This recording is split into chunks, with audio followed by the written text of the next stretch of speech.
changed, but the streets still know the man I was and the debts I owe. The wind hums low, like it knew my song, telling me I've been gone too long. I'm back.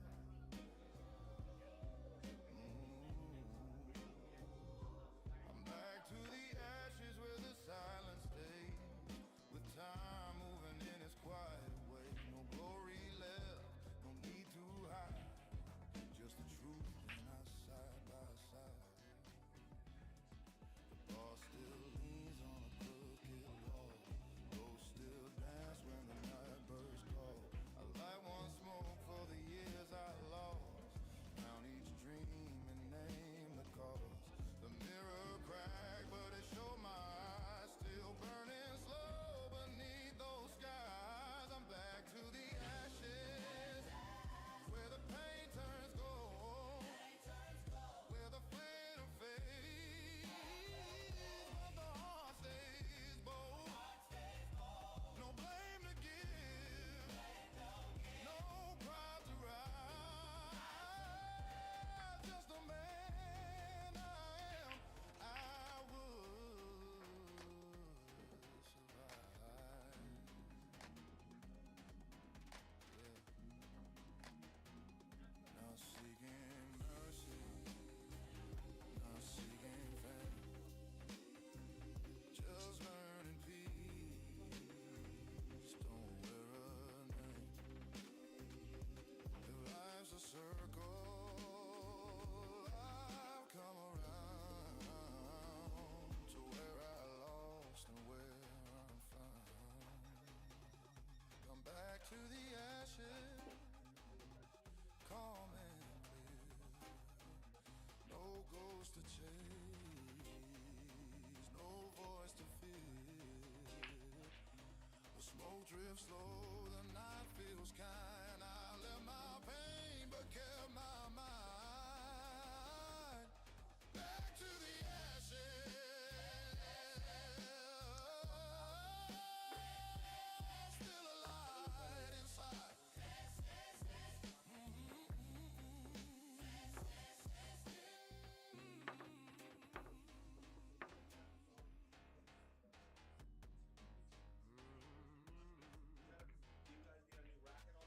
I've got one.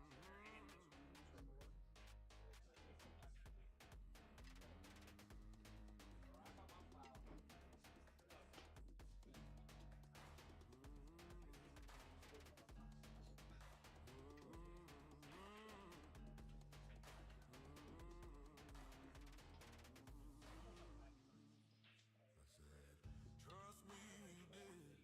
I said, give me time, you did. I said, I won't break, I lied. I said, this won't end it when you put your heart on my word. Now every promise sounds absurd. You bet on me like I was cool, like I was steady, like I was cold. That was the problem. You bet on me, no safety net left. Now all that's left is pain and regret. You bet on me, you bet on me.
Hello and good morning, everybody from sunny Florida, Lauderhill area, Broward County.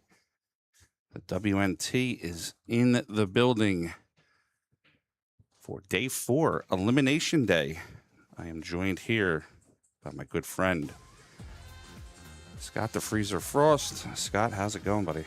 Franks, thanks for having me. I wouldn't have minded sitting on that beach there in an hour or two, but I'd rather be here right now commentating this match. All right, we have this matchup here, Scott. It's going to be a doozy. This could have been your final. If Duong Quoc Hong from Vietnam, living in Ho Chi Minh City, 39 years old, and number 20th currently right now on the WNT tour. And he is going up against none other than this guy. Yeah, the German. Bone in Germany, by the way. 28 years young. Fargo 864. That's insane. He's ranked number 5 on tour. That's a little misleading as well. I'm sure we all know. They call him, at times, the GOAT, Joshua Filler. All right, and we're going to get ready to get started here. Yeah, one thing I wanted to touch on real quick is just take a look at the Fargos. 831 versus 858. Once it gets to that point, I think it's fairly negligible. That being said, Filler's played pretty solid the whole time. Duong, he's had some struggles.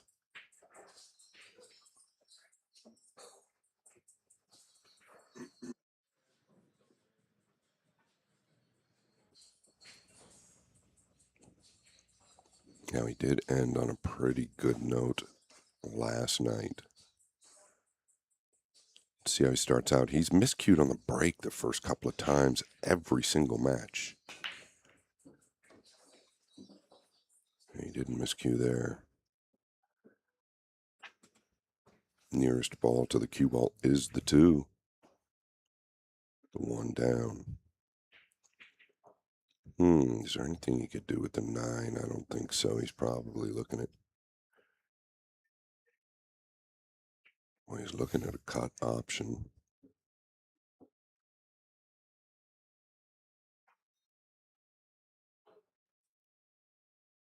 He's so close to it, he can judge it quite well. He's going to crash into the 3, but I mean,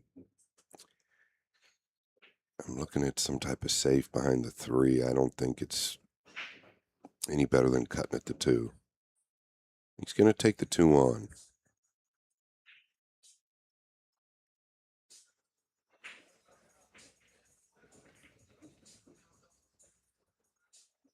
Oh, he wiggled it home. I thought that was a hair thick. It's going to be interesting to see how Duong plays this match. I mean, he typically steps it up when he needs to, but he has struggled more than he hasn't on this table so far this week.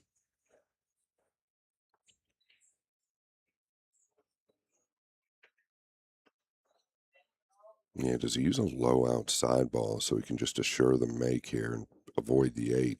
Go under the 4 and back out towards the middle? Or does he just cinch this with a follow?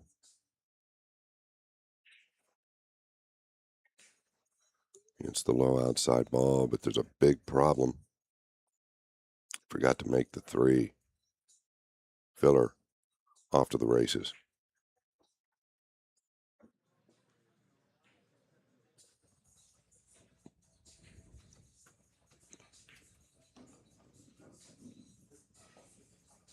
It just, a lot of people when they're playing. It's not an early morning match, but it's 11 a.m. here. A lot of people really, or a lot of the top players really need to get loose, right? Well, Josh Filler just always seems loose. He just seems ready every moment he's at the table. And these balls here couldn't be any better to make that happen. Sounded like a miscue there. I didn't see any movement on the cue ball. I mean, he got it back 4 inches. And this has caused a funny angle.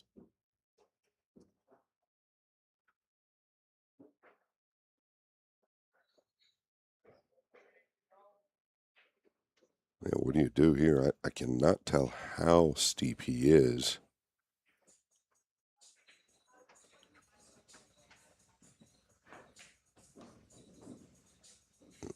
Yeah, this was far from where he wanted to be as well. Maybe scared to draw it to the right side there.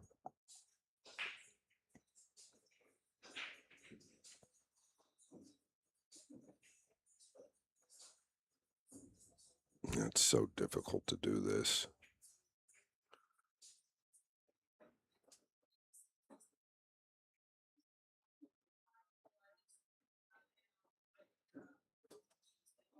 What a great shot.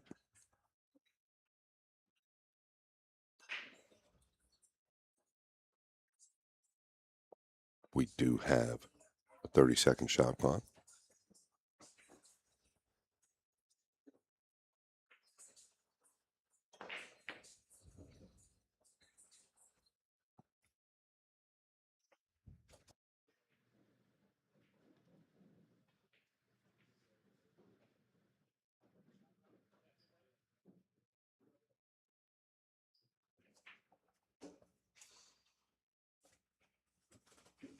All right, going to go steep out of the upper left.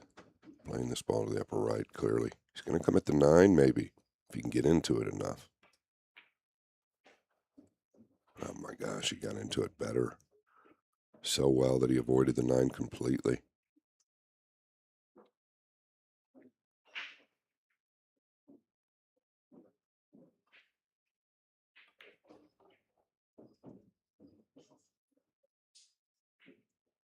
Filler, going to draw first blood.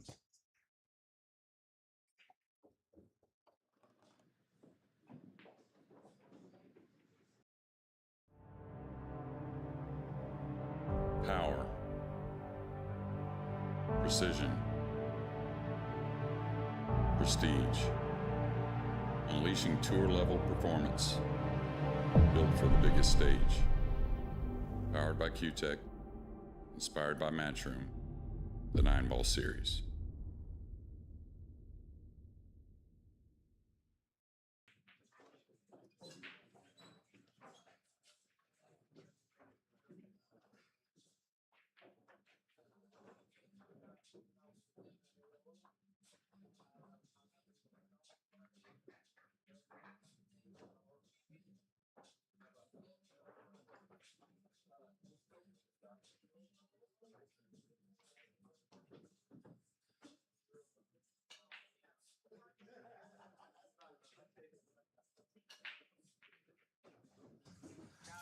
All right, coming out of the break.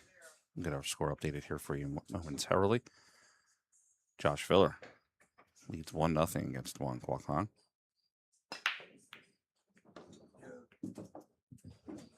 One is down. And it's hard to tell if he's got a clean look at the 2. Not the greatest spread, everything low still.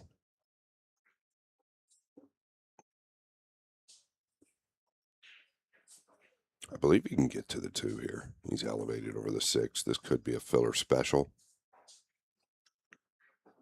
Just going to float it in. Takes a real steady arm to hit this ball like this.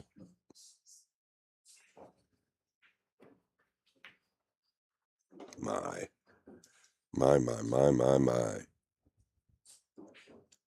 3.9-inch pockets.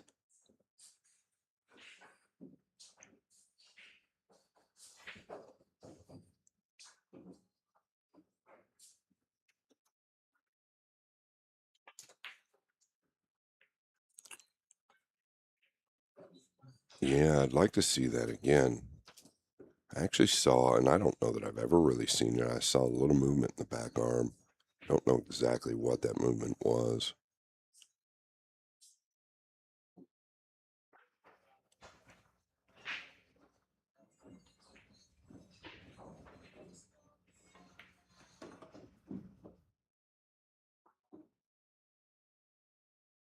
All right, it's twice back down towards the purple 5. You're going to check this. Do you go on the left or the outside of the 9? I believe you do. Coming at the long round nearest his body. Oh, and he's way overcooked this. He's way overcooked it.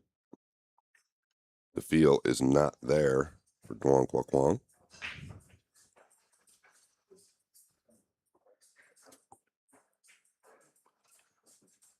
He's been great with the jump cue, but you don't want to have to be great with the jump cue.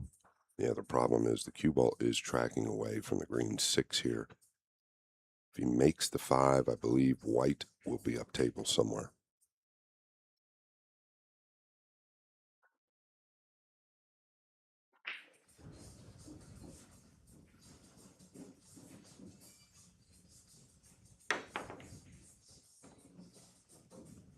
Pretty well controlled, to be fair.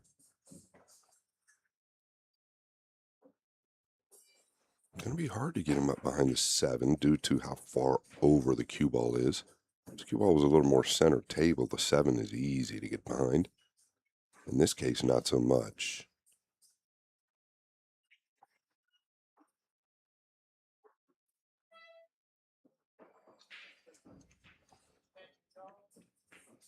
Called his extension. Okay, he's drawing this into the 8 and 6, going up the upper right corner. Oh, look at the hit. It's just a little thin. Swisher sweet. Drew it right into the 6 and 8. You just can't give him too many chances.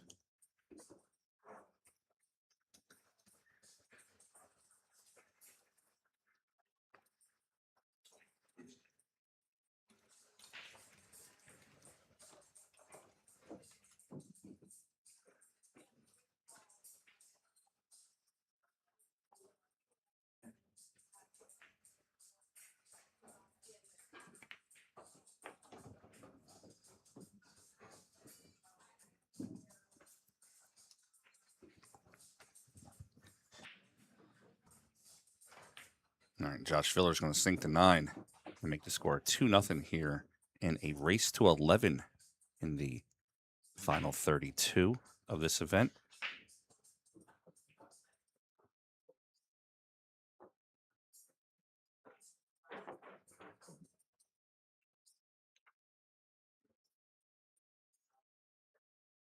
Yeah, welcome back, everybody. Unshakable Performance, a course that I've been working on for many, many years. We've just launched it within the last 30 days. Do me a favor, check it out. The link is in the bio. Go check it out. You can use code Florida10 or Vice10. I wouldn't mind being in that beach house right there. It's a 3-tiered course, Core, Pro, and Elite, over 30 days. You take it at your leisure, but we cover the mental, the fundamentals, and everything in between. There's video, audio, and a lot of other great stuff. Filler to break. Leading 2-0.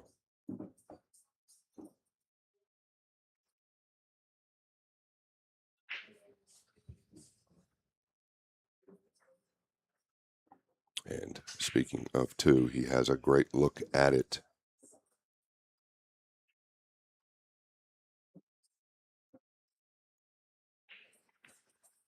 This is when it can really start to get away from you if you are Duong Quoc Quang. He has had a couple of chances. Actually, I believe he's had a chance every game or both games.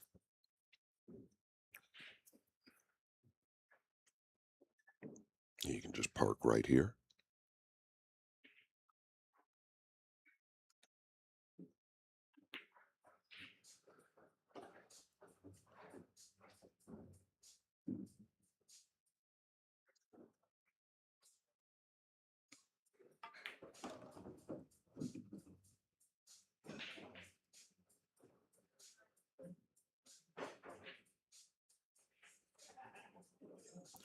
He's actually picked up his pace a little bit so far this week from what I've seen.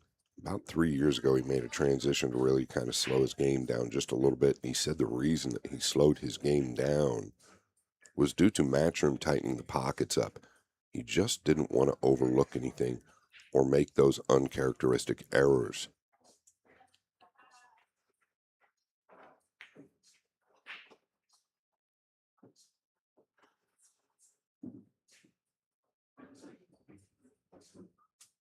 I feel like his tactical game or defensive game has gotten so much better over the last 3 or 4 years.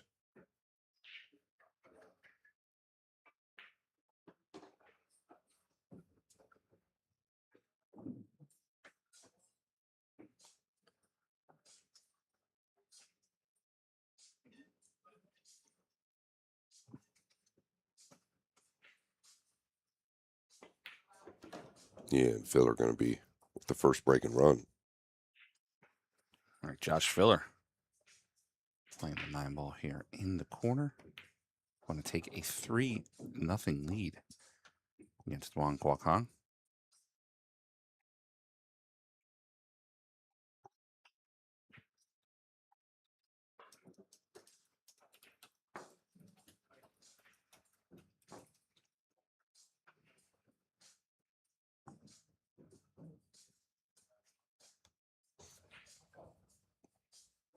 Look at our stats here. The matchup.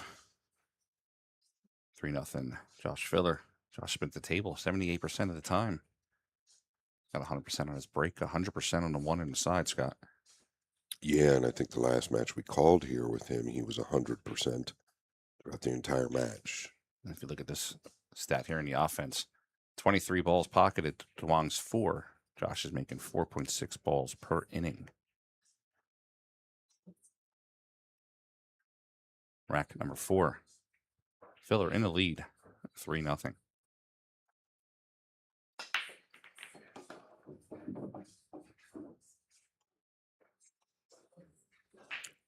Yeah, he's going to have a thin snip to the upper right.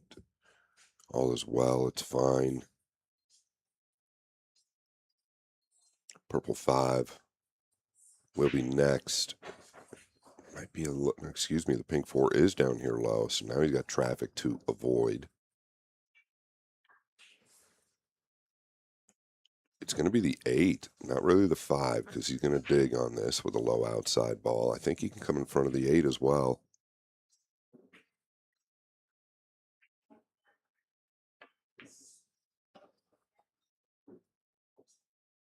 He could use a bump, but not really that one.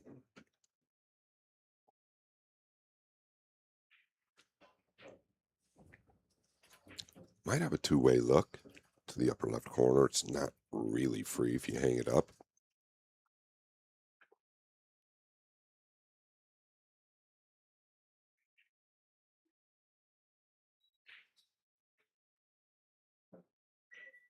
Yeah, you definitely want to get through this ball, and you hear the shot clock, and I think this is the right decision.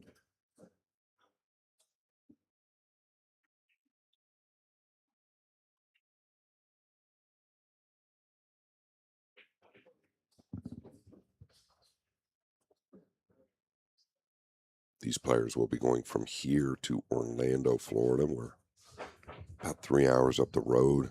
Caribe Royale Resort. Scott, I got to tell you, keep talking about the Caribe Royale Resort. I think I might have to call in sick for a couple days next week. Oh boy, let's have you, baby. I'd love for you to come up there, Frank. Wouldn't be the same without you, bud. Yeah, I think not feeling too good. There you go. Well,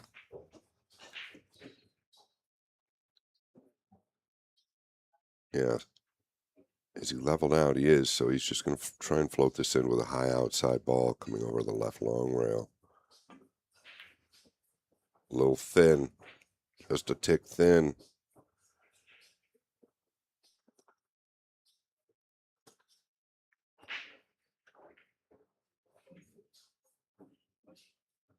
He's got a lot of traffic to contend with. Obviously, got to clear the green 6, but position on the purple 5, getting the cue ball out of this corner. I don't think the problem's making it. It's position. I'll tell you what, he's been incredibly good with this jump cue over the last several events that I've covered. I don't think he's got near enough credit for it.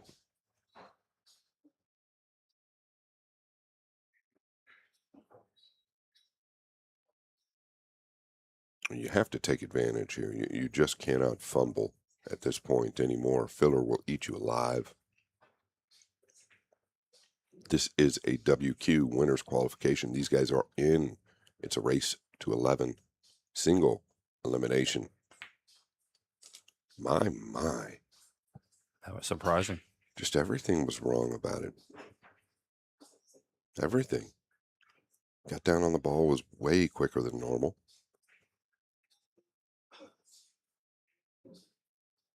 I don't understand. I felt like yesterday maybe there was jet lag still at play, but you had said that Duong has been here for quite some time.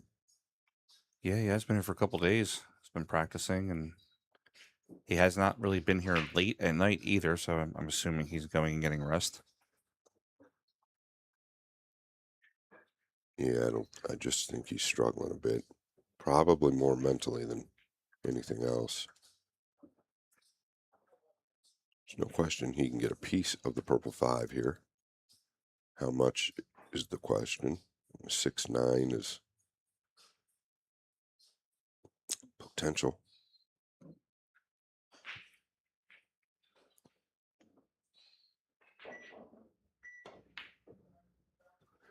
It's just kind of all over the place. His timing just does not look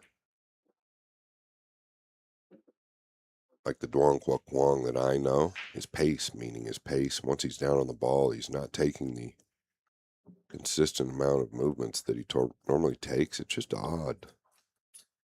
Saw a little bit of that in his first match as well.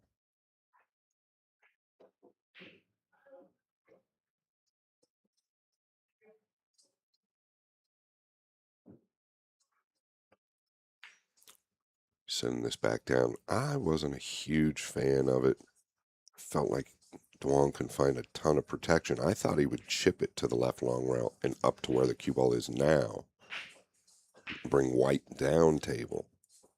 Harder to find protection that way if you're Duong. But here he's got big cover with the 6, 9, and 8.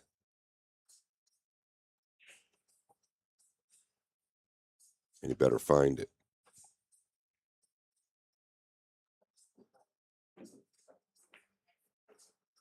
Oh, I thought he'd go the other way.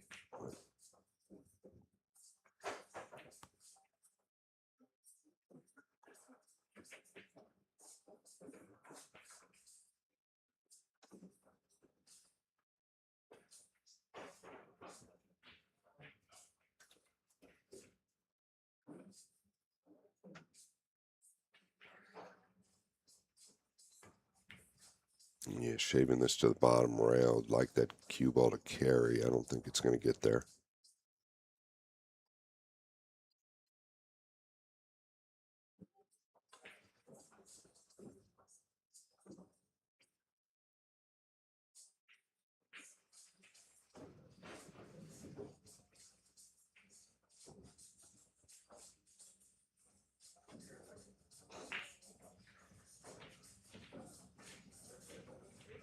Speed a lot better there.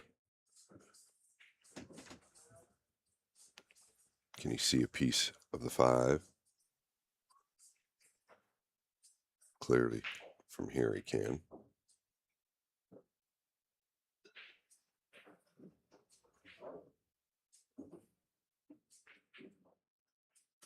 It's going to take his extension, I would assume.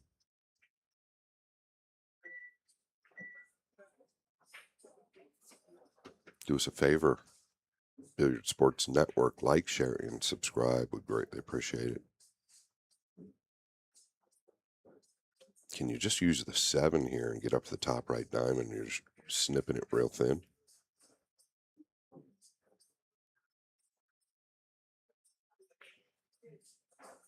Okay, he's going to try and use the 8. How good's the speed? My.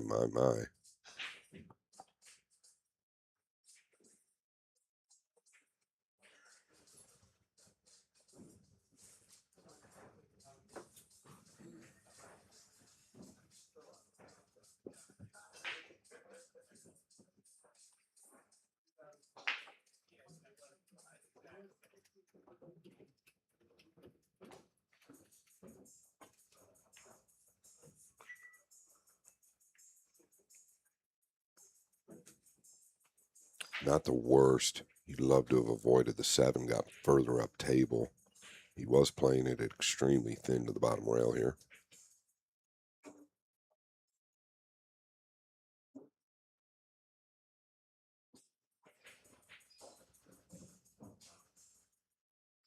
Does he want to bank it between the gap of the 6 and 8? He could just shave it as well. Yeah, that's what I thought, if he's going to try and get up in behind the 6 and 9. Pretty good. The jump is fairly easy, not the make.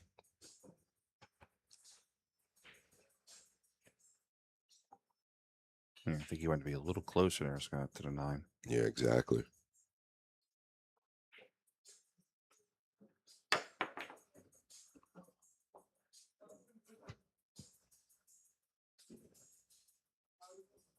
Oh boy.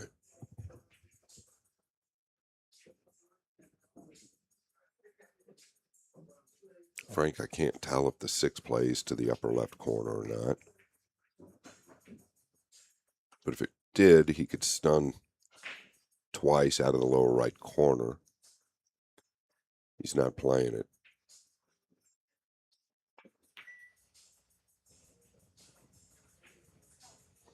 He is just too clever. His safety game is amazing. Yeah, and it's just really come up in the last 4 years.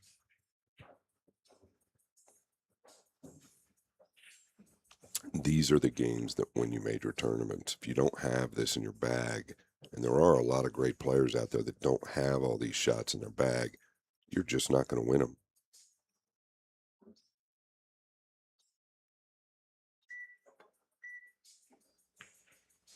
This is a really good hit. I mean, really good hit.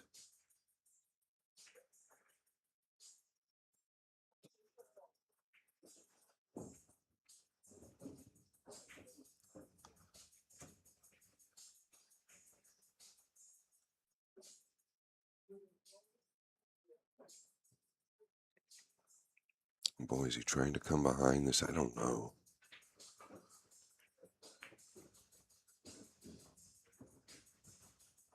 All right, Duong with a real opportunity now. He's got to settle down and take advantage.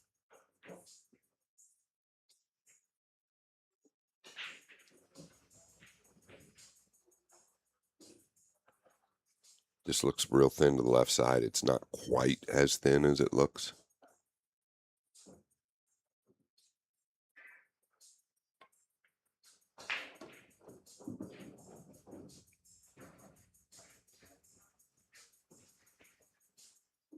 He'd have liked to have been more center table.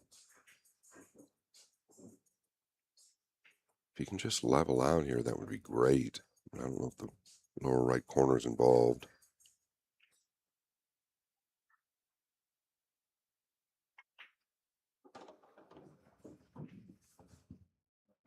Don't want to be straight. Yeah, he got a little tough on that one.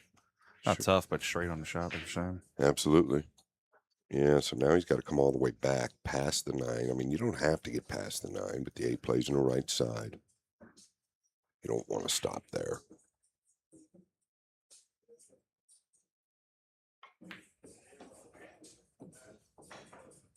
Yeah, I believe he is snookered.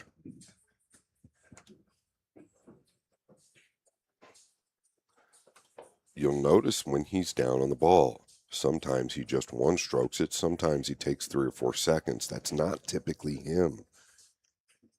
Duong is typically very consistent once down on the ball. What do you think's making him uncomfortable, Scott? I was just thinking maybe the introduction to the shot clock, maybe he wasn't expecting it this morning, you know, on top of everything else. Not There's the whip. The cue ball. Not the whip.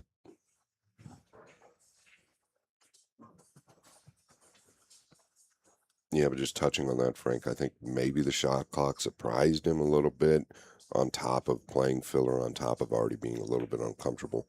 I think you add all those things together and we get what we see. Filler 4-0. Scott, we've been having a great time down here in South Florida. Events like this are always take a village to put together, and BSN, like to take a second to thank a few people. First being our friend Michelle Griffin. Michelle was very instrumental in making sure that all the players and the staff had rooms to stay in. She found us some great resorts and great rooms at wonderful prices. She's a wonderful woman. And our friend over there, Dr. V's Custom Shop, he put together these nice goodie bags for all the players. A little chalk, a couple extra things, bottles of water, things like that for the players. So thank you to Michelle and Dr. V for being a part of the Vice City Classic and helping us along the way. Filler leading 4-0, and his opponent has had many opportunities.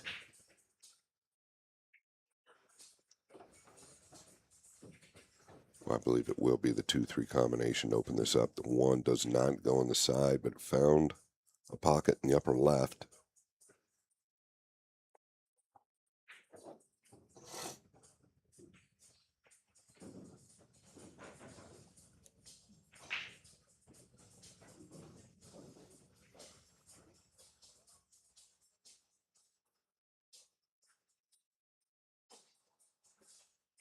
Yeah, so once he finds his spot on the 3, it's all focus on the 2.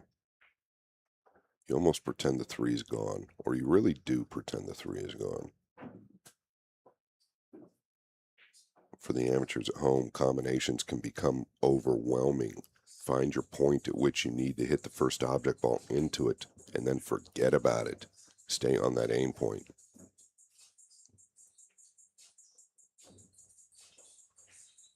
Yeah, he's trying to figure out if he should crash into the 8 or the 9 here.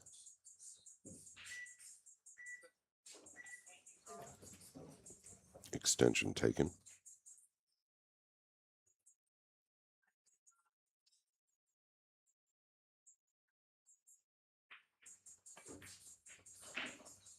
It's going to be the 8, but this might not work out. Wong Huok Wong most likely going to get another opportunity. Back at the table here in game number 5.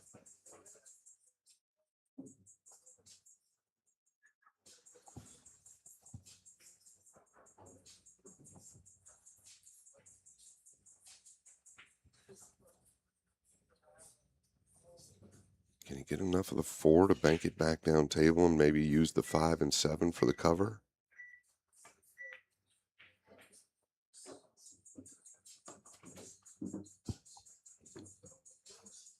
This would be Duong's first real good chance at the table, I'm assuming, Scott.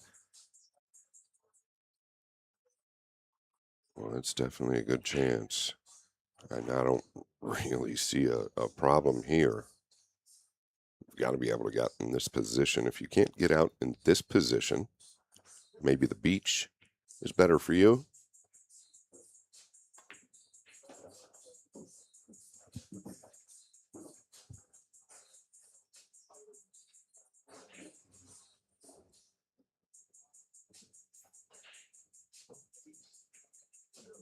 He's already fallen steeper than he would have liked.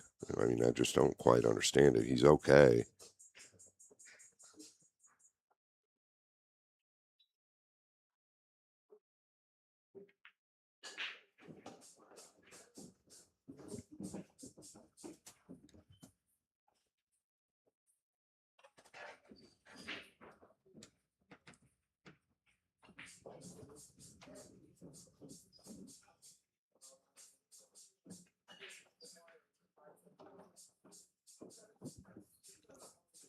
It's a nice strike. He's just quicker. Once he's down on the ball, he's quicker with the release.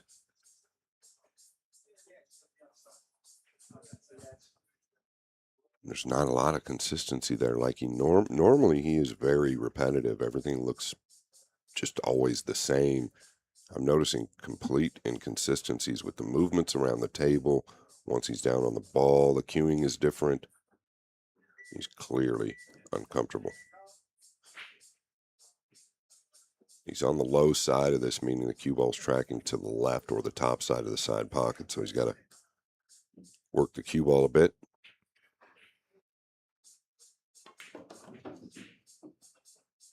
I think this is a savvy play.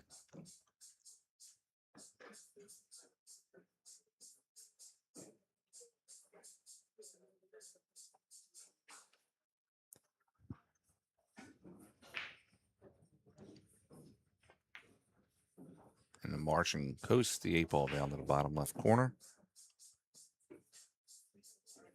Looks like Duong Kwok Hong is going to get on the scoreboard here.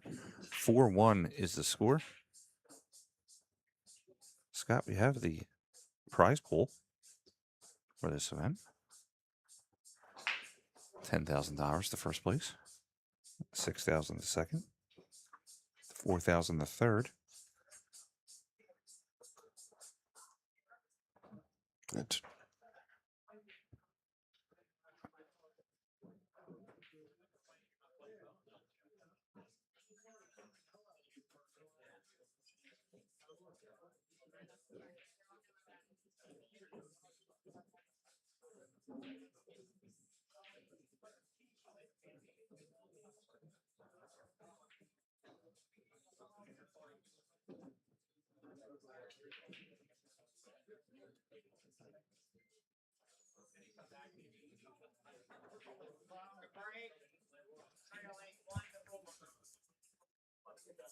All right, 4-1 on the score.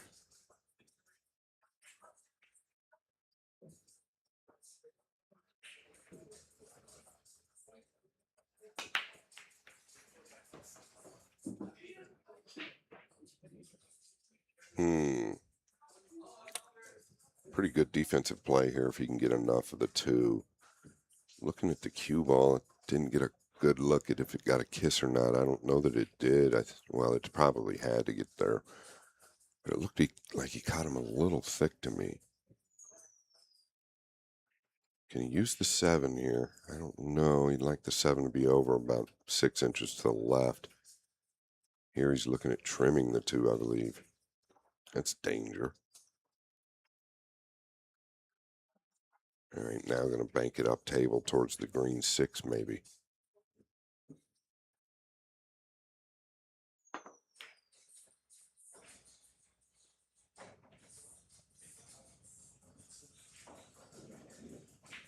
Not what he wanted. Filler has a look.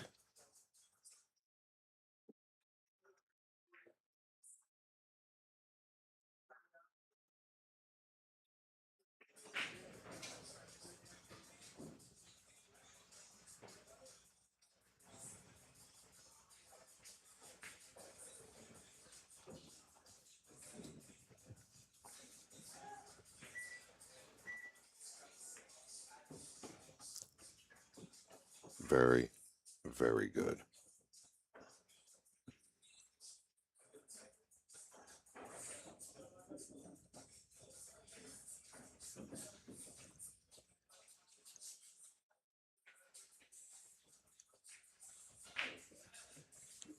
Twice over and out towards the middle.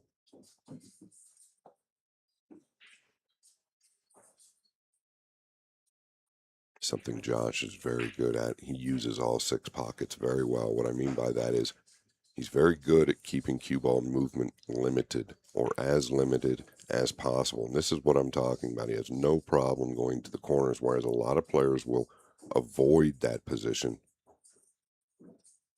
and go to the side.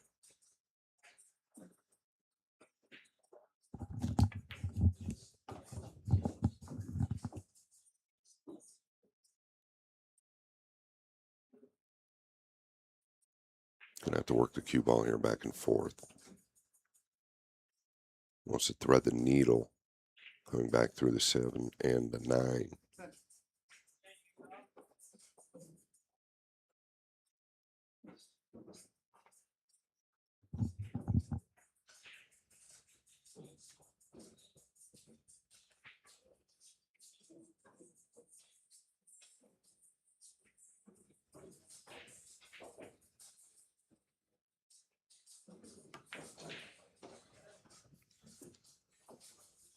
Does it have the speed, or did he land on top of the 7? He did. Another potential chance at the table for Duong Kwok Wong. He's had a chance at the table every single game but one. Game number 3, Filler broke and ran.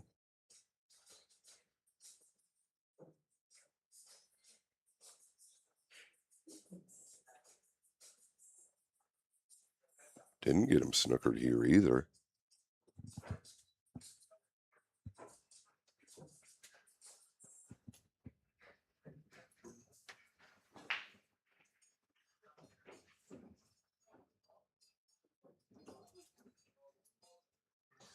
It's a real tough position. I don't believe he can get all of the 7. And if he can, it still does not bank to the upper right. I don't believe, anyway. He's using a low ball here.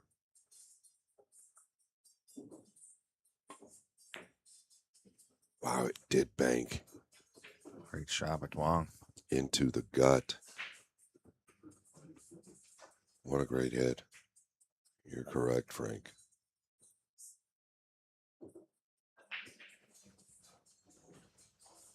See the time he took there while down on the ball? That's typically the time he takes, but many times this match he's already got down and just one stroke the ball.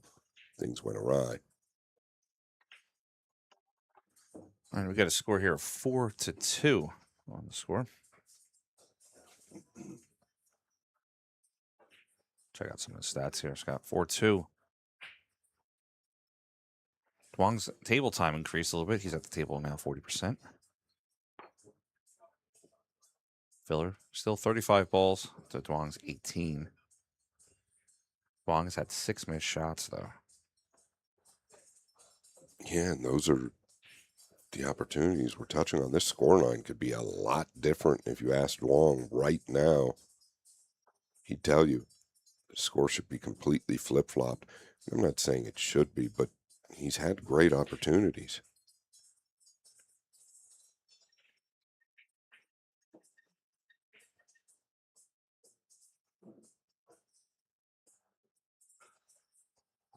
Thank you all once again for tuning in.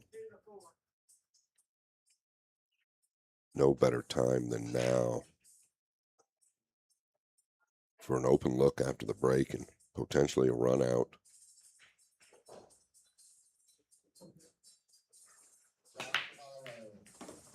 Yeah, flush into the 9. This is his best hit so far of the break shot. He's going to have a look at the 3. The 1 and 2 are down.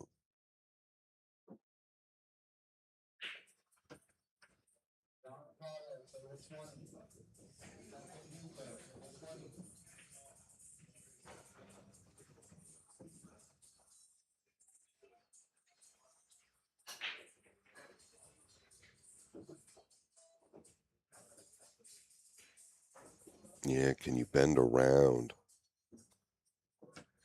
Playing the 4 in the lower right corner. If not, you're just going to float this in. But I think he's got to power it and kind of arc the cue ball. You really got to smoke this, though.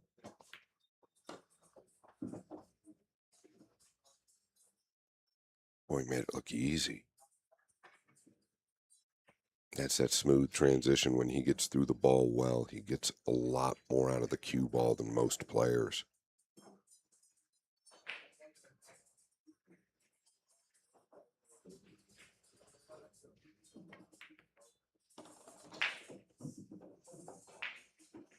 See how quick he was once he was down on the ball there.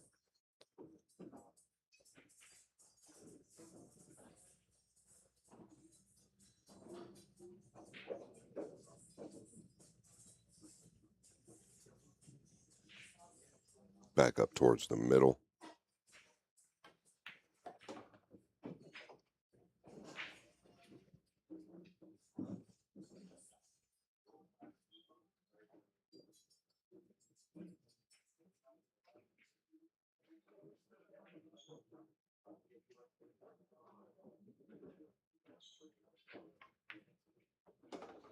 Good hit. Boy, this would be an ideal time. You do not have to get to the top side of the 8 here. You can stay below it. It plays to the upper right. The 9 is laid up to the lower left. I can assure you Filler would play the 8 to the upper right. I think that Duong will do the same.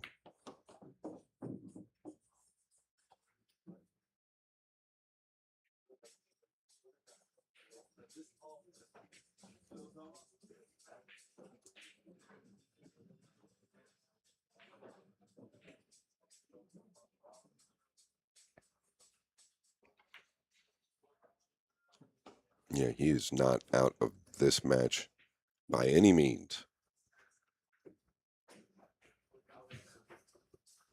Duong Quoc Wong within 1, trailing 4 games to 3. once again, I said to you guys before, and I mean it, thank you all for tuning in. 8,400 live viewers. Please share the stream. We really appreciate you tuning in. Thank you to Frank Miletti, Billiard Sports Network. Thank you to David Bartosiak and Classic Billiards. And thank you to the players. They have a pretty big schedule. This month, Florida Open, August 4th through the 9th. They go from there to Arizona. The Arizona Open, the 13th through the 16th. Then the Phoenix Open, the 18th through the 22nd. And then last but definitely not least is the U.S. Open in Frisco, Texas for the first time ever, August 25th through the 30th.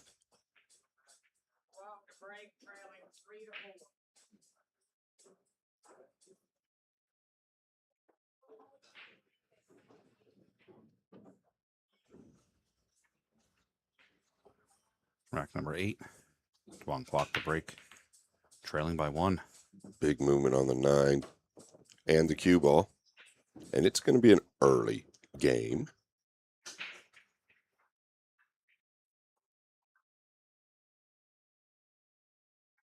Actually, a pretty sick kiss there on the cue ball. Flight 29 leaving Fort Lauderdale, Florida at about 11:48 a.m.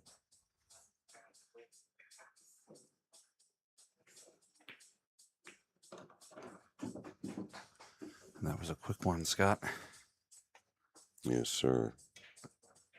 Scott, I want to point out that these wonderful stats that are being provided to us, you can go to the poolstatguy.com/BSN, and you can view all the stats for the matchups, and it'll tell you what each stat does, the formula, what it counts on. And I want to thank Mike at the Pool Stat Guy for helping us out. He does a fantastic job. Yeah, we love stats. Good talking points. Good information.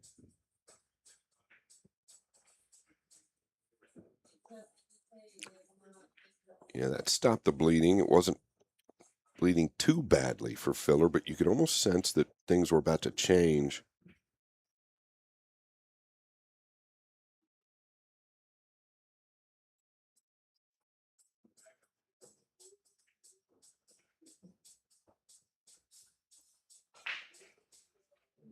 Josh, the break leading 5-3. Rack number 9. 5-3 on the score. Yeah, the 1 is down. Is there ever a question on the 1? I don't know that he's missed it all summer.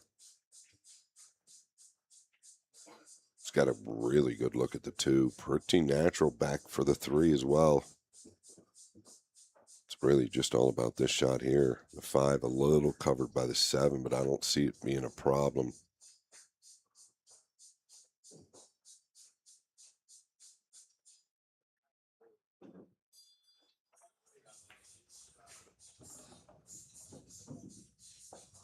Yeah, a little body movement at contact. Just wants to make sure he gets an angle on the pink 4 here for the purple 5.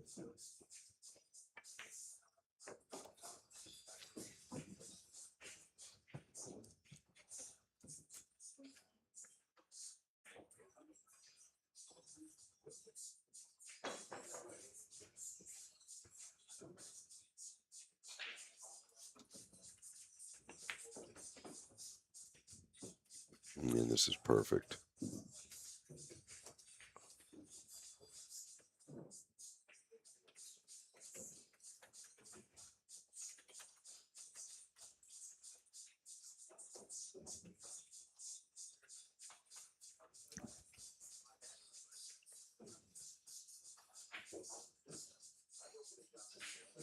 Guess he's a little concerned at falling on the right long rail.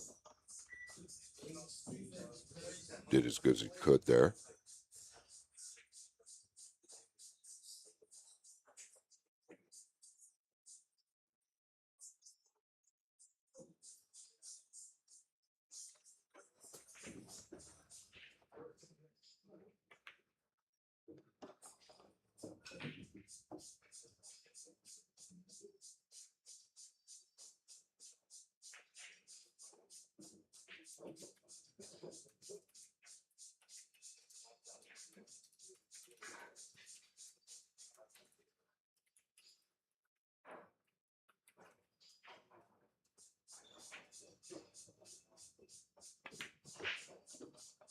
kind of a little thick. Interesting. Q-tip maybe come up just a bit. He had plenty of room to come all the way over. Yeah, extension called here. Takes some of the pressure off the shot.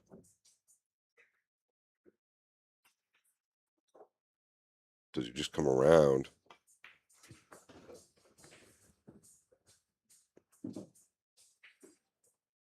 Yes, he does.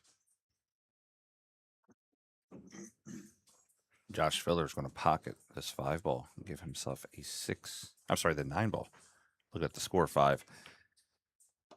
Pockets the 9-ball to make the score 6-3 here in a race to 11.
Josh to break, leading 6-3.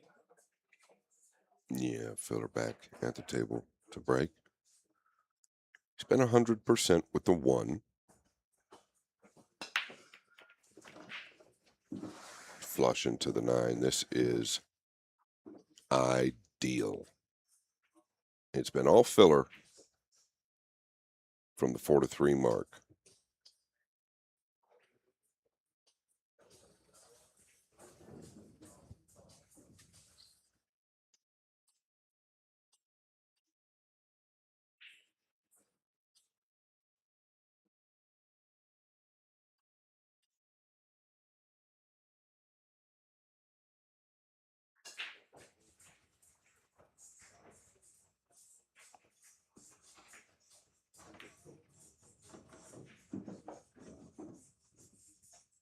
Yeah, he's landed perfect here. Could have used one more rotation. Pink 4 next in the upper left.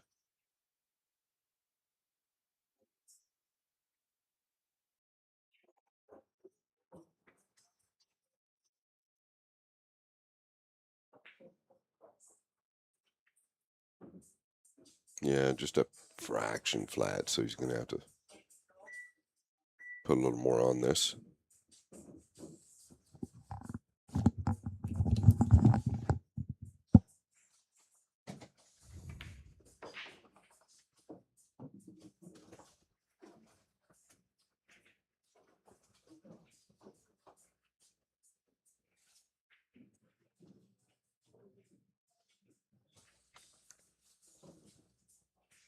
Yeah, I expect Josh just to take the distance on the purple 5. I'll be surprised if he comes back past the 9 here. Looks like he is, though. No, he's taking the distance.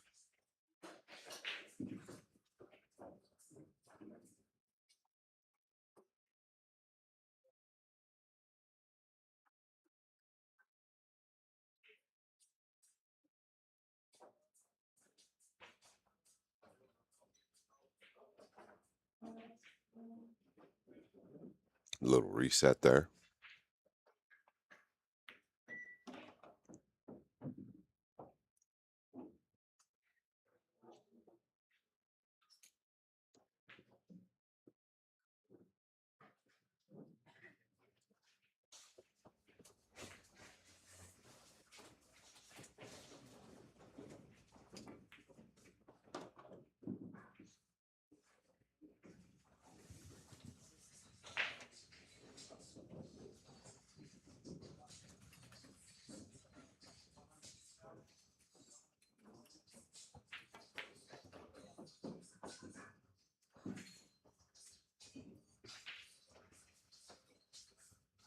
Josh Filler firing all cylinders right now. I'm going to make the score 7-3 after 10 racks. Check some scores around the event.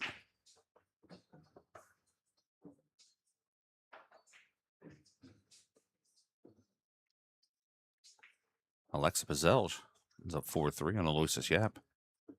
Mario He 4-3 on Gerson Martinez. Dennis Graba got to a pretty big lead on Victor Zielinski. Scott, this one's slightly surprising. Demetrius Lakatos 7-2 on Jonas Soto Camino. Yeah, another one that's a little surprising. FSR and Edward Bregu, 5 apiece. Robbie Capito out 8-2 on Arseny Sevasyov. Back here on the main table. Josh Break leading 7-3. What he said, Josh to break, leading 7-3.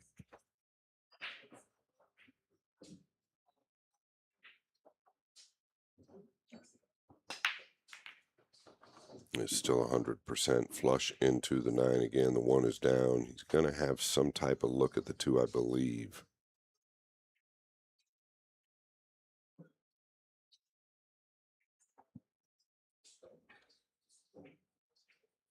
And it does play to the side. It's thin, but it plays.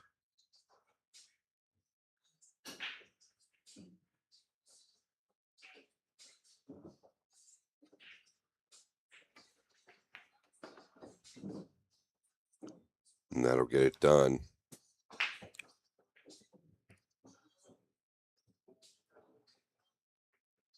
Does he have to come all the way down table? I don't believe so. I think you can just float this in, dig on the pink 4.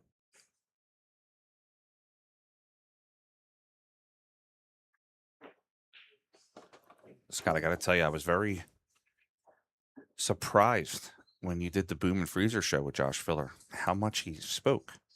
Yeah. Josh is a private man, usually kind of quiet, and the fact that he really opened up and talked about his experiences and everything is very surprised. It was a great interview for me to watch. I thought it was awesome. Thanks, brother. Yeah, I've always said this, though. I feel like he's a little bit misrepresented. He's actually always been a gentleman to anybody that I've ever seen him talk to or work with. He's actually a really good kid. I think you've touched on it. I think he gets a little bit of a bad rap because of the Mosconi Cup or some of the antics that he has. But what he said in the interview was that he's just a very emotional player and that he can't really control that towards the end of a match after the win. And I understand that. I was very similar. I really think pool needs that. I think we need to have animated players and players that are, this is such a great game. Why not be excited about it? Of course. And it clearly doesn't bother him if you do or don't like him. But there's really not a reason to dislike Josh other than maybe punishing your favorite player. Josh is in the process of that currently with a score of 8-3. Let's check out our stats here provided by the Pool Stat Guy. Also, a good friend April working the numbers there for us. Josh Filler up to 65% of the table time. He's 100% on the break and 86% on 1 in the side. 63 balls to 27 of Kawan Kwok. That's the major difference here in this matchup. 3 balls per inning.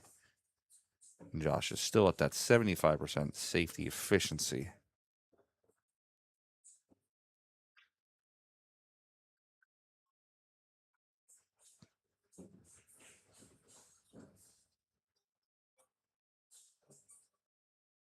I'm Josh Filler, you're watching the Billiard Sports Network.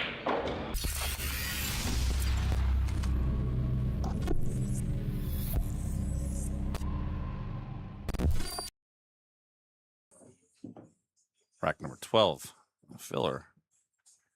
Breaking. Score of 8-3.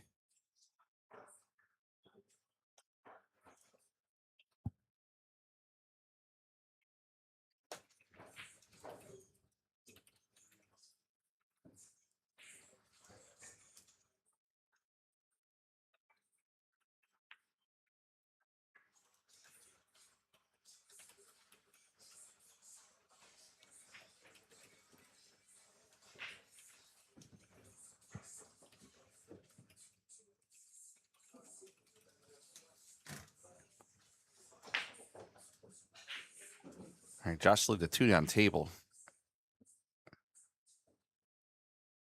Wong might be able to just play the 2 off the right side of the 5. Kind of a two-way. Also has a save opportunity by rolling the 2 down to the bottom rail, letting the cue hit the right rail and try to sit up next to the 8.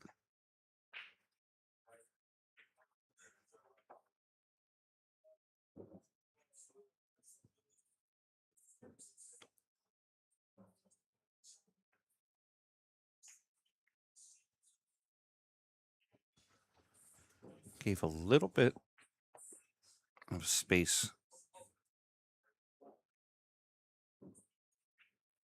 for Josh to get around.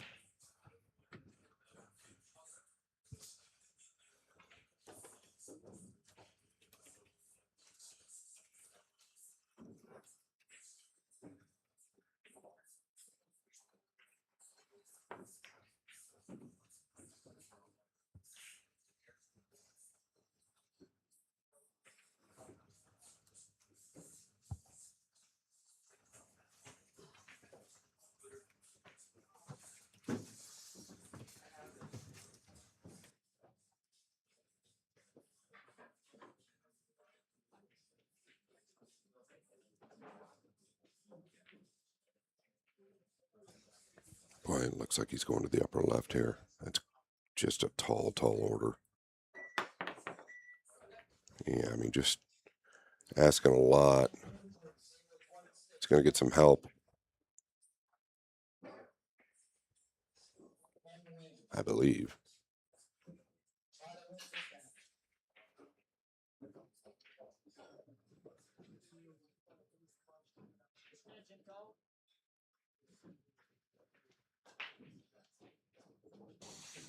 Yeah, the only challenge here is just keeping the cue ball down. He's going to cut the 2 to the upper right with the jump stick here. Would love to come over and crash into the 3 and 4. Making the ball is the key. And if he catches it thicker where he's making the ball, he's going to go into the 3-4, but another opener for Duong Kwok. Is it too little, too late? Race to 11. Single elimination.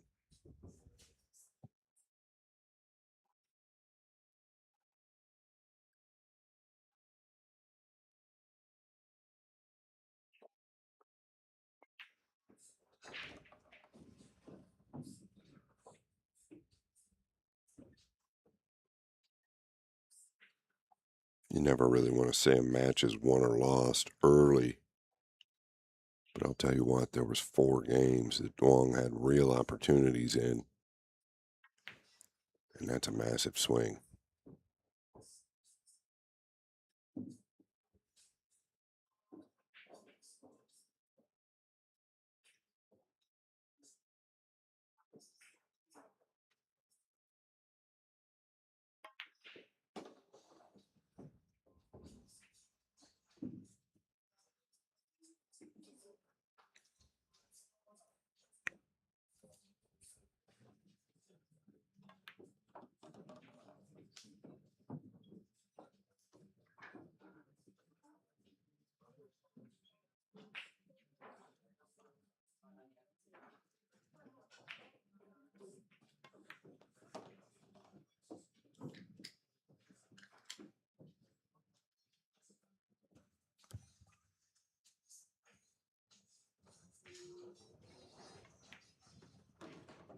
Duong making good work of these balls. Going to play the 8 to the corner.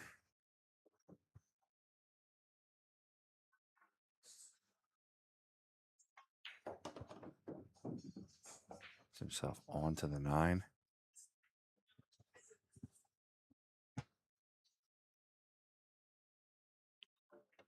Duong Kwok Hong is going to take rack number 12. Scott, if we look at the timeline, Filler won the first 4 in a row. Duong came back, brought a couple back, and then Filler 4 again. And now Duong in rack number 12.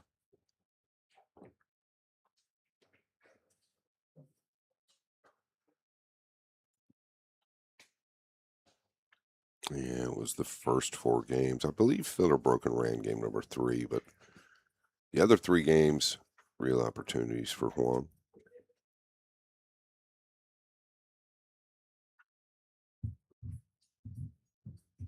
He's still got time, but he really needs to put the pedal down.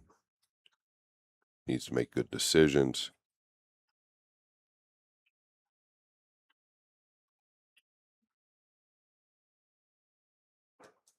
Break, trailing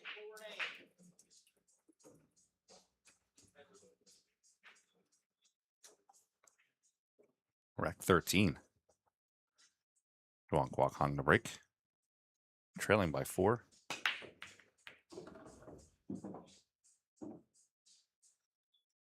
Yeah, could have used a little bit more out of the 2 there. The 6, 7 are a little funny up on the top right side. Overall, a really nice hit. Does the scoreline press him to bank at this or cut at this? I don't think it's that time yet. You've got big cover if you want to come down towards the 8 or go up past the 6 and 7. 6 and 7 are pretty basic to get there. Scott becoming a little trendy with the 6-7 over there. Yeah.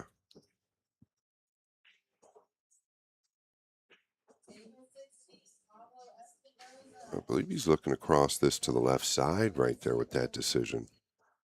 See if he changes his mind.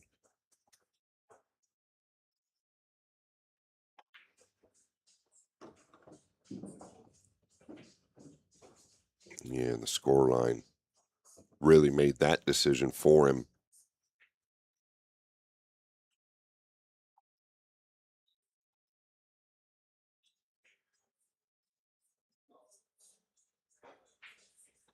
The 5 does carry you to the short side of the 6, so that works.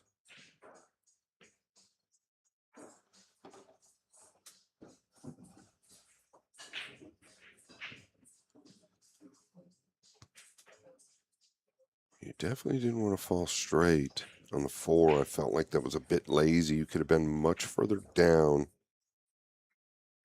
to carry yourself closer to the 5. Yeah, and these are things you've really got to think about, right? I mean, I don't know that it's a major problem, but the 6 in a funny position. Just really awkward to me the way he's played these last 2 balls. I just don't understand.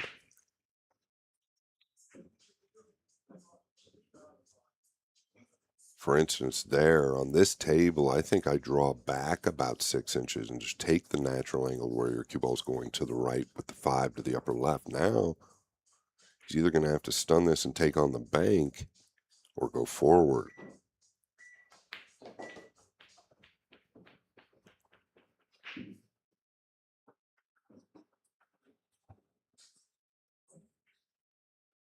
To make matters even worse, I believe he's got to go into the 7 now as well.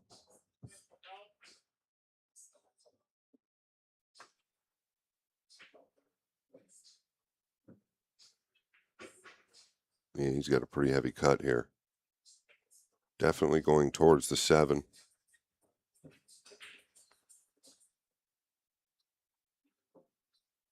You're never going to miss this long. He's done very well. Believe it or not, big reach here. Still tricky to get down table.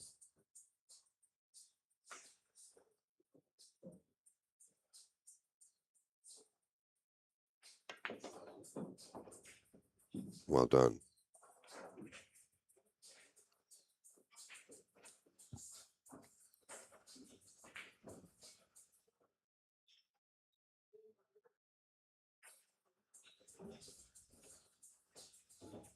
And Duong Kwok Hong starting to mount his comeback.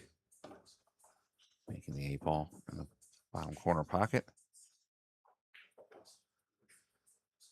We're going to have 8-5 here momentarily on the score.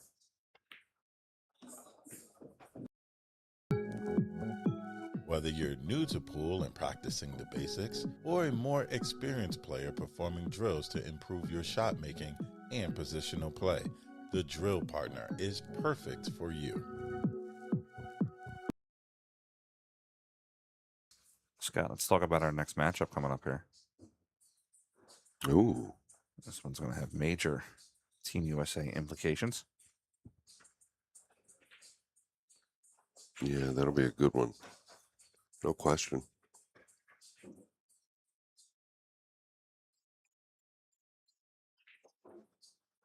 Bergman is back. He played pretty good on day one on this table.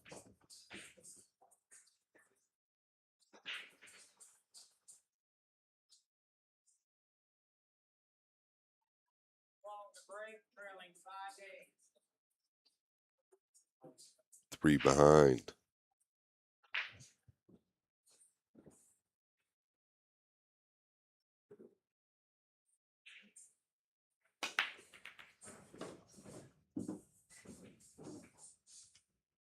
All right, it's going to get a look at the 2.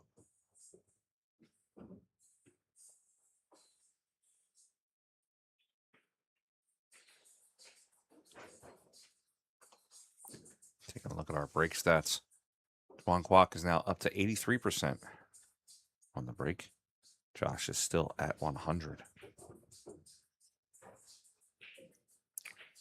This isn't a lot of fun. The 3 doesn't play past the 4 to the lower right. He's awkward on the 2. He's got to avoid the 7. He's got to avoid the 6 and 9. Where do you really go?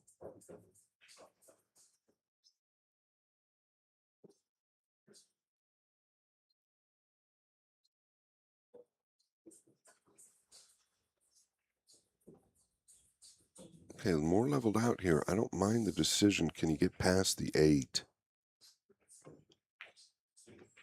Yeah, I was just never comfortable with it. I mean, complete breakdown there. And I don't think it was the 2 that was causing him problems in his mind. It was the 3-4. Probably asking, well, what was he going to do next? I think he was going to entertain the carom on the 4. I think Filler coming down table here, trying to knuckle him up behind the pink. Yeah, that's light.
Yeah, extremely clean hit there.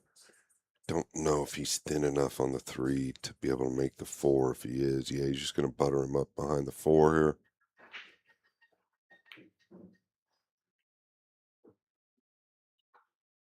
Yeah, get that distance. Well, we've talked about the 6 and 7 just about every game on the upper right side. They are back together again.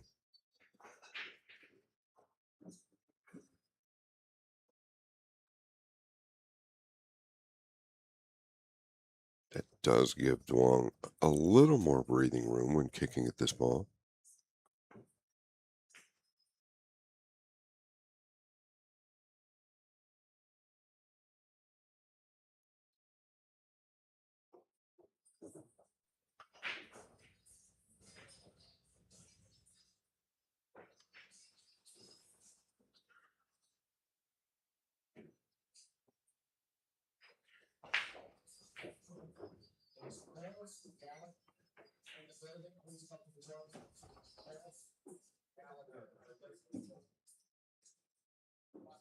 He possibly has a 3-rail line to go towards the 6-7. I don't know if the 8's in play or not there. 6-7 combination to the upper right, awful thin but doable. You could bank the 6th cross side. He's looking at the 3-rail line that I was just touching on.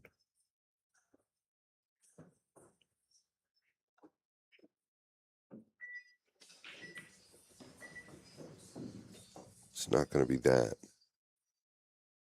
And he's not going to end up where he wanted.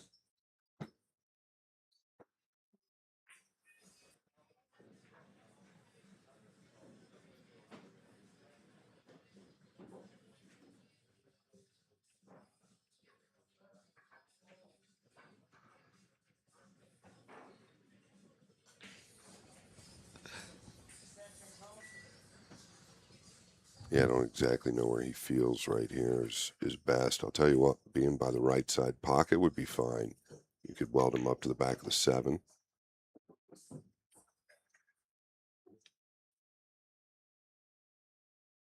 Yeah, I don't think he's going to play this. Is he laying good to play it? I think he just shaves it and uses the 7. He might with an 8-5 score lead. He's got to cut it a little bit.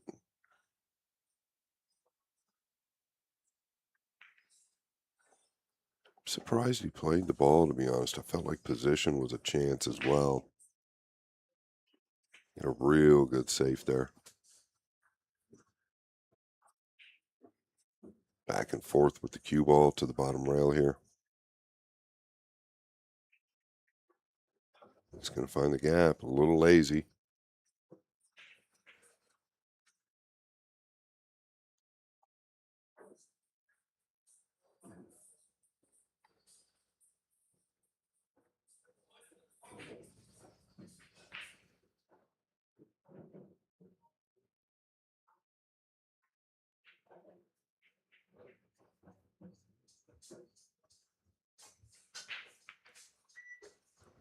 Great contact. Can't do much better. No, he hit that very well. Same shot right here. He's going to try and reverse spin it off the back rail. He got into it too much. Long to the upper right for Duong on the green 6.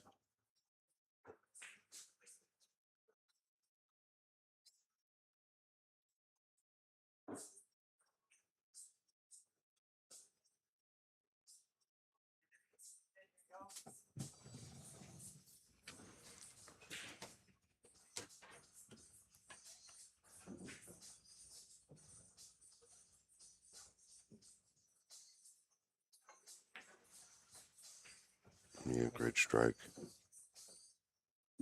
Well, he hasn't made it look pretty, but he's within 2 now.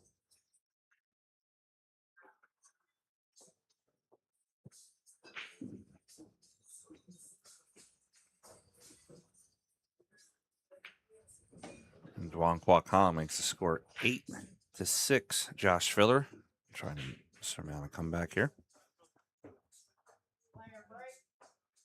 We're going to have a player break. Guys, we'll be back here momentarily. What's up, everybody? This is Dave from Classic Billiards down here in South Florida. We do things a little bit differently here compared to your old pool hall. Doesn't smell like mothballs. It's not exactly a library, and nobody's shushing you like this is church. We're all about having fun, eating chicken wings, drinking beer, and knocking some balls around. Don't let that mistake you. We still got the skills, baby. So if you're ever down in South Florida, come check us out at Classics.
All right, guys, we're back from our player break. Long break, trailing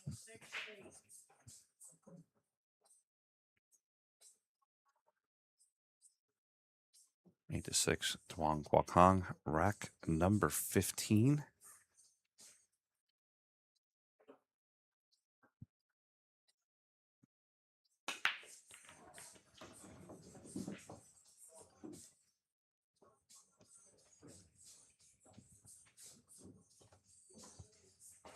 One ball in the side pocket. 2 settles down below the 7. Our rack score. Duong is at 86% now with the ball and break, averaging 16 miles per hour. Josh, a little bit harder at 17.9.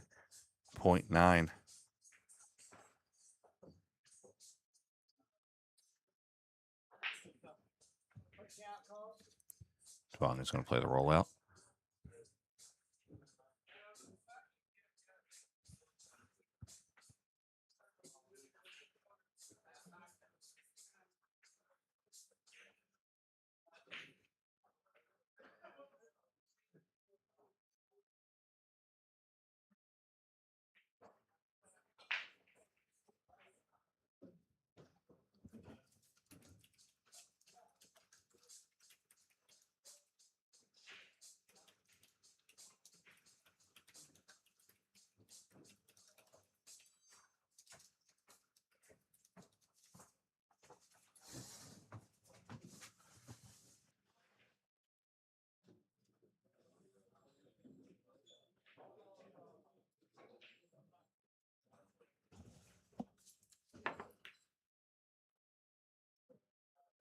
Pretty good.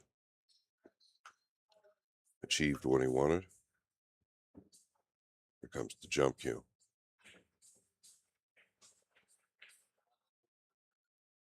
I mean, really, really difficult here. Shot straight in, difficult enough if he didn't have to jump it. So he's going to play it to the upper left, low percentage.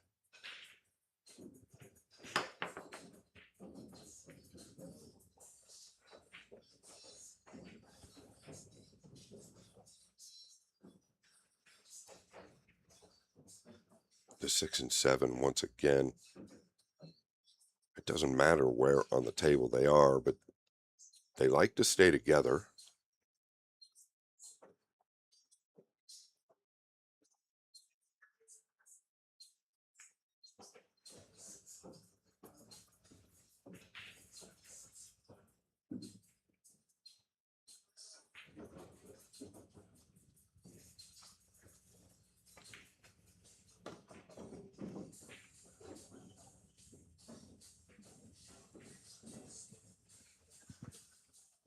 Yeah, a little flatter than he'd like to have been.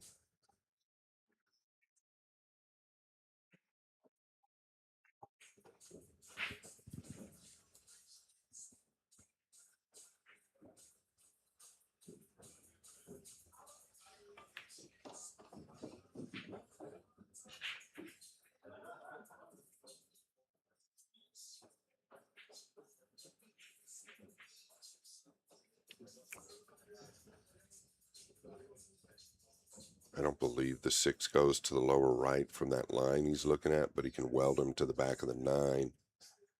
It might go to the lower right, but I doubt it.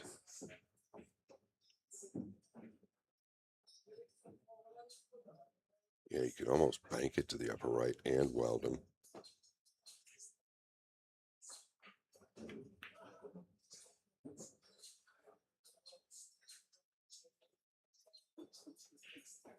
Yeah, he got the job done. Thought he could do a little bit more with the cue ball. He just parked it right there.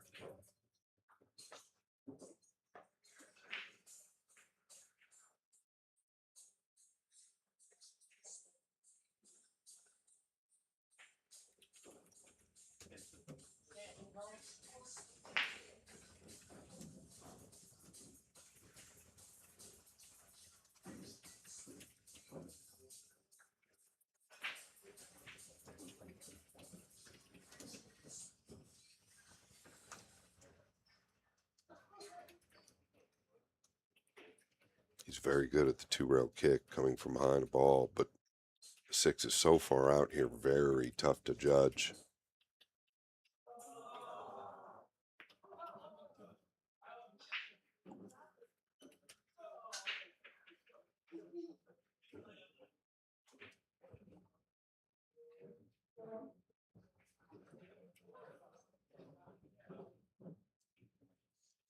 Don't know if he has to go up and down or if he can hold this.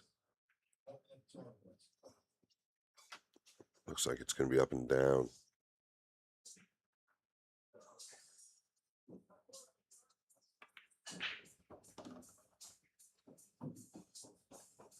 Not the line he chose.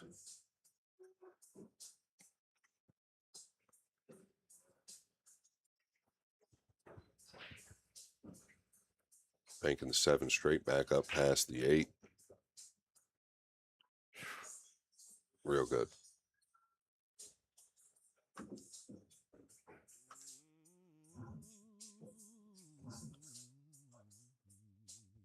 That's what I thought he'd do 2 innings ago.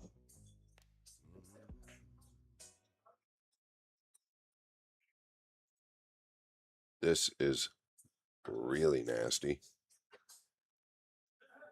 I think you've got to come 3 the other way to where you can get into the cue ball, like shooting to the bottom rail, but the other side. He's elevated here. This makes the shot so much more difficult to be accurate. What a hit. Great hit by Duong. Not going to get paid off, Frank. No, that's what happens sometimes. Just didn't feel like you could get any separation going that way because of the elevation over the 9.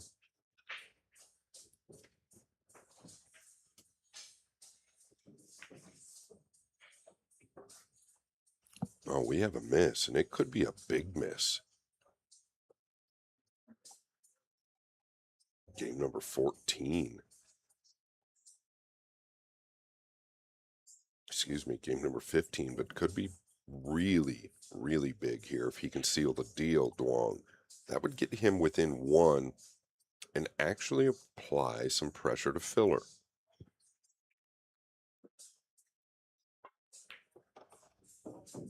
Where are you going here? Yeah, where are you going? Easiest way to make the balls the way he hit it with that low outside tells me he's still not comfortable. Boy, is he in a scratch line if he's leveled out playing the 8 to the right side.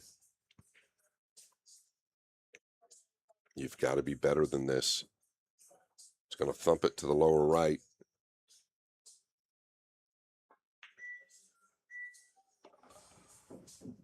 Wow.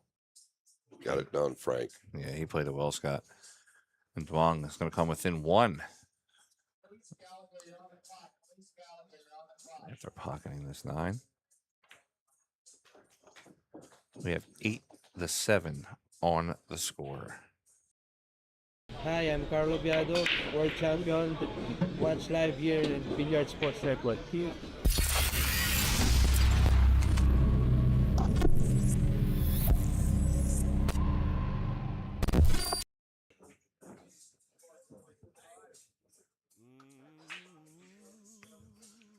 Dual screen action here, Scott. Over on our second stream table at the Billiard Sports Network. Lois's Yap is up 6-4 over Alexa Prizelj. On table 3 on Billiard Sports Network YouTube, Victor Zielinski. Dennis Graba tied up 7-7. Dennis had a lead, and Victor came back and tied it up.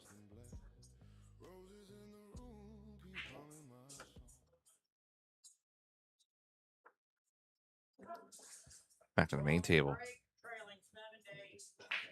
Rack number 16, Duong, looking to tie it up. Josh Filler on this break.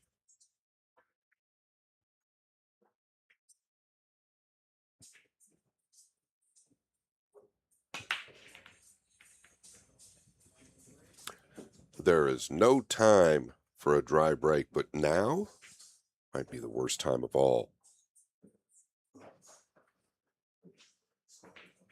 This is going to sting.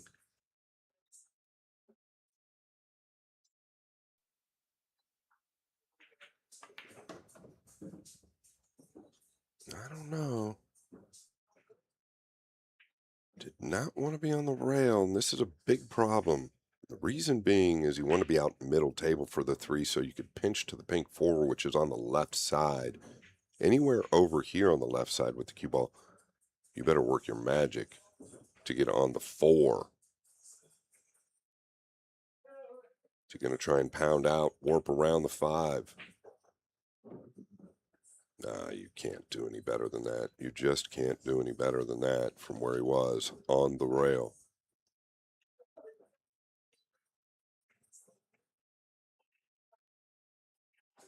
Slow drag with extreme inside.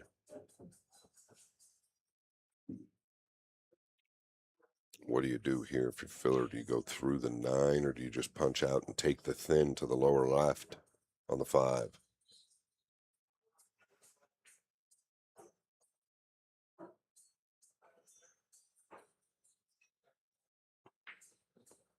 Oh, you can come all the way over. Very well done.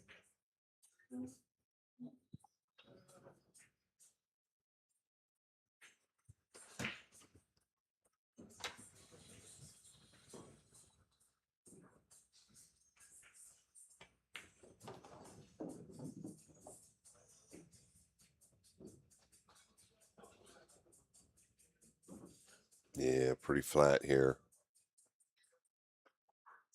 Coming back. Open bridge. Yeah, a little let up. The Q-tip come up again. I noticed this early on in this match where he was going with a low ball with the open bridge. The Q-tip tends to want to come up at times when you need power in an open bridge. This is why the elites like to close the bridge on a long draw shot. Big shot here for Filler under the gun.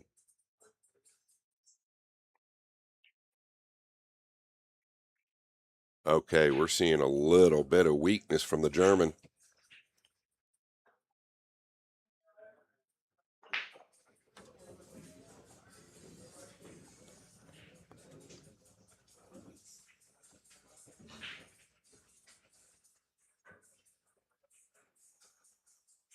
Middle table is fine. Oh, he's going up and down. Speed looks okay. Boy, I'll tell you what. Pretty gutsy play like this. Hit it absolutely perfect. That'll build the confidence.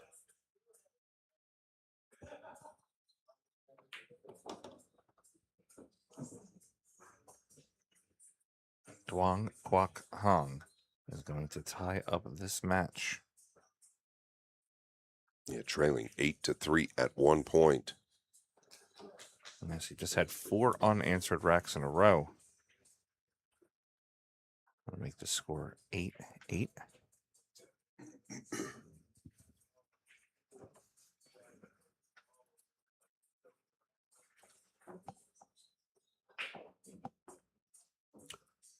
Yeah, check it out. The link in the bio. 3-tiered course.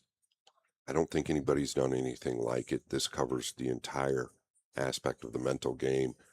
Who has problems out there mentally when you're playing pool? I think we all do. Like I said, 3 tiers. There's Core, Pro, and Elite. Check it out. There's a link in the bio. Once you go to that link, scroll down to my video. I explain in depth what you're going to get, and I promise you, for the money, it's well worth it. There is a code for 10% off, Vice 10.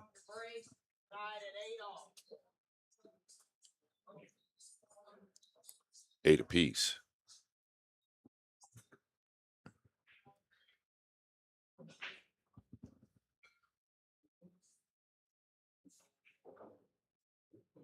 He had a dry break last rack. He's not dry this time, and he's going to get a look on the red 3. The bridge a little bit hampered over this wall down here, the 9, 5, and 7, but very doable. Listen, you've gotten a lot of help from your opponent. You were trailing 8-3. The time is now. Make it happen, Duong Kwok Kwong.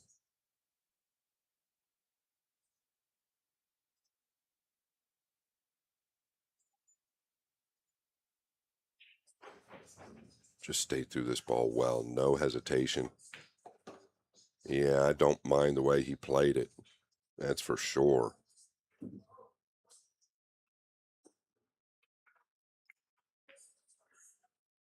I believe the 5 passes the green 6 here in the lower left.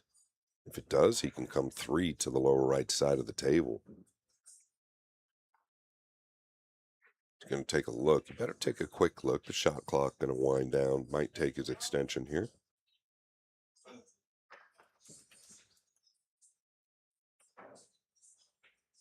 Yeah, you really just need to beat the right side pocket.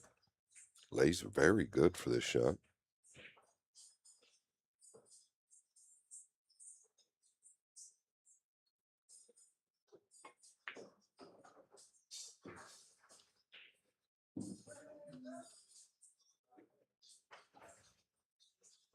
Did he get there?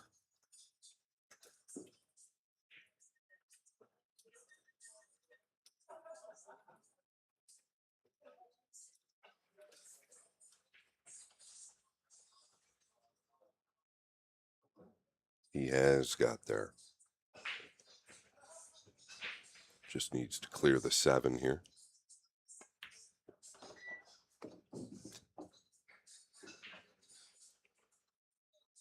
Wow.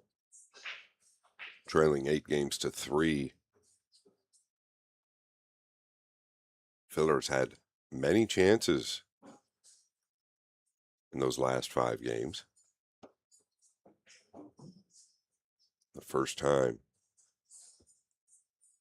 in this match for Duong Kwok Kwong, a potential break and run. It couldn't have come at a better time.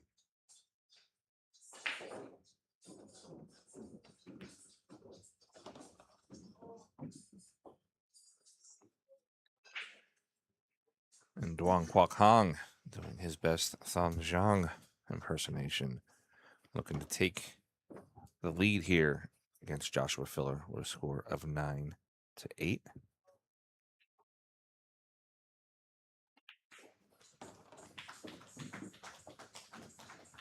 9-8 on the score.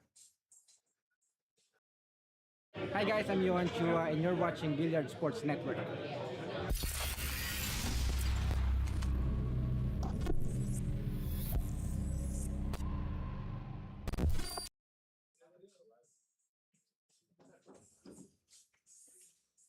Yeah, I don't think any of us expected this, to be honest, right? Up 8-3, now trailing 9-8, but so many innings in between. You just don't typically get that type of opportunity versus Joshua Filler. I'll be honest, I don't feel like Duong's played anywhere near how he's supposed to play, and then Filler doesn't seem like he's made a ton of mistakes, but it's just been very odd how Duong's got back into this match, but he has done it, and he is in the lead.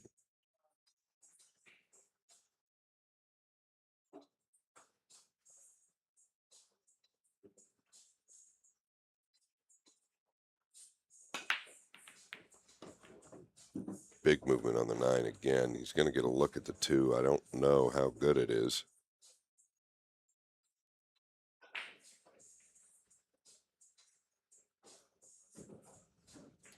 He might be able to go at this in the lower right. He's going to crash into the red 3. The problem is there any guarantee on that red 3?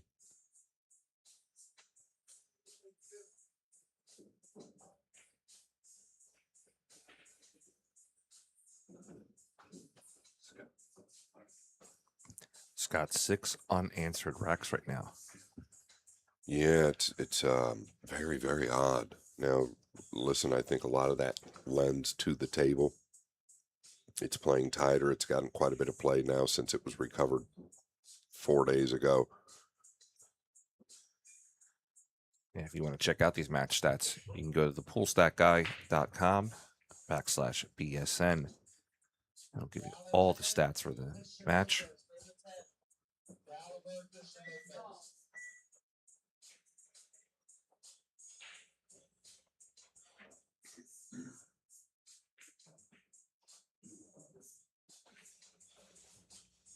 Well, he's used his extension. Is he looking to stay passive here?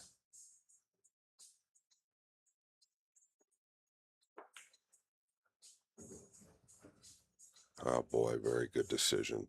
Very, very good decision. Got a little help from the pink 4. Did he cut him off from this long rail as well? I think Josh has to swerve.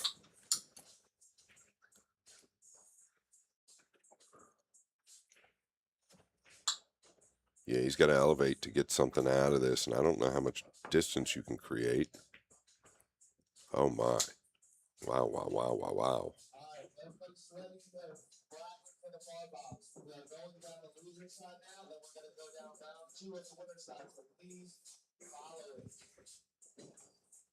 Doesn't have to play it in this lower left. He could just stun up the left side of the table as well.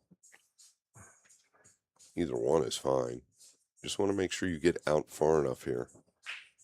And he's good.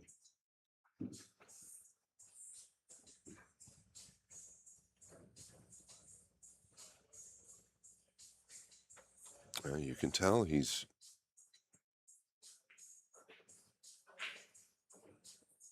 taking this a bit more seriously now. I think Dwan Kwok might be one of the only people in the world that doesn't have to take Josh Filler incredibly serious from the beginning. Yeah, you know what I'm saying, right? Yeah. We could see it like it was like he just wasn't 100% by any means as far as his focus.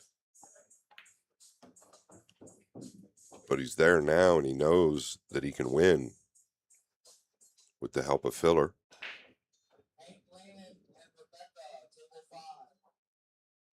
But you should know you can win at any time when your Fargo is 831.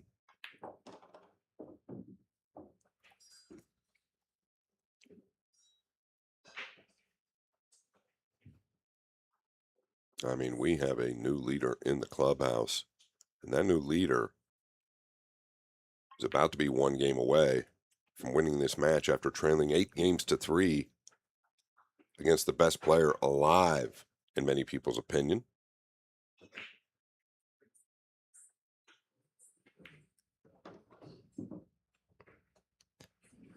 Scott, I also want to point out the Mosconi Cup implications of Josh Filler going out in the first round.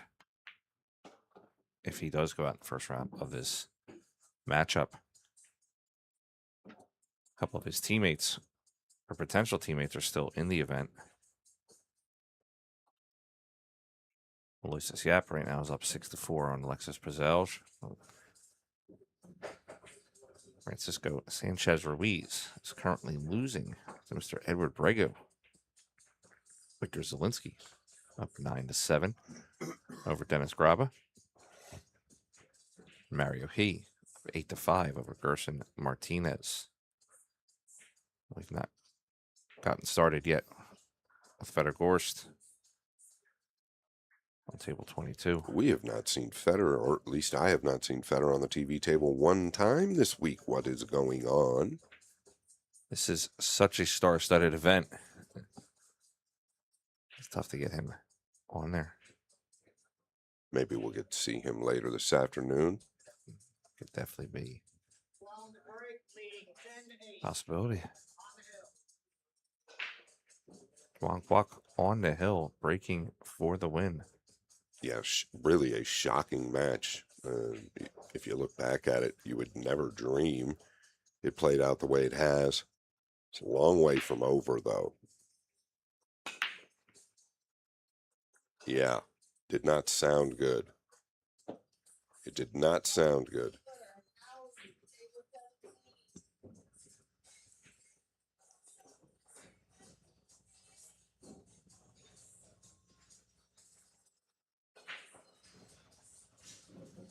Does the 3 play from the upper right side of the table?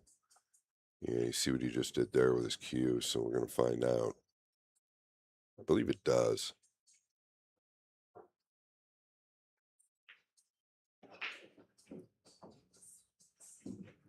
Really interested to see how he performs in this rack after leading 8-3, now trailing 10 games to 8.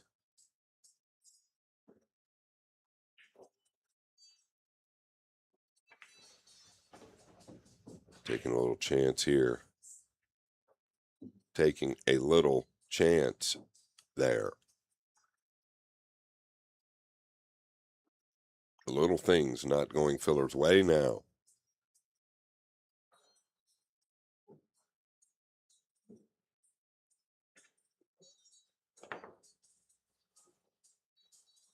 Okay. Ball in hand for Duong Kwok Kwong. I don't believe he's got an open pocket. He is the reigning PLP champion, and he won that event right here on this very table.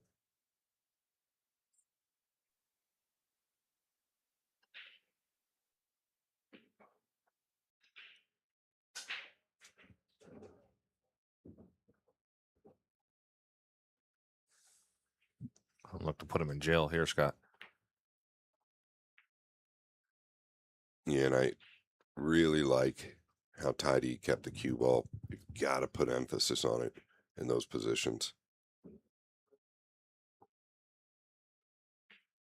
Boys, the 2 rail line cut off.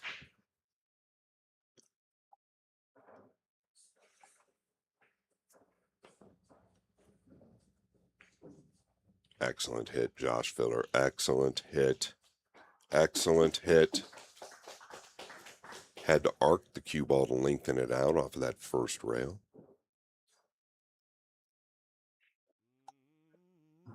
Yeah, this is probably the shot of the match for me so far.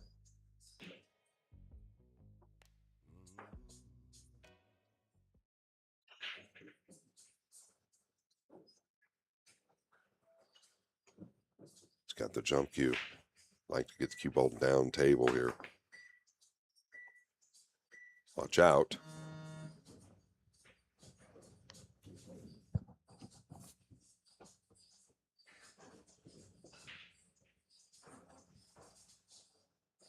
Might have to draw back for short side position here.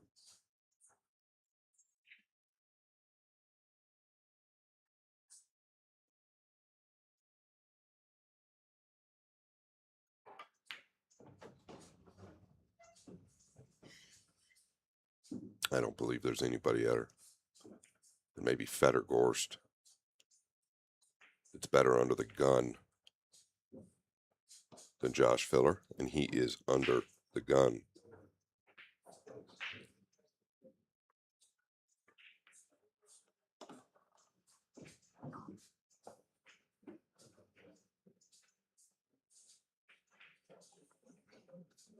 Big stretch here. Wanted to get a little straighter on the 6. He's got to dig into this. Is he competing with the 9 now? Or can he beat the left side?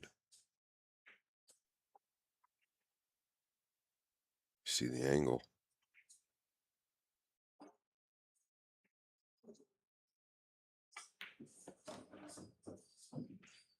Man, such a clever player. Didn't force anything. Yeah, I like that. Just take the longer shot if needed. Does become missable, but you don't believe that Filler will miss this.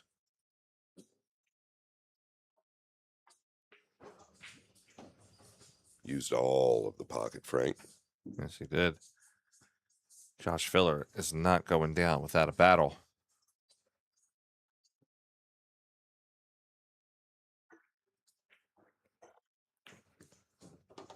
We have 10-9 on the score. Dwan Kwok Hong over Josh Filler.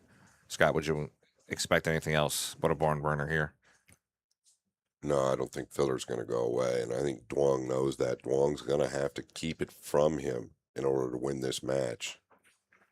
There are the stats. The big stat for me, Scott, is the balls pocketed. 89 for Josh Filler, 73 for Dwan Kwok. That was a very lopsided at one point. Now getting back to being almost close to even. Still, Josh, 100% success on the break. But Dwan Kwok is still a little low at 73%. Well, the two matches I've covered with Filler on this table, he's been 100% in both. That's incredible. Josh with 4 breaking runs, and of course, Dwan with 3. And Josh making 5 here.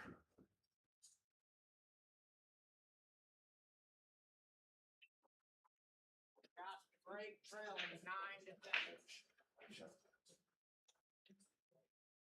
Let me just get the feeling this might go to the wire, right? Needs a look on the 2. Yeah, he's got a look, but it isn't great. He's going to be electing to play safe here. I don't believe he banks this to the left side. A couple options. He could send the 2 like towards the back of the 9 and go up on the 8, potentially. Maybe use the 4.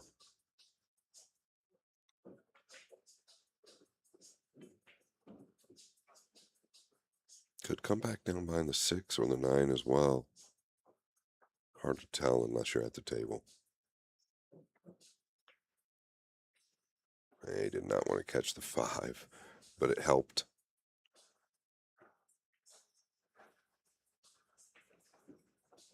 Did well with the 2 ball, though. You got to give him a little credit there, but off by some margin going into the 5 that full.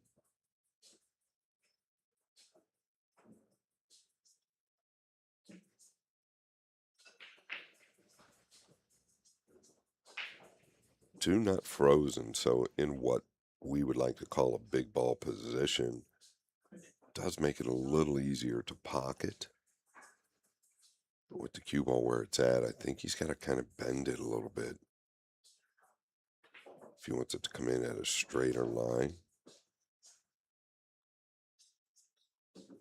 I think you got to go with the make here. I'd rather do that than try and catch this full and create distance. He's spinning down into it here.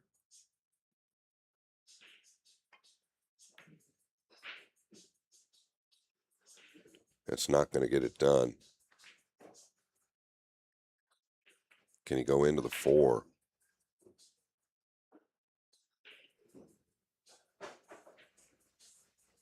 If not, just drift in.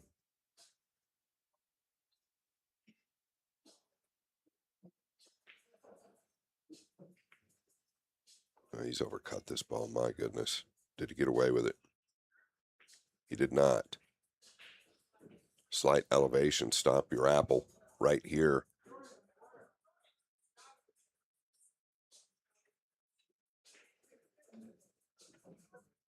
It's in your hands, Duong.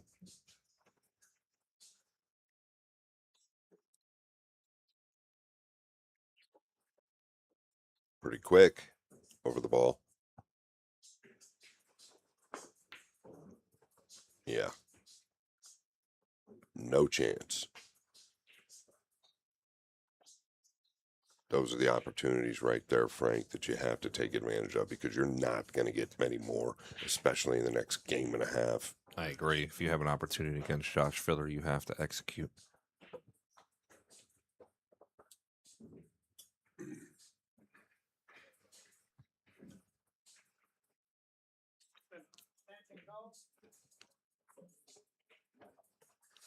Josh taking his extension.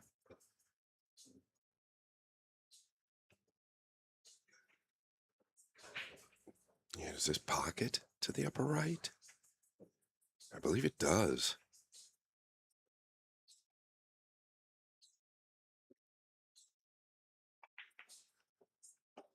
Oh my. Duong Quoc Wong with a big opportunity. He may not get another one. Once again, I felt like Duong's timing was off. Quickly down on the ball, didn't do any work from above. Filler has bad intentions.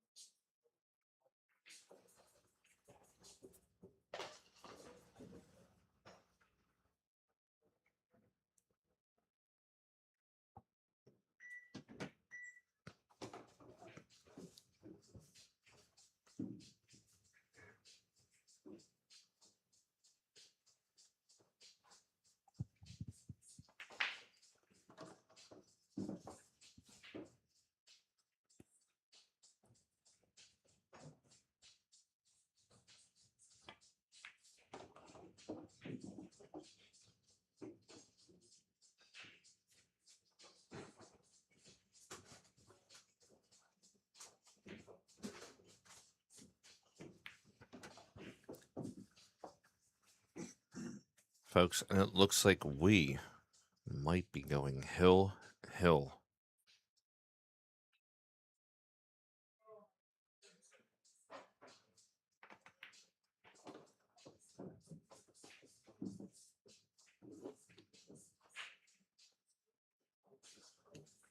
Yeah, we're going to be knotted up at 10. One game for all the money.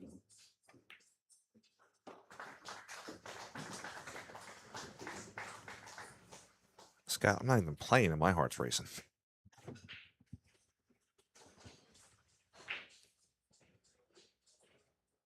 Yeah, I think Duong would like to have had that long ball back. The blue 2.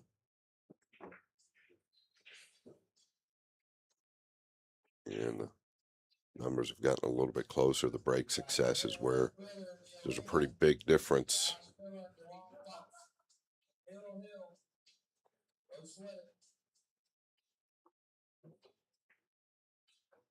Another number that stands out to me is on the defensive part. Josh with the 5 safeties drawn.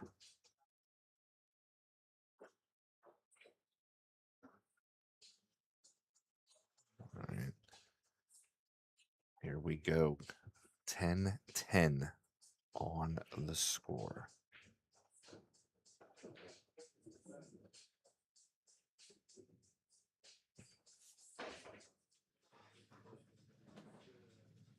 Josh to break. Hill. Yeah, filler to break. He's been 100% in the last 2 matches on this table, making the 1. The winner will advance to the final 16. Does he have a break and run in him? The 1 did not go, but he's made another ball. And if this match is really hill, it would tell me that there is no chance he's got a shot on the 1 because it's never that straightforward. The pool gods play cruel jokes on us, Scott. Yes, sir.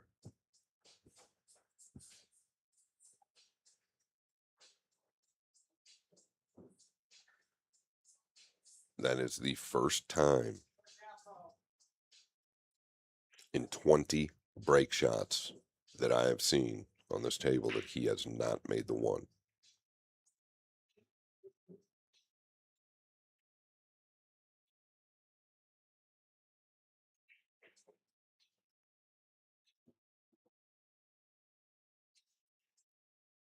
Pretty important push out here. 6 does not pass the 8 in the lower right. Other than that, the spread is pretty good. Is he tying the 4 up? I like the decision.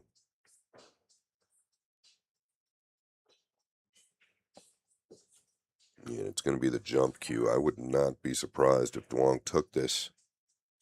You know you can create distance. You might even be able to creep over behind the 7. I wouldn't give this back, I don't think, as Filler looking at the 2-rail kick behind. Well, I feel like you could jump at this 1. Just send it towards the 6, 4, 8. And create that distance. You're going to have a 3 as a backdoor safety. If you're coming behind this ball, you want to catch it heavy from behind. You don't want to catch it thin.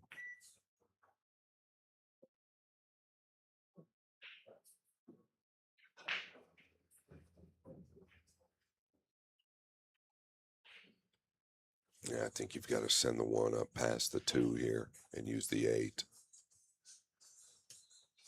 You can really weld him up in there.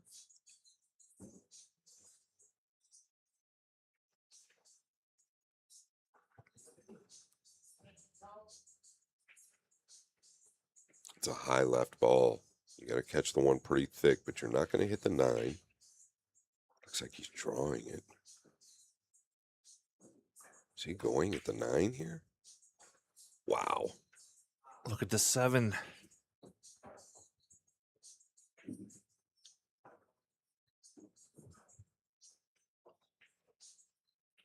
All right.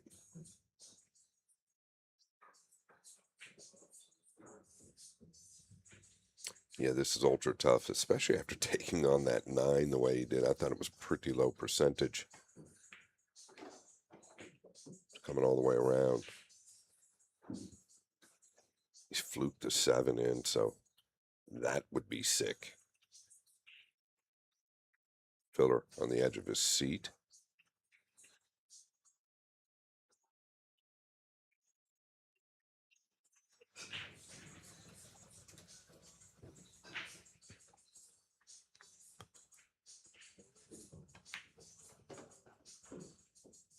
Yeah, where are you going with the 4 now? Is he able to get in behind the 4, Scott? Played up to the top pocket with the 3. Seems like a big ask from here. He just looked at the 4-8, I believe. Well, I would like to get down here if I can. If you don't land good, you've got a couple of balls you can get behind. Boy, it doesn't play past the 8. I would really think this one out. You could send the 4 down to the backside of the 9 and wedge him to the 8. It's a little dangerous, though, because Josh is going to have a 2-rail escape. I don't know if I like that one, giving Josh an opportunity at it. I understand why he didn't want to just lay him down on the backside of the 8 and leave the 4 around the 9. I get it.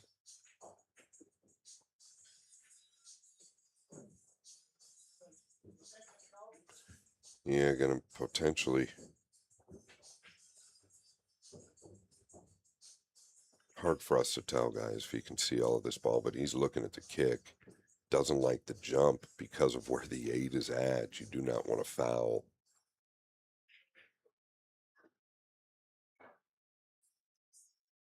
Needs to make a good hit here. Good things can happen.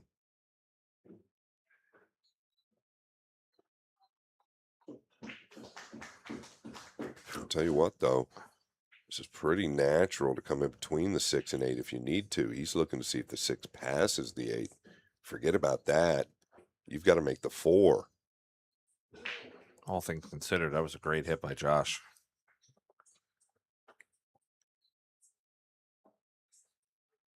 Okay, he's leveled out, so he's going to come 1, 2, 3 up towards the right side here if he can get it down. Up-mo, what's going to happen?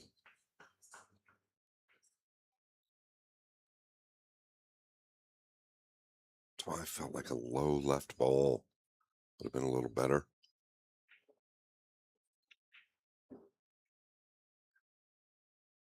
Awful quick again. Down on the ball. Speared it. Great shot. Kwong, kwong, kwong. coming from nowhere, trailing 8-3, is going to win this match, barring some miracle.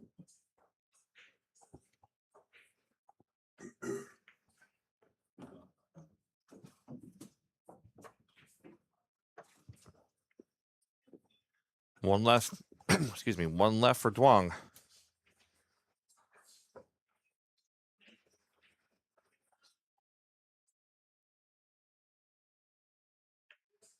Duong has eliminated Joshua Filler in the first round of the final 32, stage 2.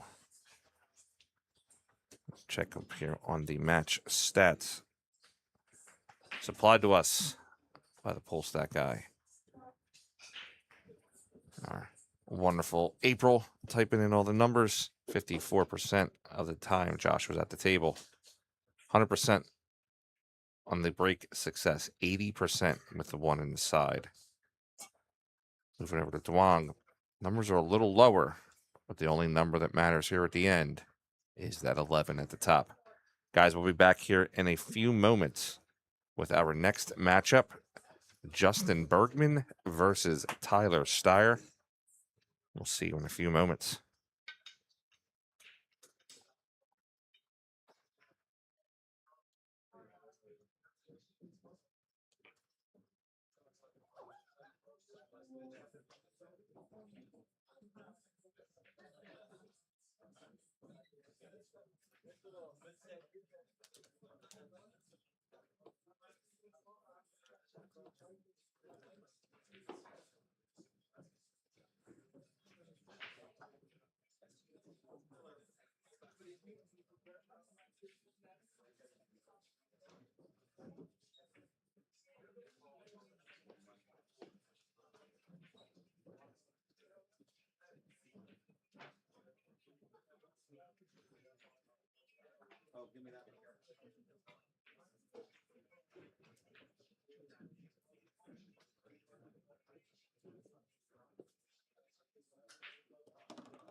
Jose, can you wrap one for me?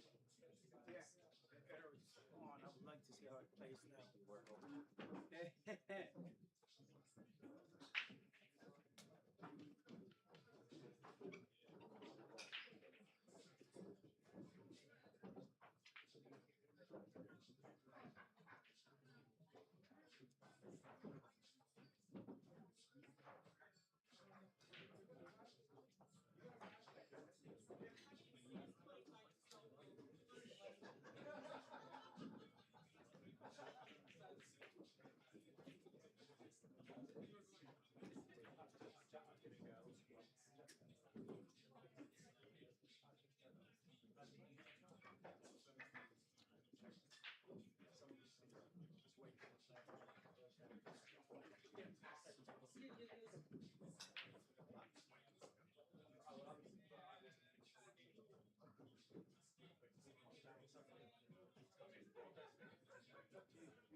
All right, guys.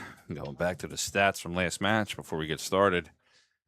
Duan Kwok Hong defeating the giant Joshua Filler with a score of 11-10.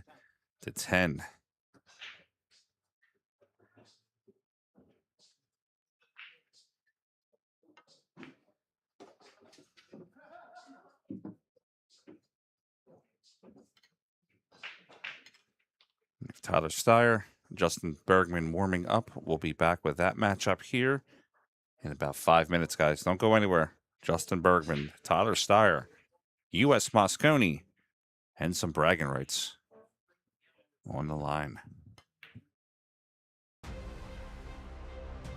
Every new beginning starts with courage. And round here, we have that in spades. One shot, the break, it changes everything. Made better by pressure. Two rivals at every table. A crowd free to live in the moment. From the four corners of the globe, the greatest players arrive, chasing more than a title. $500,000. 6 days of pure drama and unrivaled tension. And when it comes down to the final, they'll need every lucky seven. Take 8 seconds to steady the heart and sink the 9 for glory. The U.S. Open. Witness history in Frisco, Texas.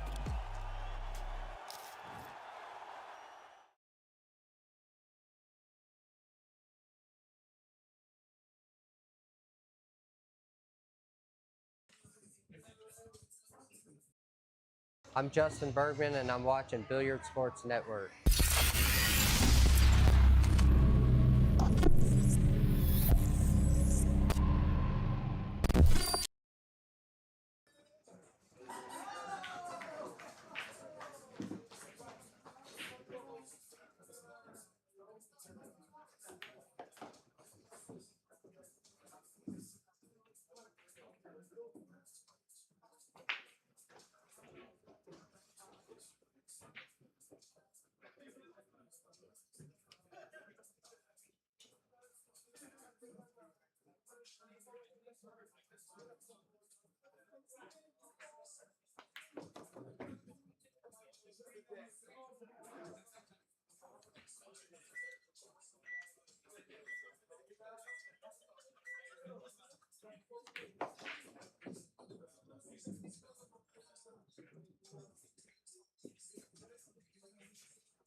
All right, guys. We're going to get started here in a few moments. Justin Bergman, Tyler Steyer, U.S. Mosconi Cup hopefuls.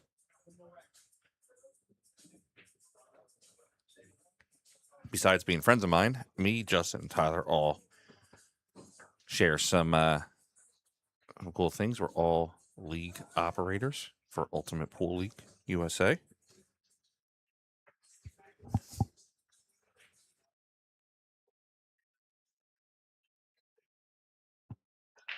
This is going to be a fun matchup. I think Tyler has the technical aspect, whereas Justin just has the shot making pizzazz. I mean, he can make a great shot from anywhere. I'm very excited to watch this one.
Moonlighting Billiards presents the Drill Partner.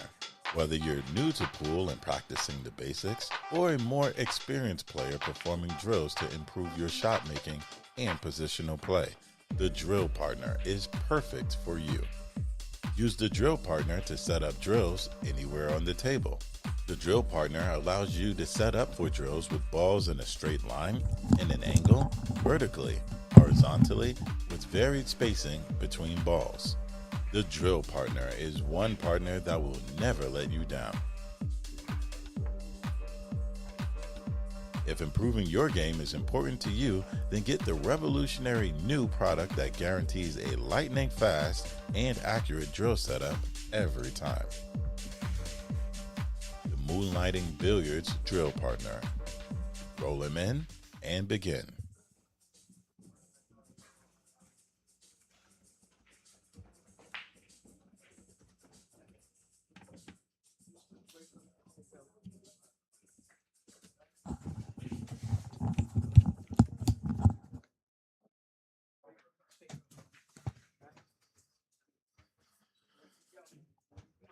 All right, here we go. Justin Bergman, Tyler Steyer. Let's start it off. I'm going to be joined by the freezer here momentarily. Get the action underway.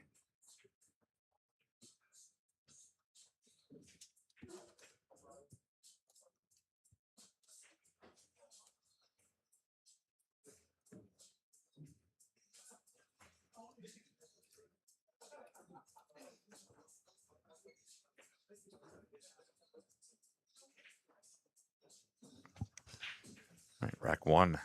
Tyler Steyer to break.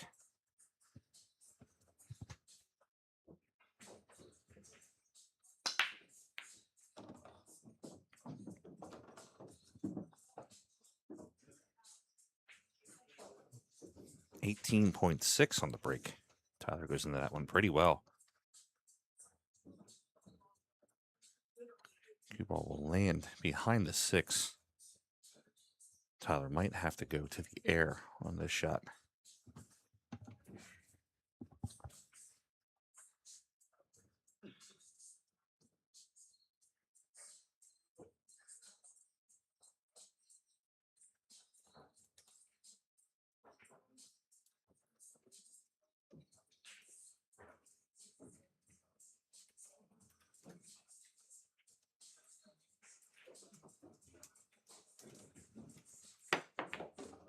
Tyler pockets the one ball in the side pocket. Q's going to roll down. Should give him a shot. The 4 in the side pocket. Checking on our side angle. Little thin. And Tyler should be able to play a little high off the 7. Using it to straighten out for the 5 in the bottom corner.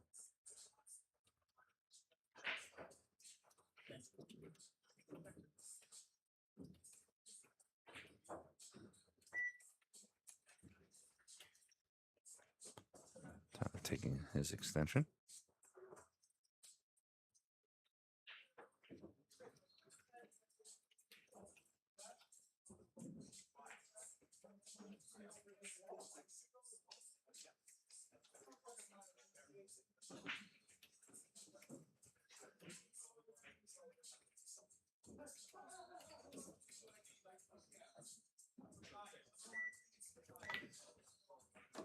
Tyler playing the bank instead. Gets on the 5 ball.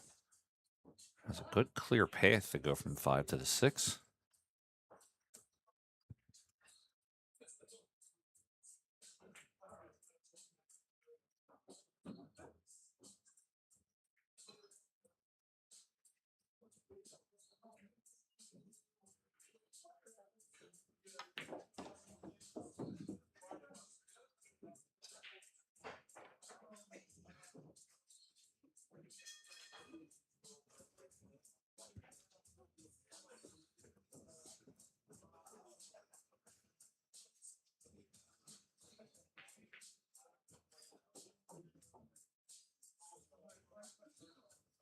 Six ball will play into the side pocket. Tyler will hold for the 7. Just playing the 7 ball to the bottom right. Stunning the cue ball to the left. That's an exit angle on the 8, so he can play the 8 to the corner and draw down for the 9.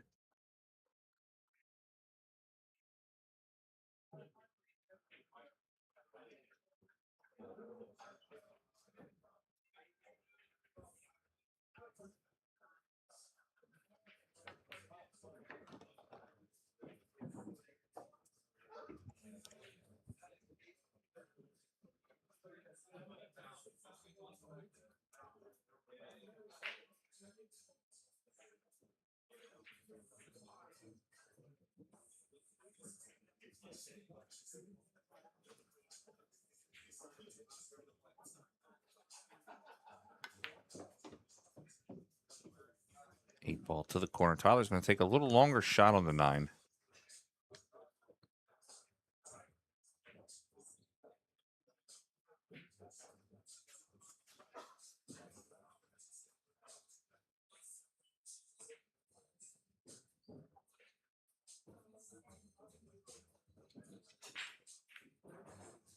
And Tyler Steyer pockets the 9 in the bottom right corner with a big opening statement. 1-0 on the score.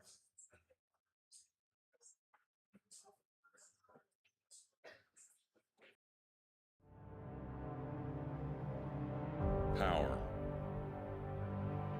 precision,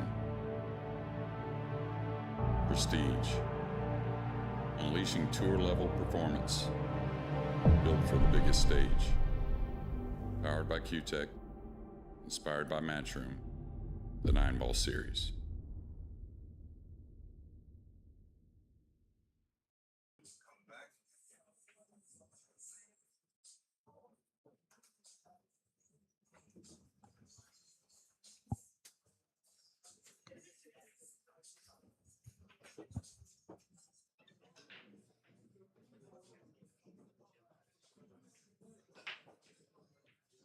All right, coming out of the break. Tyler up 1-0 over Justin Bergman. Tyler's break here in racket number 2.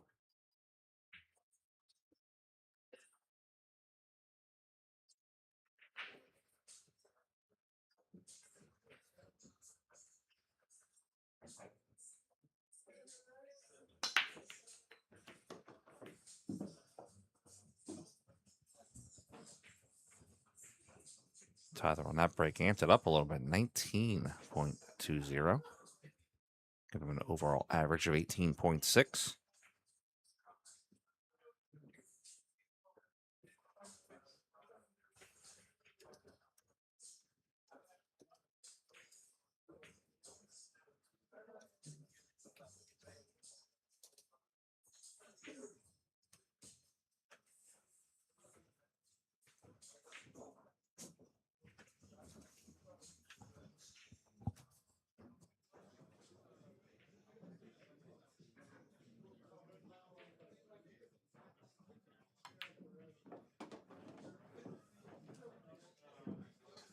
Tyler with a nice rack here again to open up.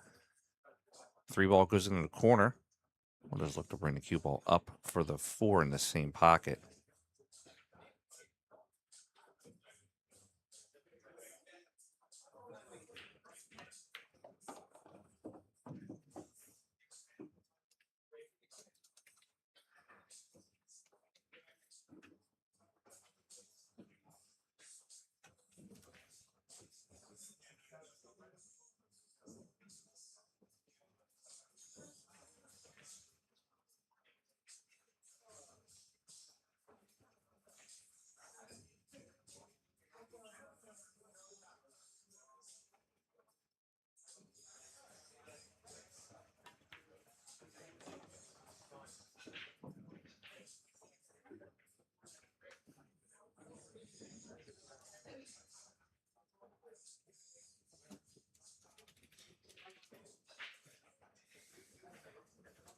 All right, Tyler.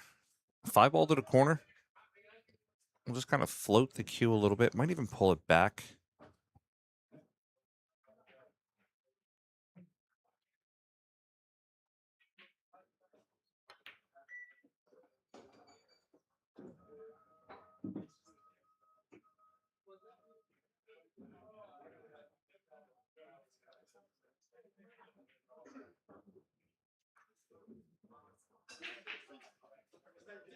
It's a little flat on the 6 ball.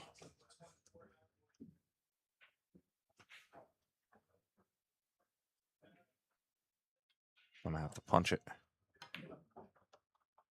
Those 2 rails punches it out. Gets over for the 7 to the top left.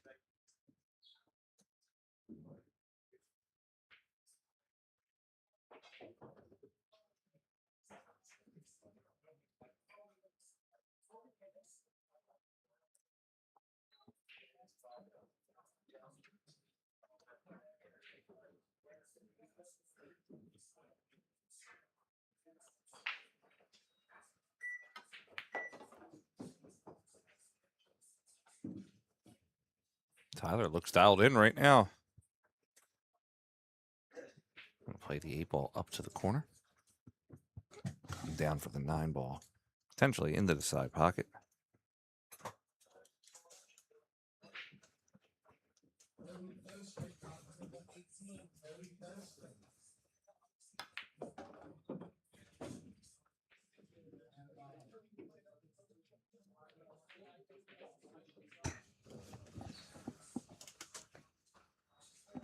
All right, Tyler shooting at 100% for the first 2 racks here. What do you think about that, Scott? Yeah, it's 1% better than 99. And it's 99% better than the one that I can do. Yeah, not too shabby.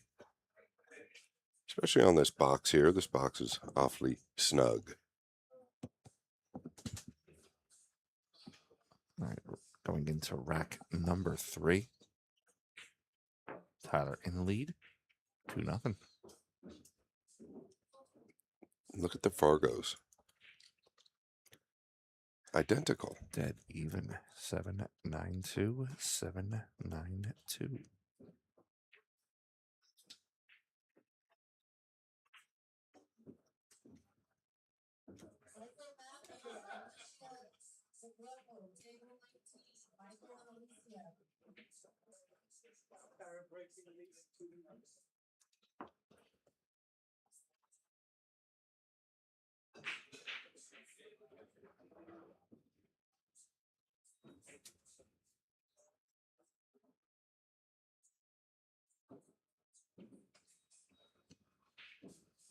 All right, rack number 3, Tyler to break.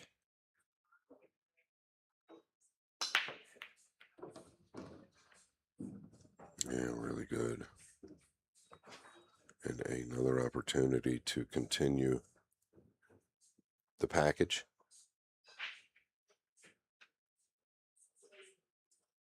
Presents the drill partner.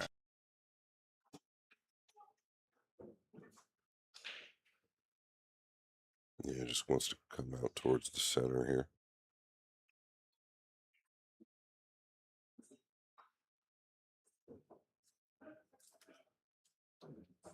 I mean, what a great layout.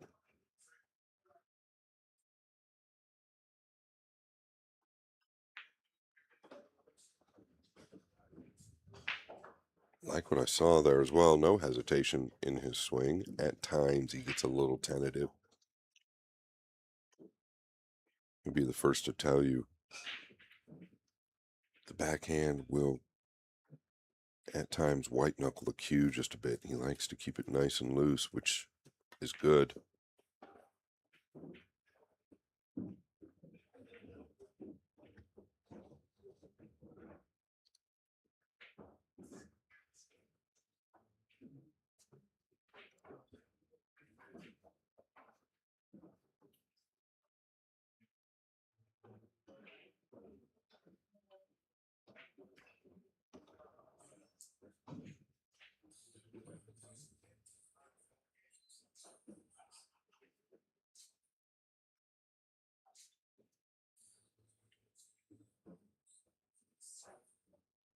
Yeah, I like that decision.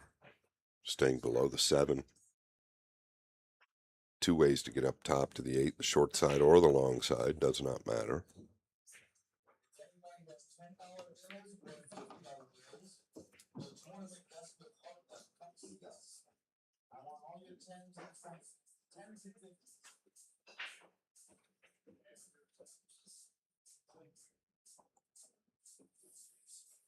Just get off the long rail. Perfect. He looks as good as I've seen him in a long time, to be Looks honest. focused, Scott. Yeah. Maybe trying to send a little message to JB.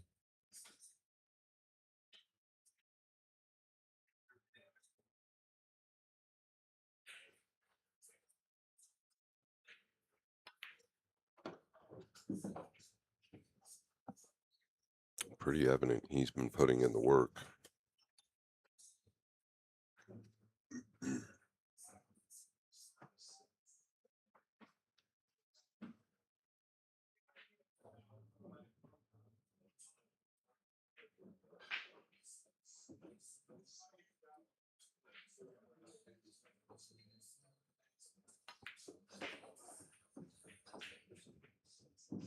And Tyler Steyer. Usually when you order up a 3-piece, you get a side of corn and mashed potatoes. About to take a lead here, 3-0 with this 9-ball.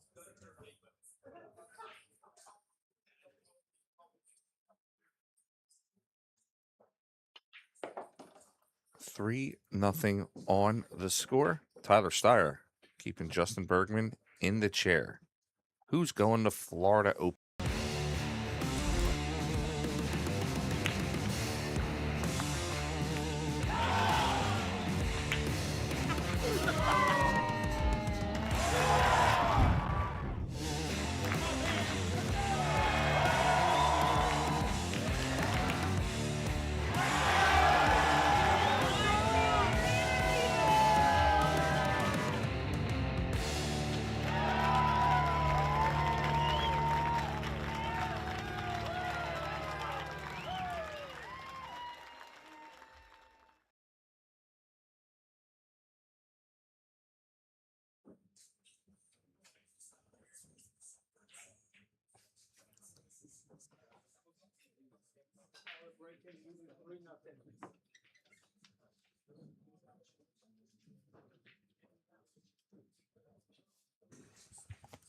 All right, coming out of the break. 3-0. Tyler Steyer. 100% of the break so far. 75% with the one on the side.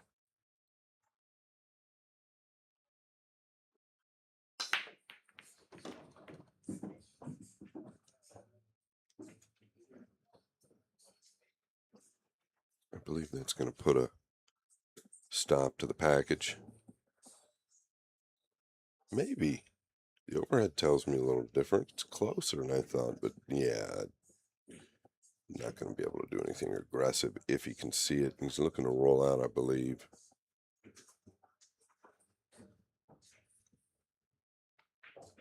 Tyler hitting him a little firm, averaging 18.8 on the break.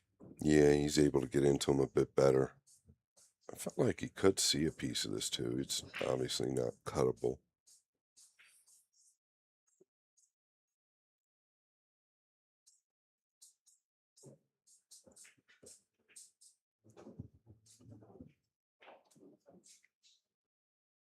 Is he coming all the way around, maybe down towards the pink or the 5, sending the 2 across table?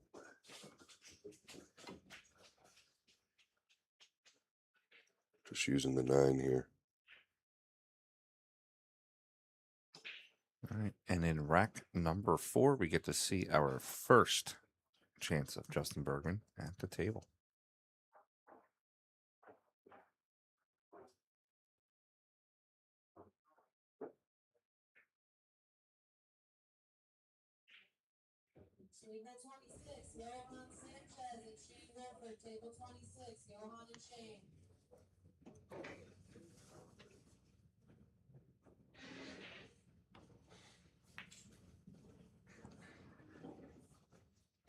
Yeah, real good hit there. Getting him nice and full behind the 8. Is jumpable. Problem is, you're not going to get anything as far as separation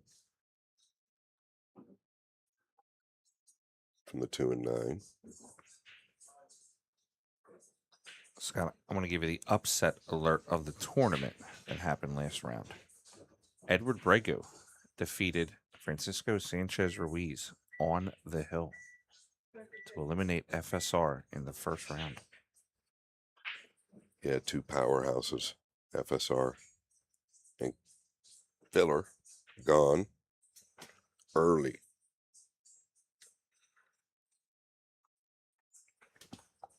All right, one of our second round matchups will be Aloysius Yap versus Mario He. Dennis Graba versus Demetrius Lakatos.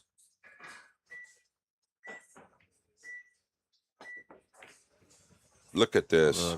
Wow.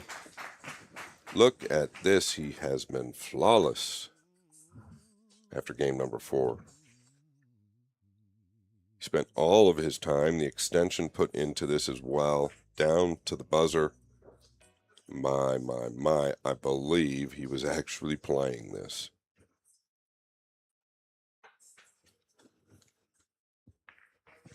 After 4 racks, 4-0, Tyler Steyer. Looking at a 1,000% player overall performance.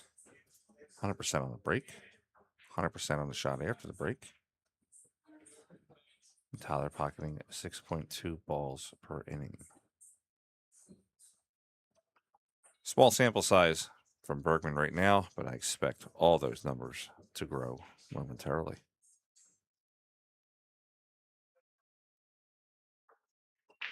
Getting back to our first set of matches that we were talking about. Mr. Edward Brego defeated FSR. Mickey Krause defeated Anthony Maglino with a score of 11-8. And Robbie Capito will be taking on Duan Kwok Hong next round at 4 p.m.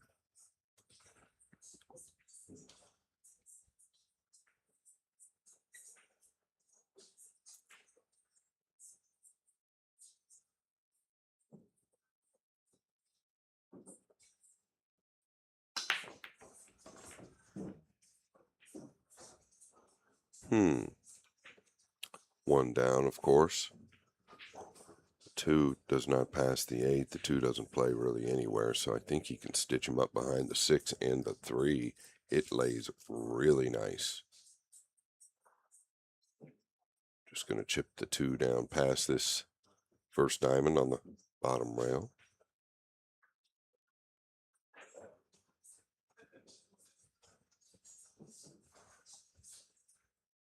You'd love to be able to glue him up behind the 6.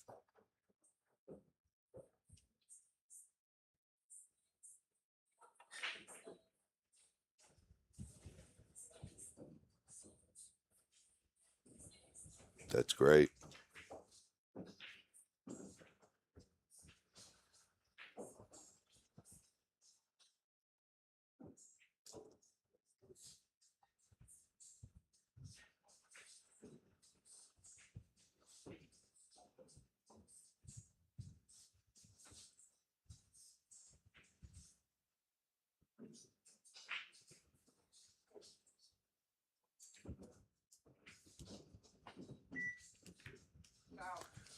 Yeah, cut the 8 first.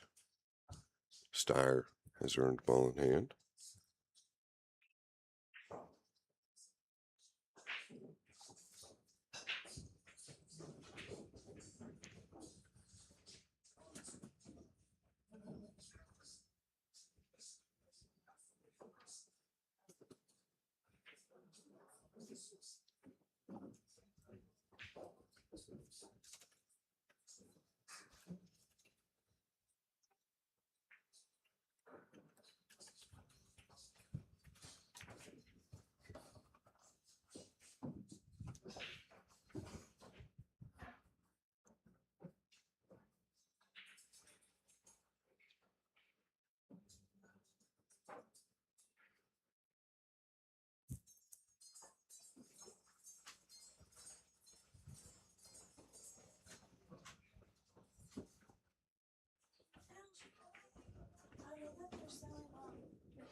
Yeah, and so the 3 holds up. Maybe a bit firmer than he would have liked. I don't think he wanted the 3 this deep. He can come straight out of the corner. That's what he'll do. Playing the 4 to the upper right, more than likely. I can't imagine him playing below the 4 here.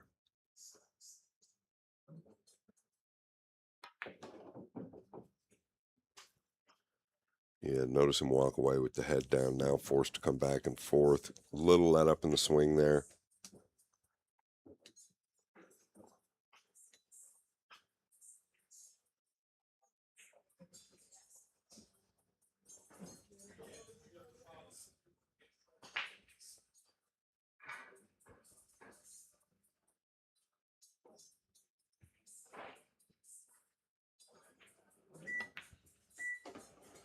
What a positive strike once again.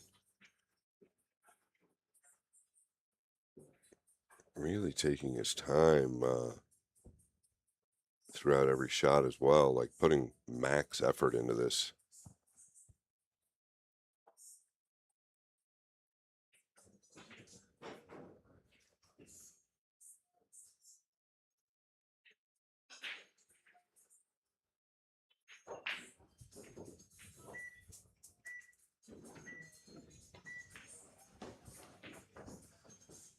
How they're making good use of the shot clock also, Scott. Taking it down to the last second, making sure that he has himself set.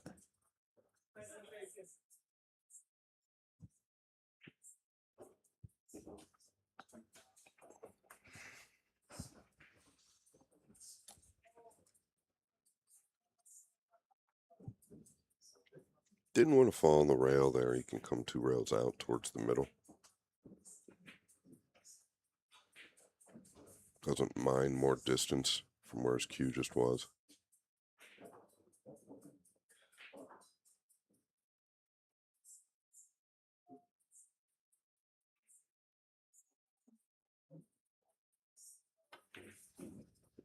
Oof. Snuck it in the top side there, Franco. He did. That was close.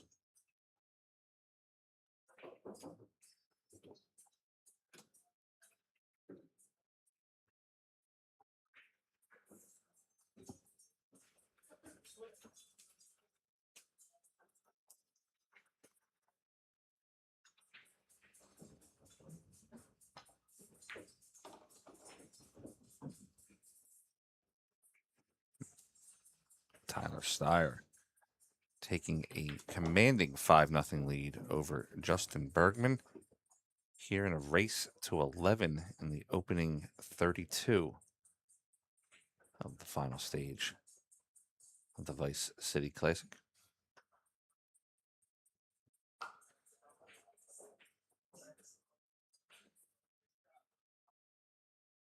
What's up, everybody? This is Dave from Classic Billiards down here in South Florida. We do things a little bit differently here compared to your old pool hall.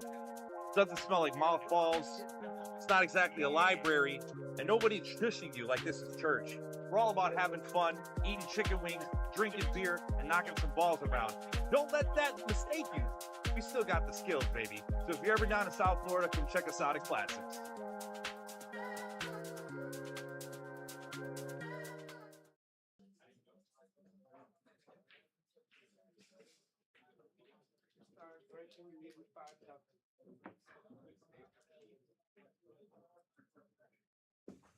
Rack number 6, Tyler Steyer. Holding perfect, up 5-0.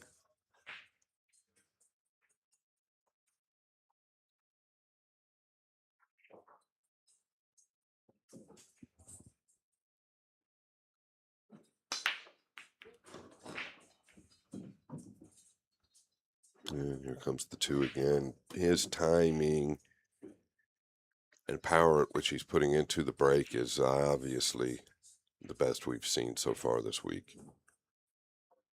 I don't think there's a player on tour except maybe the likes of Gorst, Kachi, Yap that wouldn't take Steyer's break.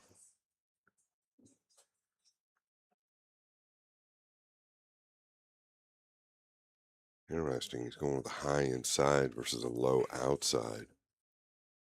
I feel like this is a tougher English. Yeah, felt like that was a tougher English. You're always going to overcut it if you're going to miss it. The low outside wrapping around the upper right, just coming back out towards the middle, is natural. It's easier to make the ball. First real look for Bergman to win a rack.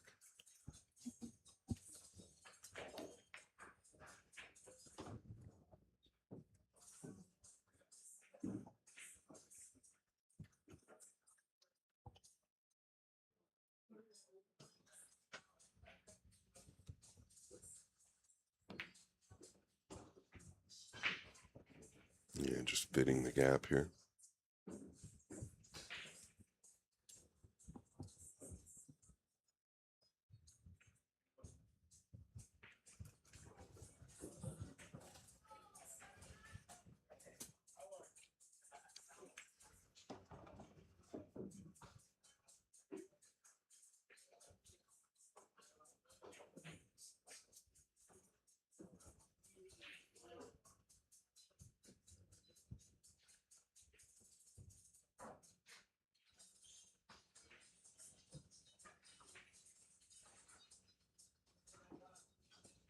Yeah, fell just a bit on the wrong side of the 6 here.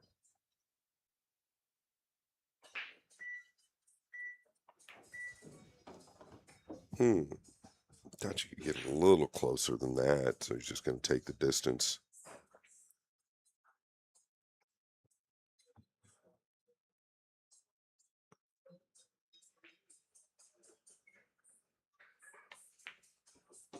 Great hit.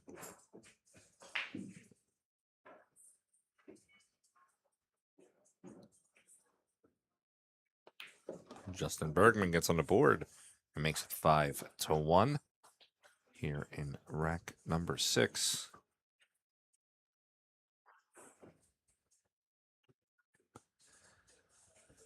A look at the beautiful Aramith Arena here at Classic Billiards. The flamingo is named Jerry.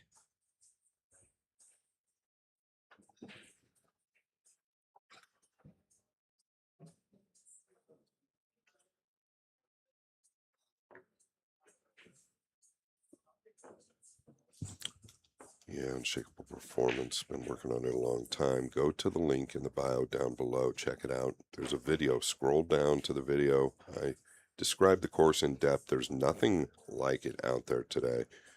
We've got hundreds of people that have ordered this course, and I'm being honest. I'm being very grateful when I say 0 have complained about anything within the course. They're all very, very pleased with it. And it is priced beyond well. Thank you, guys. You can use code VICE10 for 10% off as well. All right, rack 10. Bergman trailing 5-1. Looking to cut into that deficit. It's going to be dry. I don't think there's anything positive, meaning aggressive.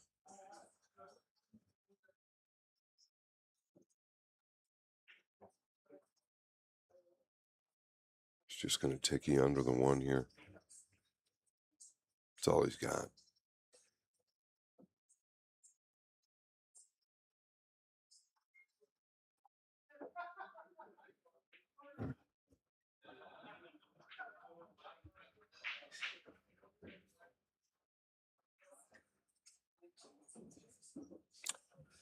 Gonna do the same thing.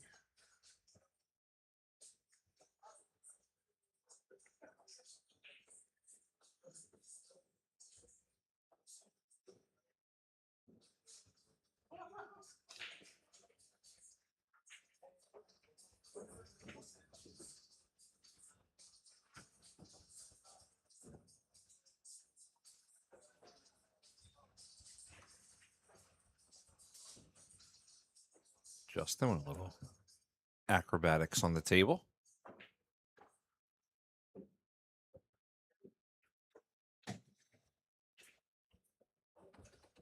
Yeah, he'd like to wedge him here, but on the close side of the one so he can't get to the 8, and I think he's done that. Got to be careful, Mr. Bergman. Steyer will play the 8. I think he just recognized that.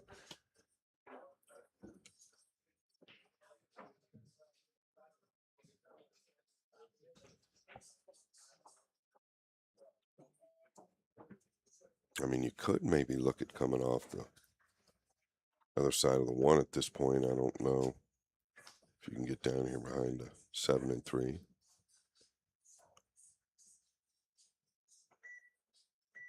Is he looking to kick this down table? Well, the way he hit the cloth with his hand, I almost felt like he thought he fouled.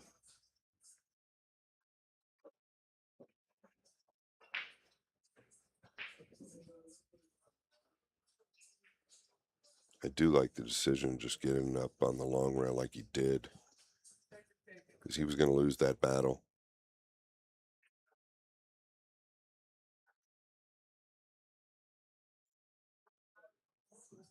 I believe he's going to consider coming down below the 2 here.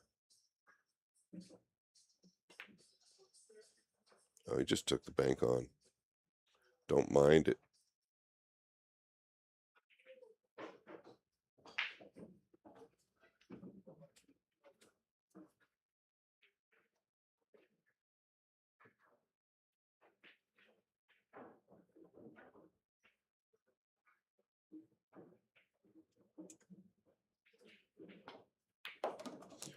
Well, pretty good sign there.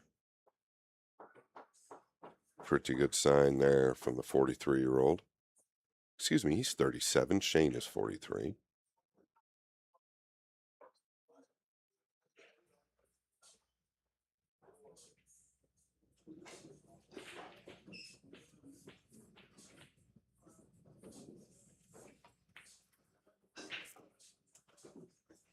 Yeah, Steyer elected to play the cross corner. On the 1, figured if he kept Bergman at distance, he'd be okay. That was not the case. Can he avoid the 4 now? Just a low outside ball, 2 rails, or can he avoid, excuse me, the 7 going 1 rail up? Okay. A chink in the armor.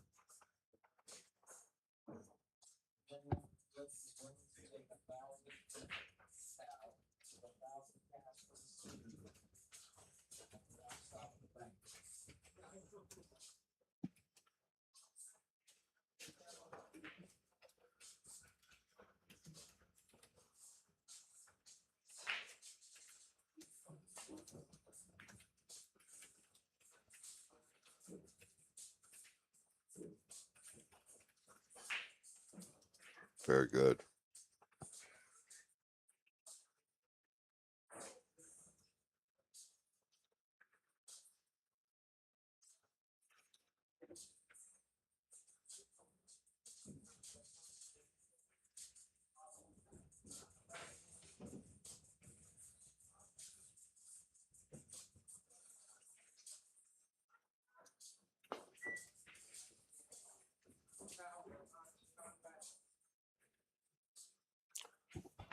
Steyer has earned ball in hand.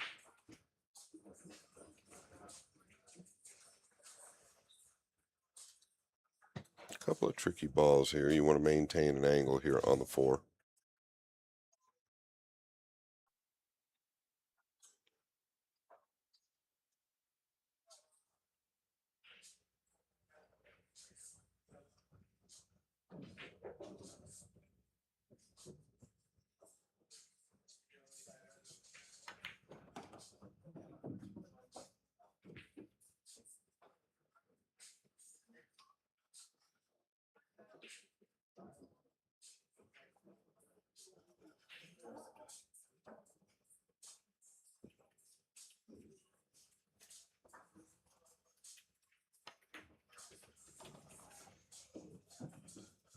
feet.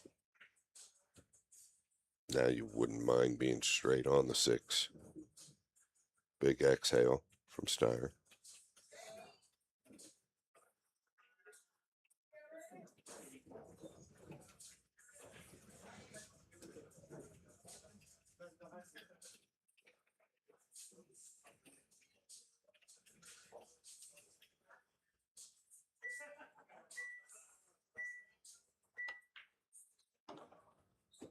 Perfect.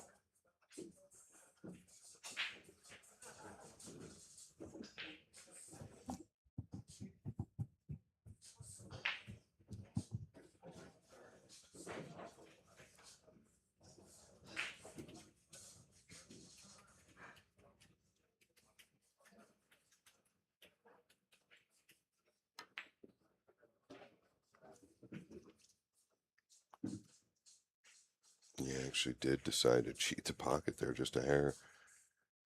So we could keep that line going back to the 7, stay off the rail. Looking really good, Tyler. The best I've seen him look in a long time, to be honest.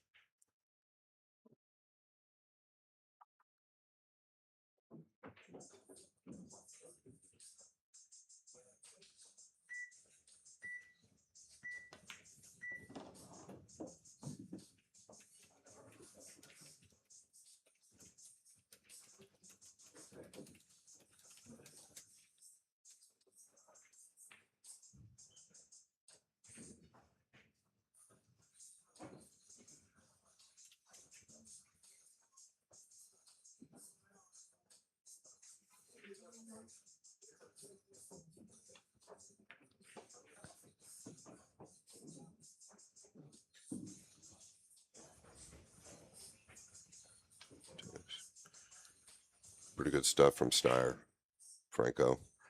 Absolutely. You know, some naysayers out there, Scott, and after last year's Moscone, are saying that, you know, maybe Tyler isn't deserving to be on the team. I don't know anybody who puts in more work than Tyler. But what people tend to overlook is that there were more missed 9s from other players than there was just Steyer as well, right? They just happen to be glaring, the ones he missed. 6-1 on the score. Let's look at the stats so far in this matchup. Supplied to us by Mike, the pool stack guy, and April, the pool stack gal. 6-1. Tyler with 3 breaking runs. That's part of the big opportunity there, starting off with 3 in a row. 100% on the break for Tyler. But the big number there again is the ball's pocketed 49-9. Tyler's pocketing him at about 3 to 4 balls per clip. Where Justin's getting to the table with tough shots opening up. Tyler also getting 2 fouls in the matchup. Coming back into the arena. Rack number 8. Tyler Steyer in the lead, 6-1.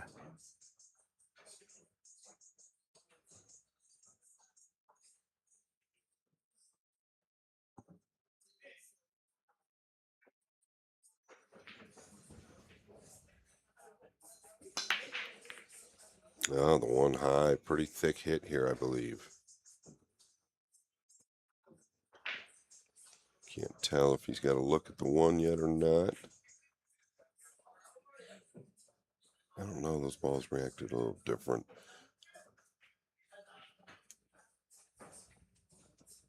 Definitely a good spread. Just this is obviously extremely tight.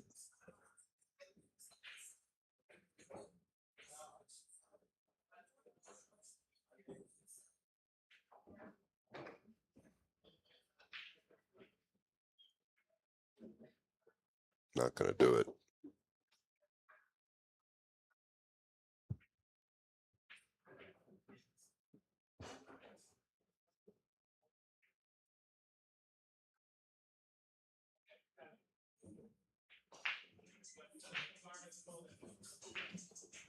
Really just about getting on this too. Everything else is connecting the dots.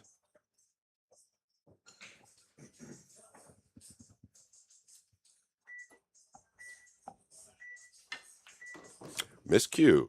We've seen it over and over and over here in the Aramith Arena.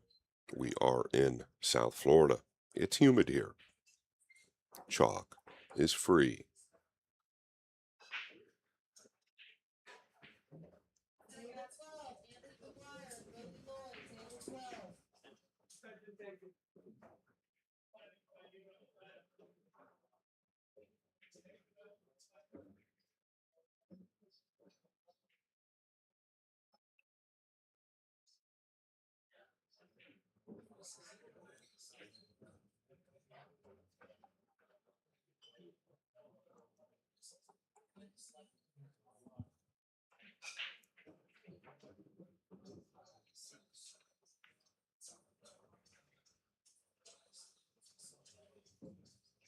Yeah, it'll do for now, but I think Bergman can really figure out a way to control this.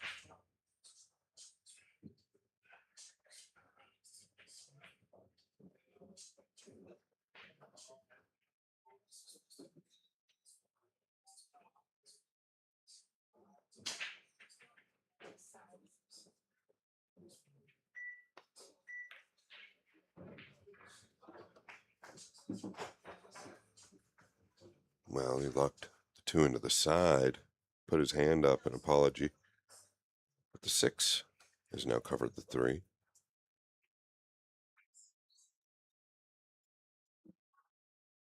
Where's he going with the cue ball here? Is he trying to stun over behind the pink 4?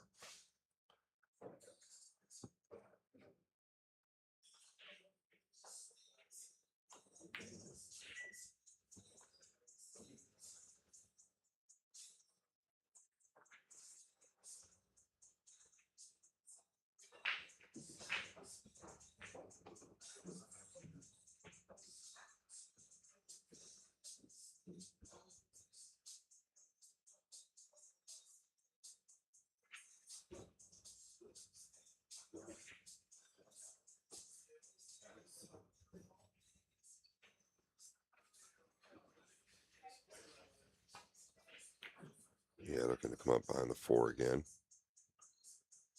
Speed looks ideal. Very, very good.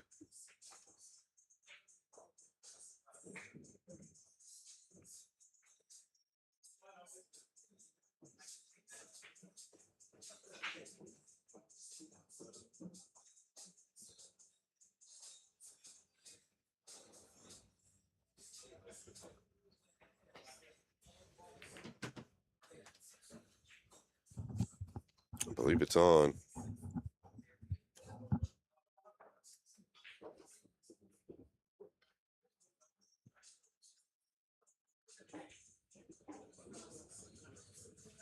Well, just a sliver of the 9 here. Boy, it sure doesn't look like he has to jump much of it.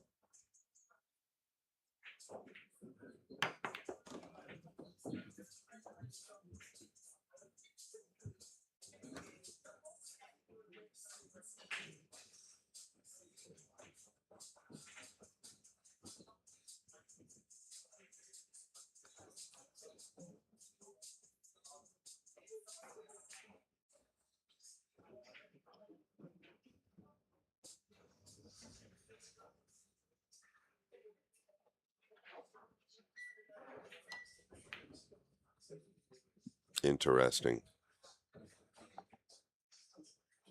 This is a concern with Steyer. It's when the balls are really kind of out in the open and fairly easy. At times, he tends to just miss that odd ball when you really, that's really when you've got to knuckle him down. I mean, you're up 6-1. You've played excellent.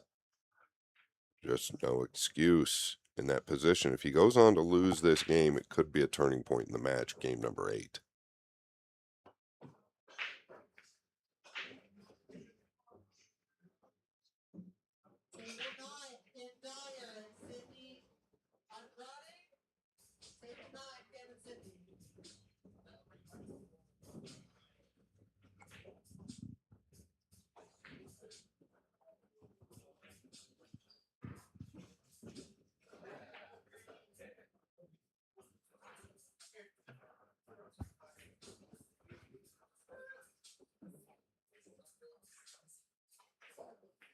Yeah, like cue ball back down here, somewhere below the 9. Oh, he's overcut this. Oh, he got some massive help from the 8. That was going way wrong.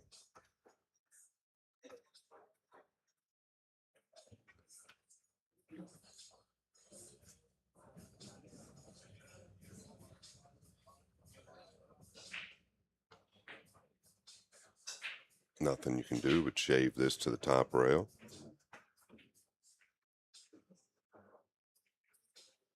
No, he's mishit this badly.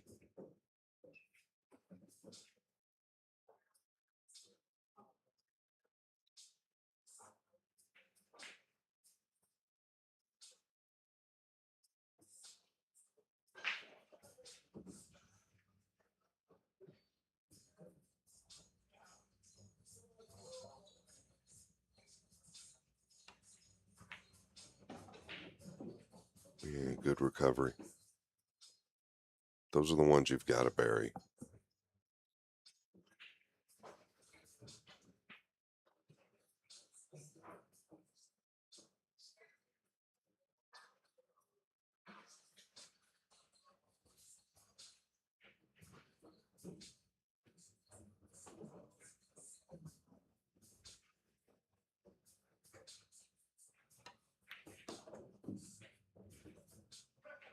Needs to run.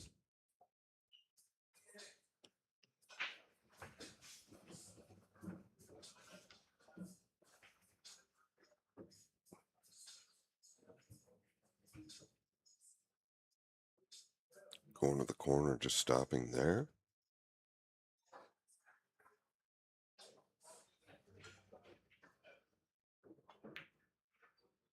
All right.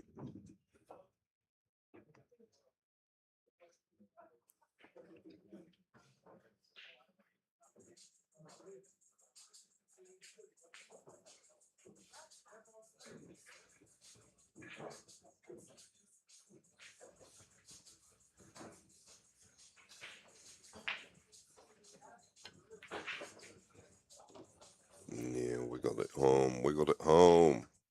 A little short on the 8. He's got 2 options, take the distance or pound around.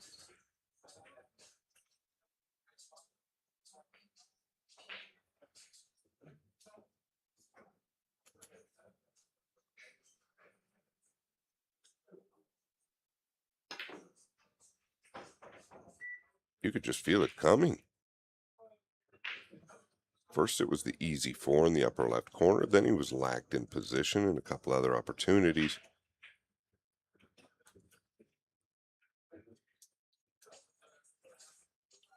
And I'll call it what it is. Tyler Steyer, at times known to get a little weak with a lead. Justin Bergman knows what time it is. He needs to put the pedal down. Steyer going to take a break.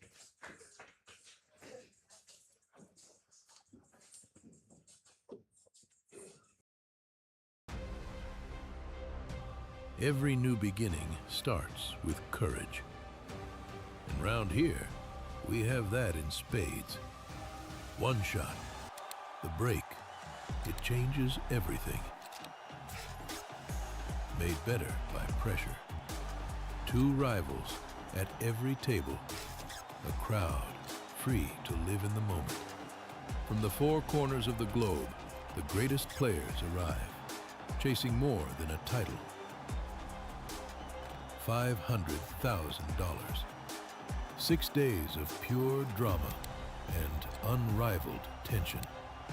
And when it comes down to the final, they'll need every lucky 7. Take 8 seconds to steady the heart and sink the 9 for glory. The U.S. Open. Witness history in Frisco, Texas.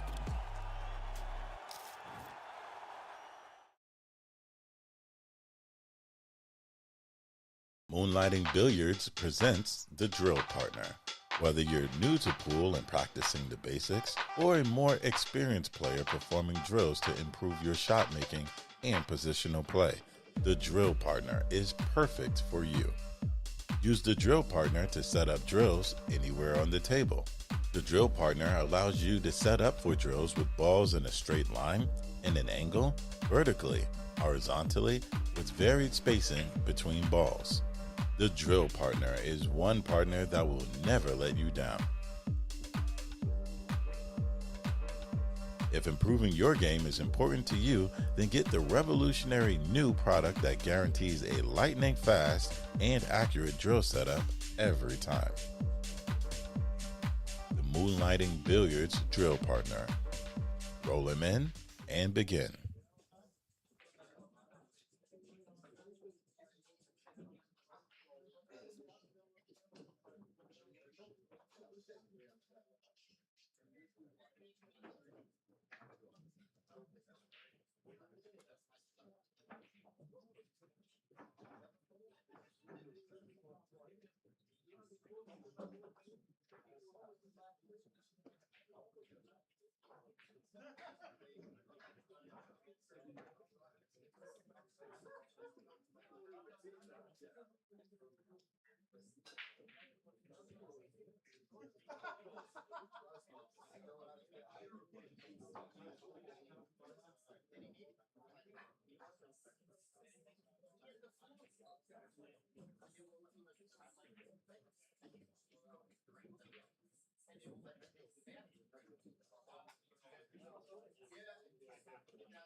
All right, coming back from the break. Rack number 9. Tyler in the lead, 6-2. Justin still trying to get some success on the break. Let's see what he has here.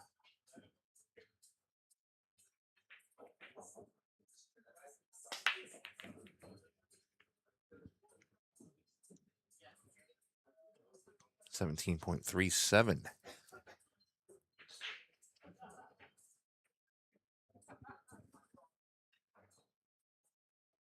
Presents the Drill Partner.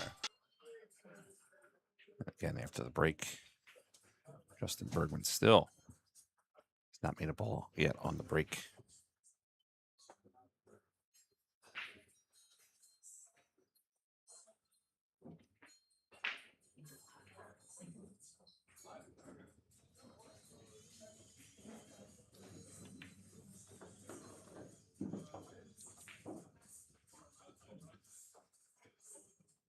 Two goes into the corner from Tyler. He can bring the cue back up for the 3 into the top left.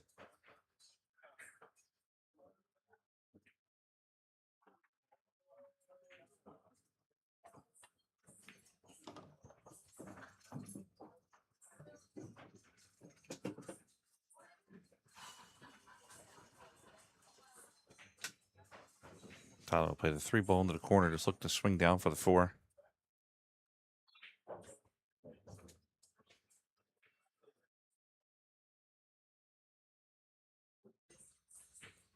Yeah, let's see how Tyler recovers from last rack. Missed the 4 twice, I believe.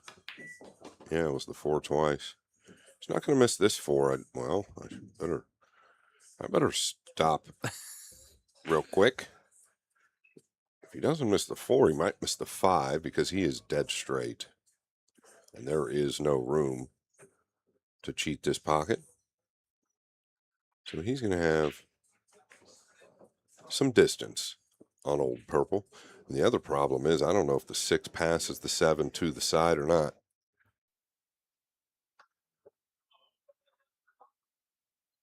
I believe it does. Boy, you talk about a steady back arm. You better have it here. Any tension in the back arm, the front of the cue will feel it. Yeah, this is, things are changing dramatically, and he's getting away with it. Bergman needs to get the jump cue out, and the other thing is, can he even get to this? Can he reach it enough? He can. It almost looked like a full cue there. I think it is. I'll take the pot, and he drew the rock. Here comes Bergman. You do not want to flirt with him.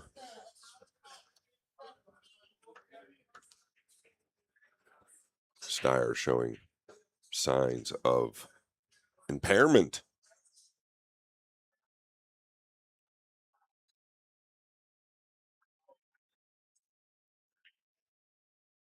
To put it nicely, I will say that 5 was definitely not easy, and he got a little bit of a cold rub there, leaving himself straight on the 4.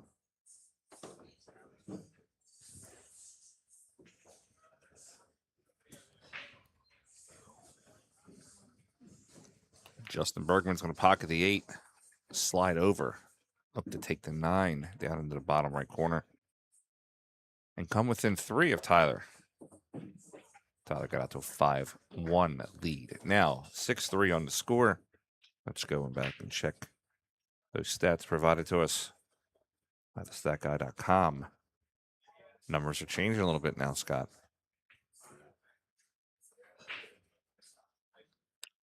Yeah, some interesting numbers for sure. The glaring one for me, though, is the 0% on the break.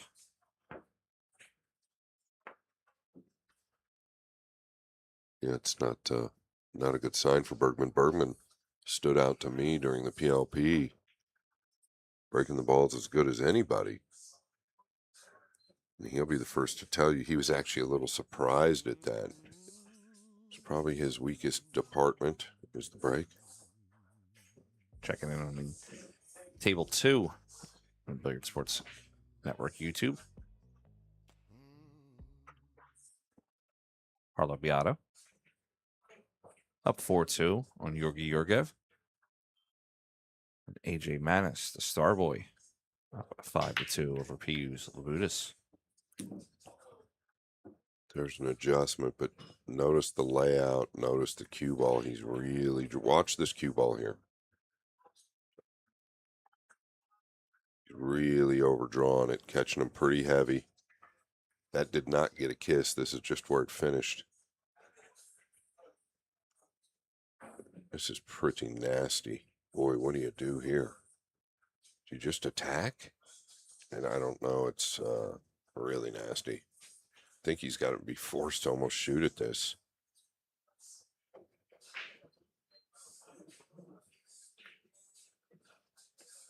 Yeah, and that's why he had a couple of backdoor safe options, I believe.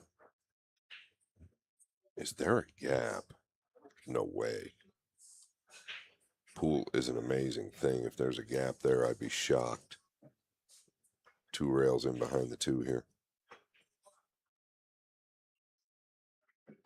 You'd like to catch the thin side of it and use the 6 and 3, but you need to get a rail.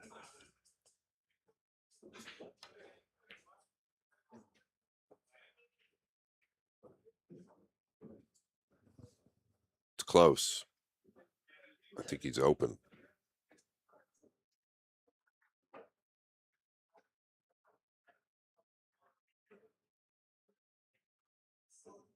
just get the feeling this match is a long way from over. Well, it's a long way from over anyway. I guess my point there is I think it's going to be a little bit closer than we thought. Nice strike. Really nice. Justin finished well on that 3-ball.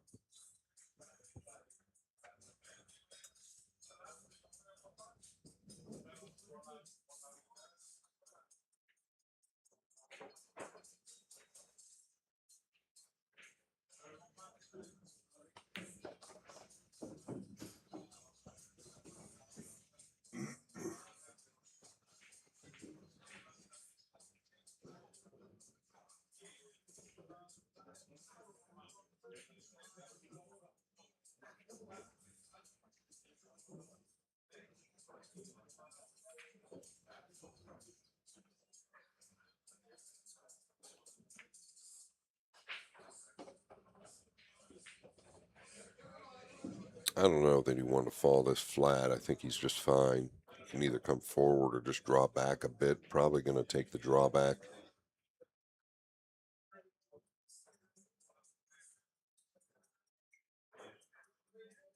You don't want to try to cheat this too much, though. Oh, my. My.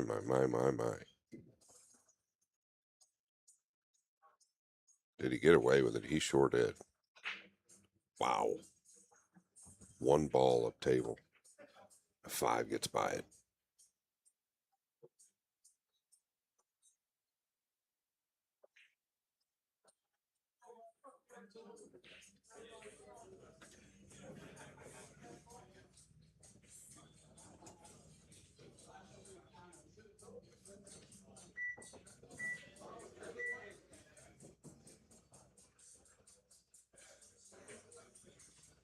Yeah, very tricky here. Can you kick behind it? Maybe use the 7. You want to catch it a little full. I don't think the scratch is on. I don't think I try to cross the 5 here. I think I just kick behind it. Maybe just a center high ball. Yeah, I didn't think crossing it was any good. It was too thin.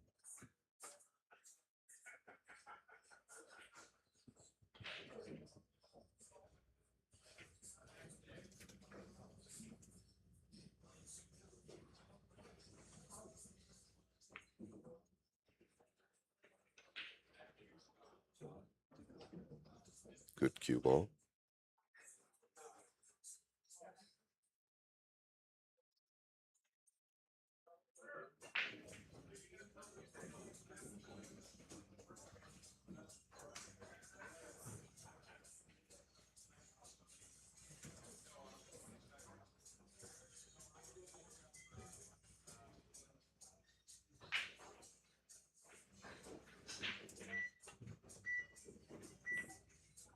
Great hit. Great hit.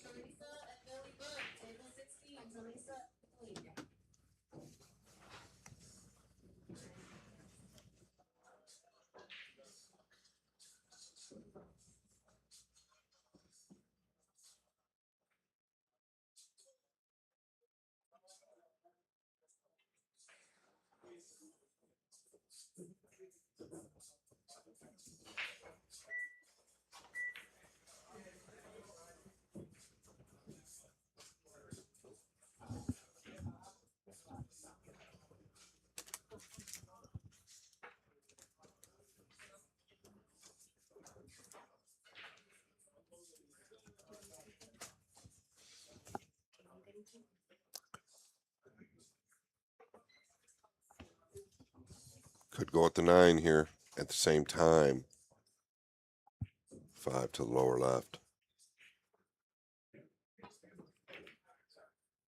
And he's not threatened either pocket. Getting a little messy mid-match here. It's not easy either. He's going to stay leveled out.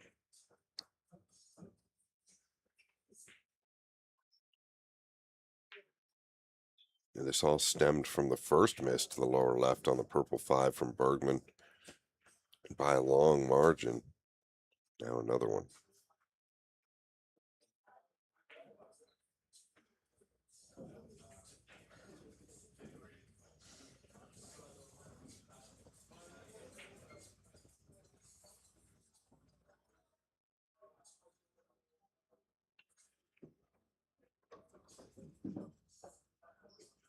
Does not want to finish on the rail just in time.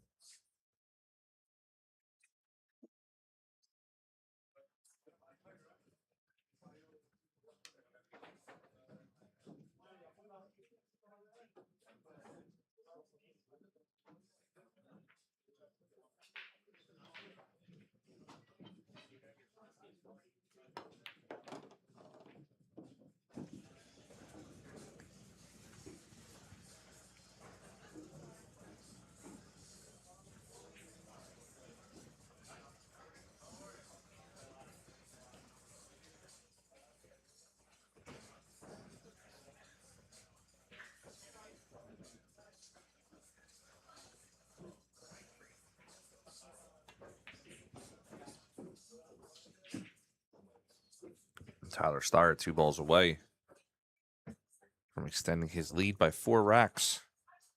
Looking to make it 7-3.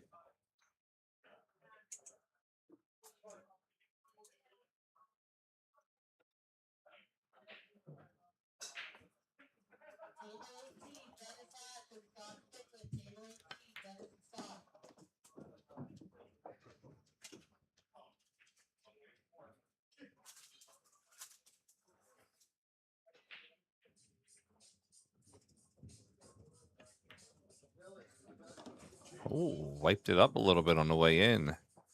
Tyler Steyer, 7-3 now on the score.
Seven three on the score. Rack number 11 to begin momentarily.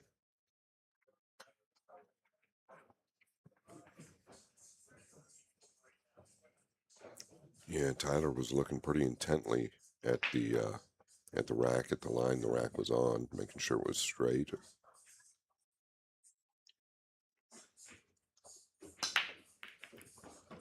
Snuck the 1 down there. 2 is down. 3 is laid up here, pretty thin to the corner.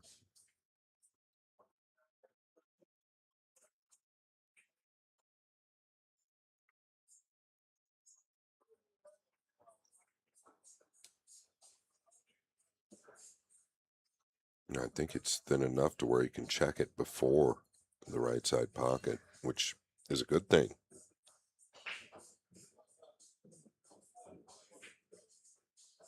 How hard do you got to hit it, though?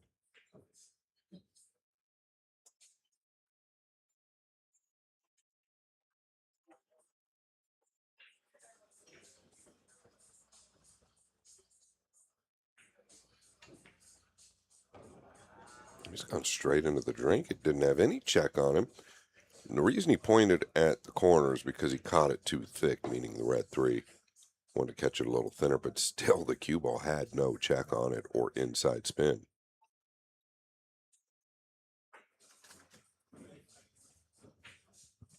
Speaking of inside spin, check out InsideSpin.com for all your up-to-date information on players, events, and stats on players.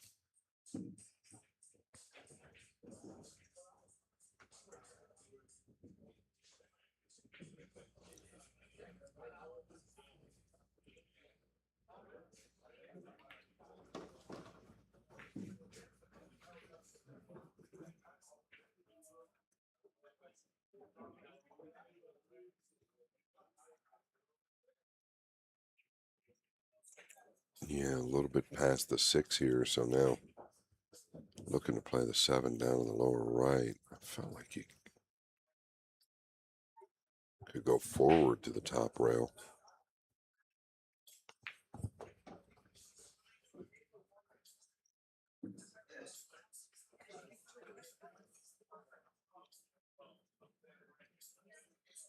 Scott, we have a finish over there. Claudio Cacci has defeated Mark Oysterbosch with a score of 11-8.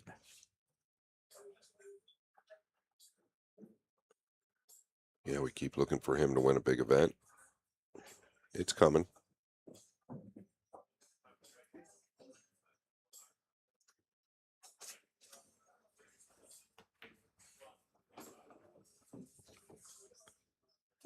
All right, Bergman will play the 9 in the side off the error from Tyler Starr. That'll make the score 7-4.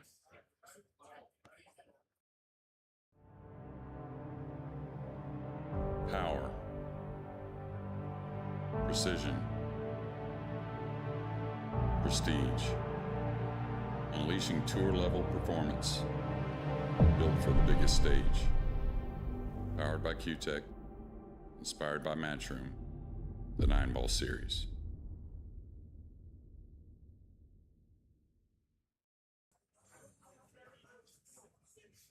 All right, here's the scores going on now. Currently, Fedor Gorst trailing Nicholas Tan 6-3. Marco Tuscher is up on Eklakachi 6-3. Christopher Tevez 7-3 currently over the young Landon Hollingsworth. AJ Manis 7-4 right now on Pius Labutis. Oliver Zolnacki 5-4 on John Mora. And the current reigning world champion Carlo Biado 6-2 over your Yurgev. Back here on the main table. Rack number 12 to begin. Yeah, really struggling with the break. I can tell he is highly frustrated from that as well. Too thin, most likely. Didn't hit him real hard either. What was the speed? Do you have it, Frank? I do. Speed on that, sponsored by Break Demon, was 17.23. Oh, it was a little firmer than I thought then. I guess it was just the sound that wasn't right.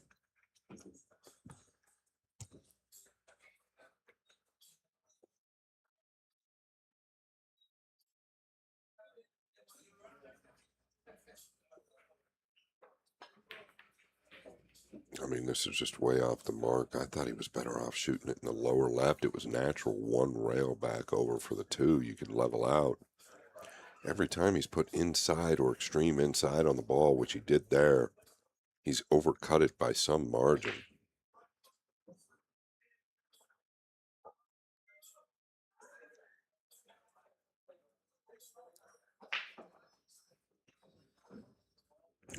Is he actually a little bit hooked here where he's got to swerve just a hair? Watch the side pocket.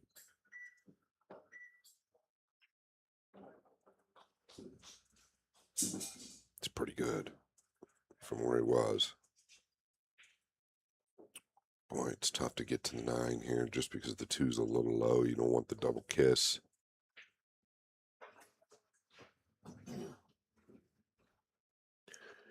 Yeah, that's why I think he's going to elect to try and tuck behind the 8. Can't reach it.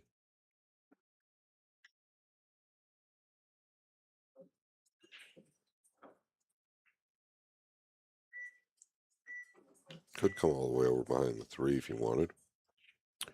It's not going to work. It's kind of why I felt like the 3 might be a little better. You could cut the 2 more.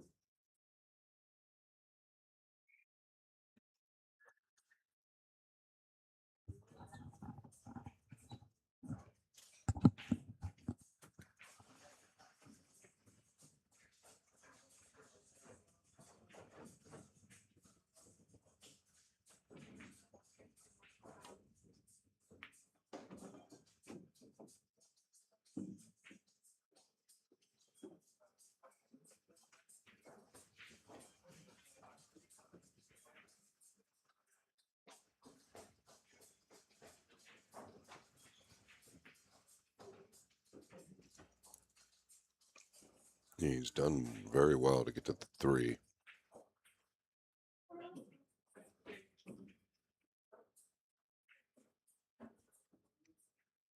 Pretty big stretch here.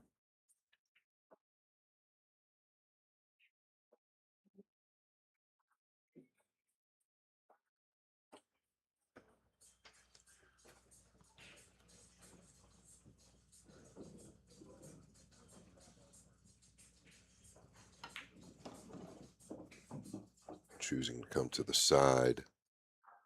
It's going to be a bit short. I think if he's confident playing well, he just comes one rail over and goes up to the upper left corner with the 4. A lot less cue ball movement that way.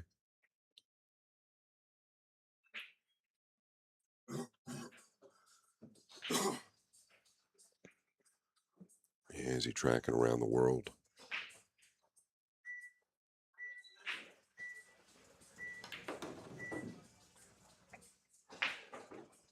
Yeah, one issue starting to lead to the next. Now he's got distance on the purple 5. Does have room to punch one rail out.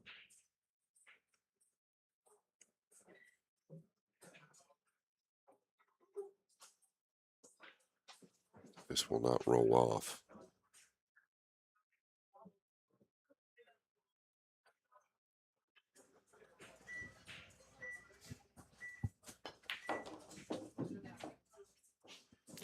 All right, starting to get himself into a bit of a pickle.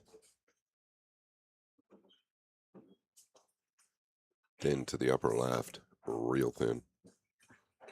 Just going to have to kind of let the cue ball go here. Watch the black 8.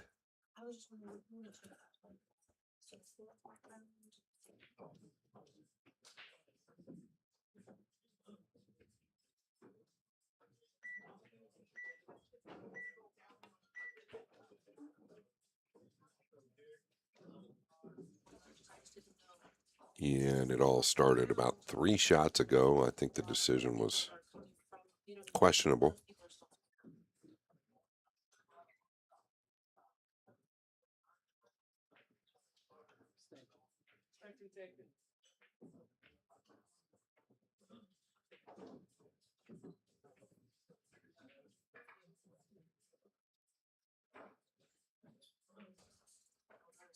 Yeah, if the 6 is on the rail, it makes things a lot different here. The attention he's given it, it's telling me that it's kind of like that.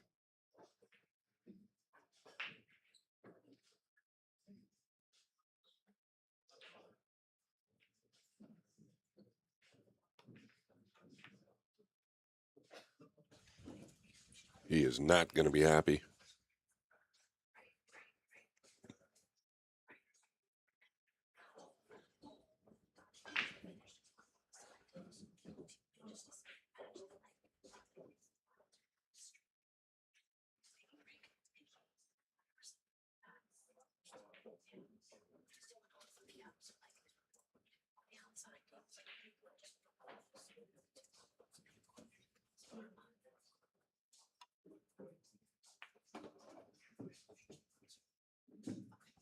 He'd like to have gotten a little more out of that. He should be fine, but we've noticed lately that distance is a little issue.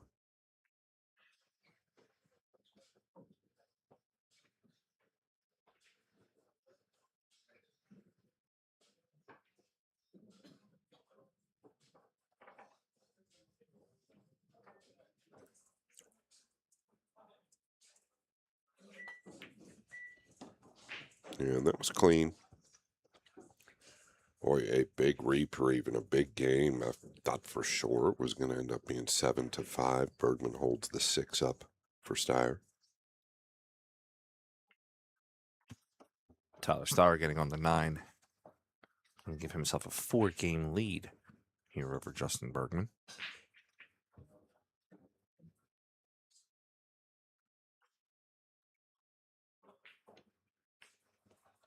Eight 4. Tyler Steyer on the score.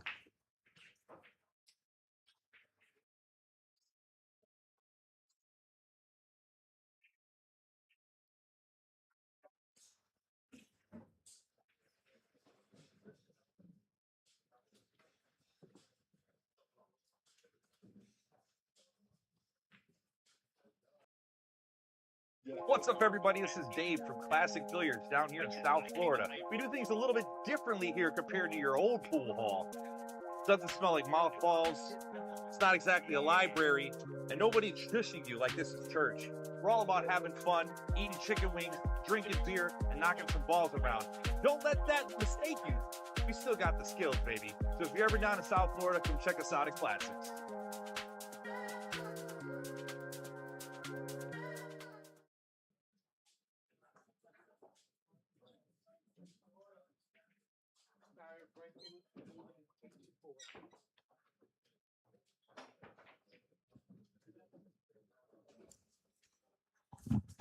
Coming out of the break, Tyler Steyer up 8-4 going into rec number 13. Yeah, and he's had some help. He has definitely tried to give this lead up a couple of times.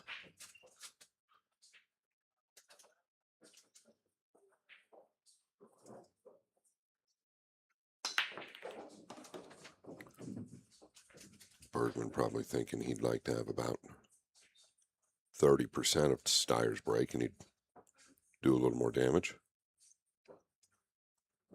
And that's another thing, right, in the background or in the back of your mind, if you're not breaking the balls well, which Justin clearly struggling, and then you've got a guy like Steyer who breaks so well, doesn't bode well for the confidence.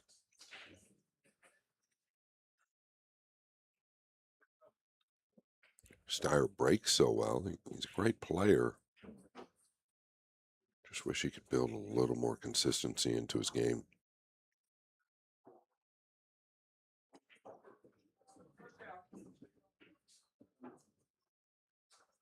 It's called the rollout. Interesting. And he's going up table. You really want to be careful with a guy like Bergman. Pretty sure Bergman will take this.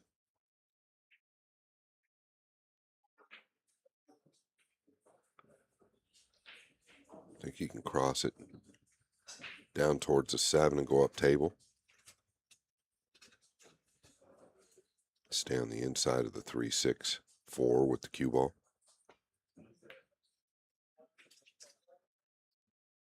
Yeah, I mean, the push out was just, to me, pretty basic. A guy like Bergman going to chew you up in that scenario.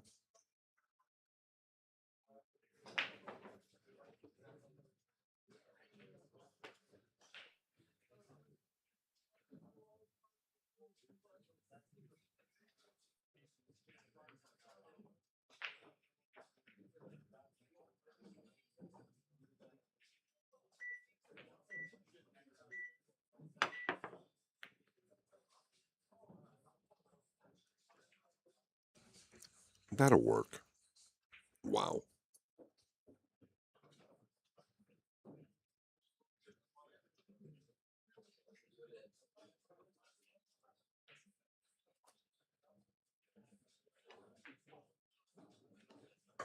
Coming 2 rails at it from behind.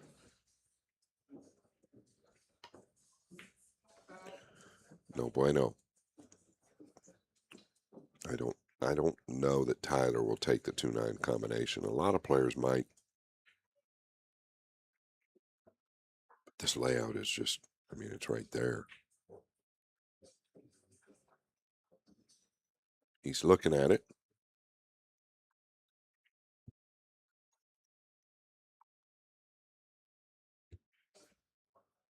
I mean, what do you really need to do here? Just get on the 4?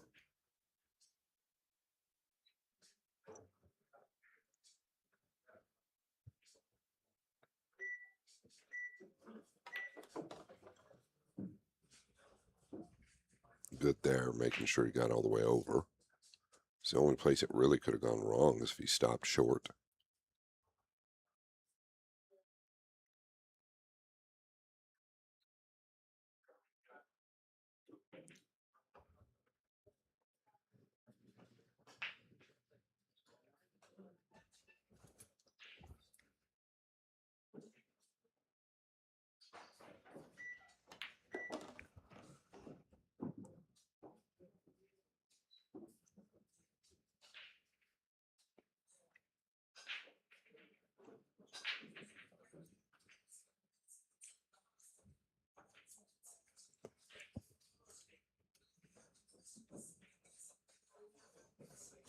Yeah, you've got options. I like staying on the top rail.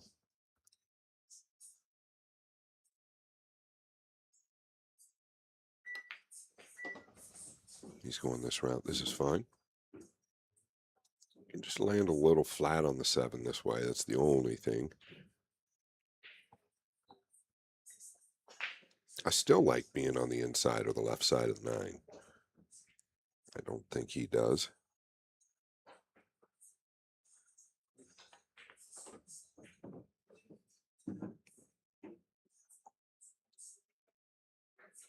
So now he's straight, I believe, and this is what I've been touching on. His pattern's a little bit different, not knocking them. He just plays a little different style than your traditional. Can you go up table here? He's acting like he can, so maybe he's got an angle that I don't see. Not really.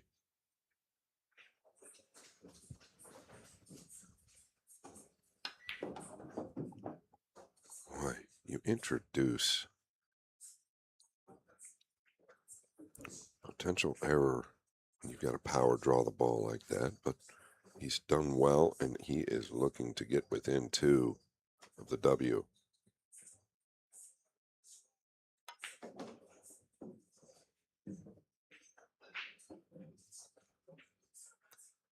And Tyler Starr is going to play the 9 in the side pocket and take a 9-4 lead here in the race to 11.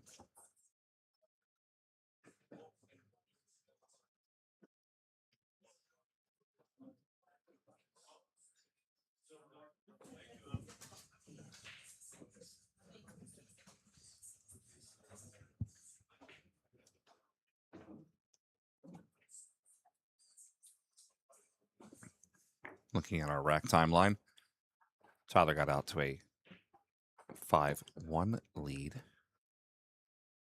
Kind of trading back and forth since then. Bergman strung together 2 in a row on racks 8 and 9. And Tyler came back on rack 10.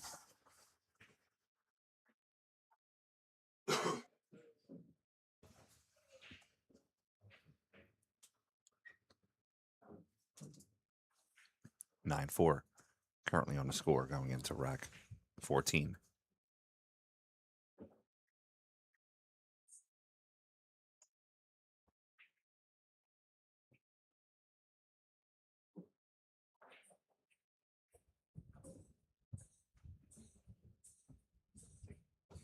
Take a player break here for a moment. We'll be right back, guys.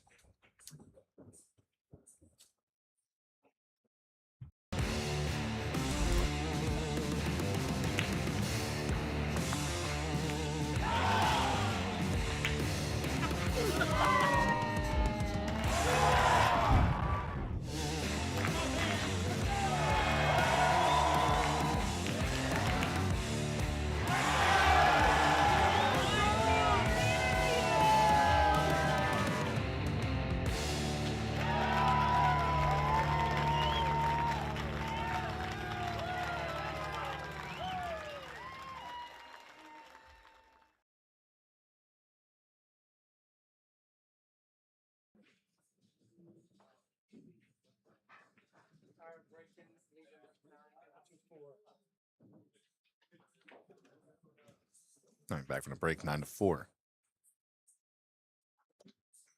Tyler Starr with the break.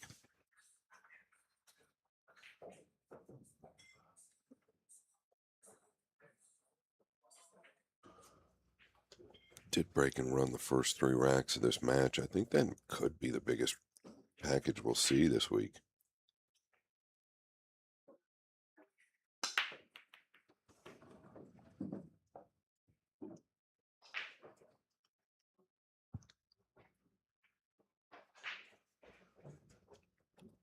Yeah, big movement into the 9. I believe he's got a 2-8 combination potentially here.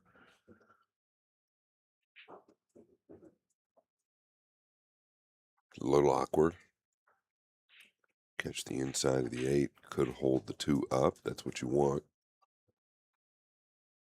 Just want to keep from the 2 falling to the top rail. And the other issue is he's got to contest with the purple 5. If you hit it hard to steer clear of the 5, you could lose the 2 up to the top rails. The only concern.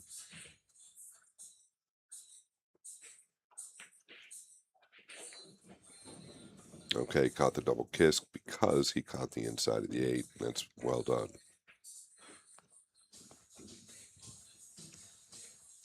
Thin snip here. You want to come to the left of the 9, 1 rail down.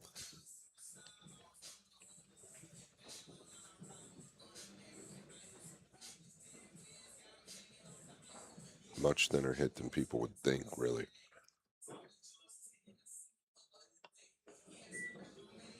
Well handled.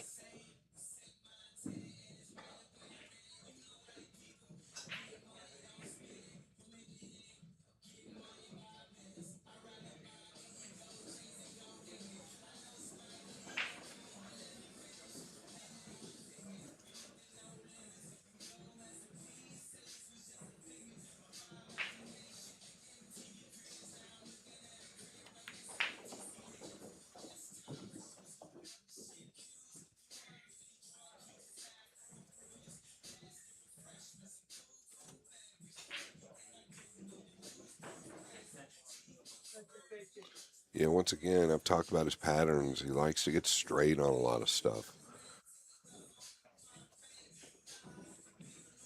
Don't want to be in the position where you've got to shoot the 5 all the way up top and run away from the 6 with the cue ball. So you're trying to pound around and avoid the upper left corner, instead come to the lower left for the 5. That's just a tall order, man. I mean, I just don't get it. Just being honest, I don't get it. I don't know if he's in fear of shooting that distance to the upper left. But you've just got to take what the table gives you. But the problem was the shot prior, you had no reason or excuse to get straight on the pink 4.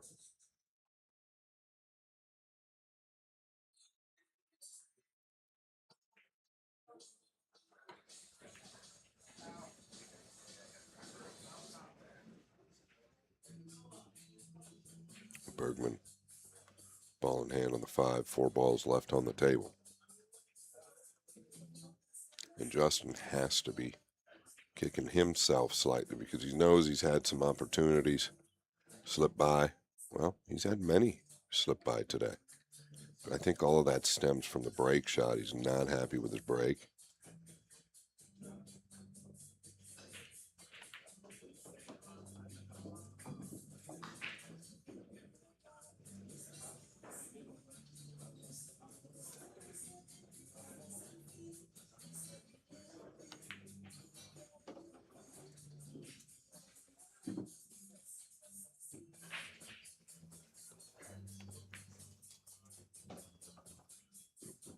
And Justin Bergman's going to close this gap between him and Tyler Steyer, making this 9-ball in the side pocket. We have 9-5 on the score.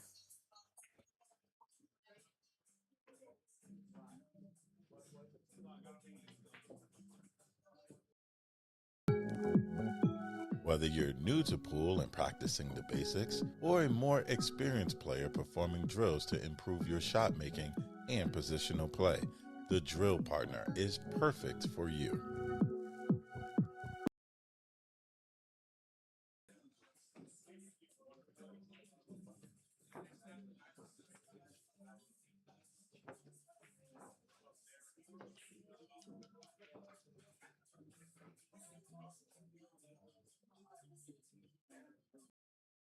I'm Justin Bergman, and I'm watching Billiard Sports Network.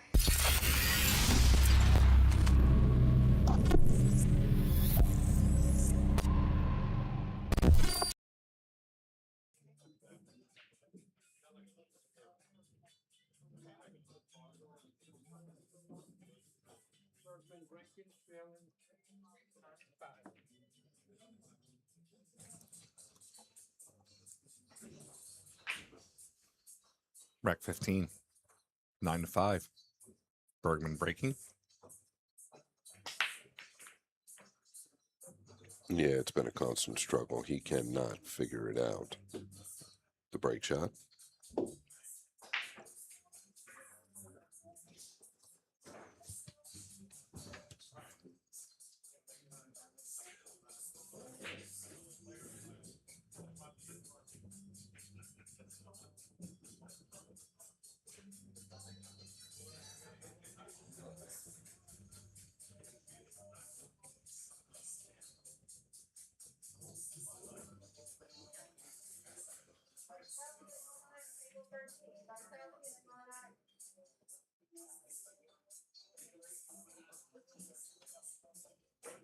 Coming out of the upper left corner here. That's well done.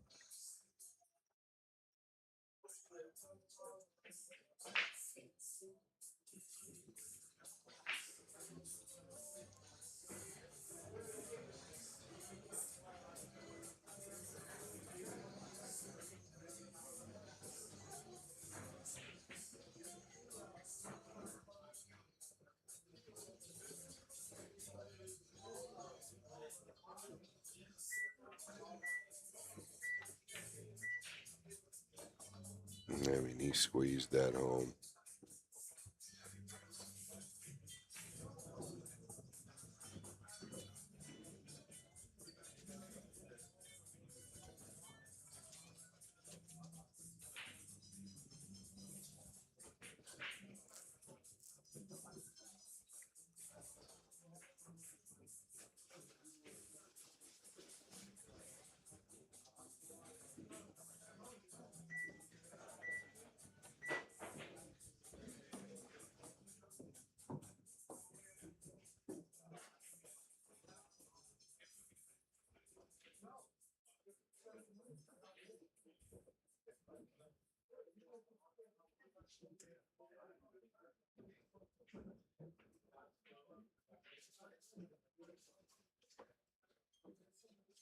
I mean, once again, the lower left corner is available. Don't get yourself in trouble just drawing back for the side if you don't need to. He's thinking about the 7. It's tied up with the 8. It does play to the lower right corner. But first you got to get there.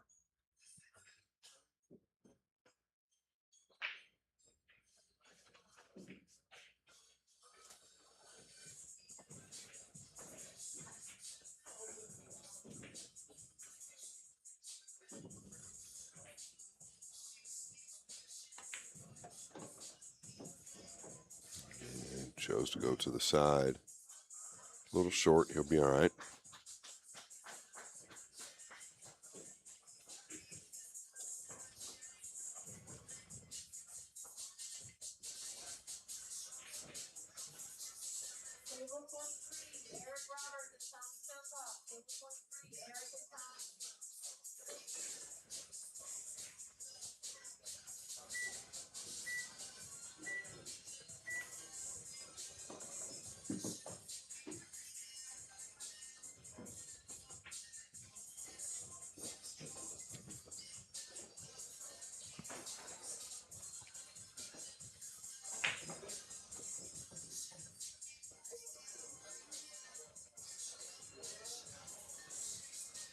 I think it's easier to control with a high ball. 1-2 in behind the 7. Extreme right here. He's trying to get short side. Wow.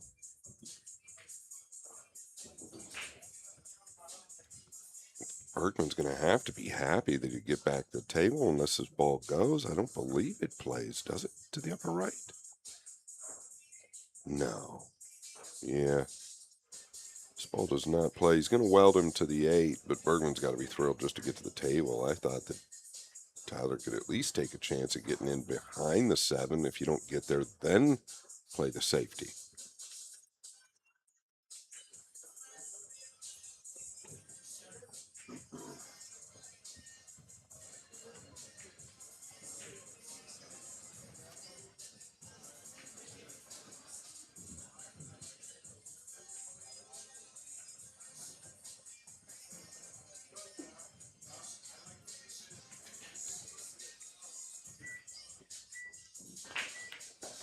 Yeah, take the pot, Justin Bergman, and this is why you've first got to take an opportunity to run out when the ball is open. If you don't get there, then play the safe.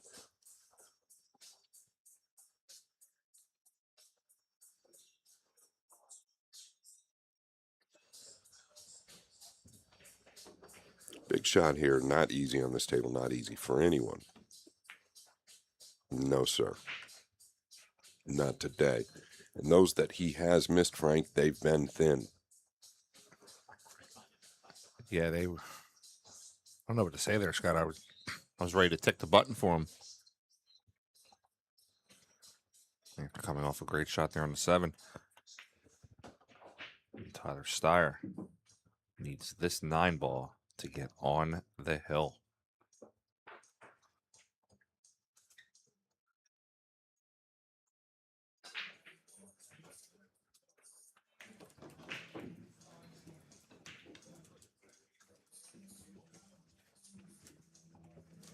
All right, we have 10-5 on the score. Let's go check back in on our match stats. Supplied to us by the Pool Stat Guy and the Pool Stat Gal. Tyler, 96 balls pocketed. Justin Bergman, 33.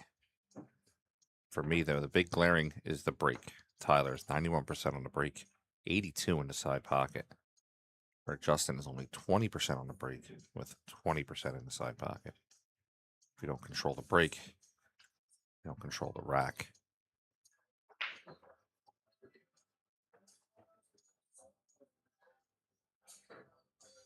Full stats on the event, go to poolstatguy.com/BSN.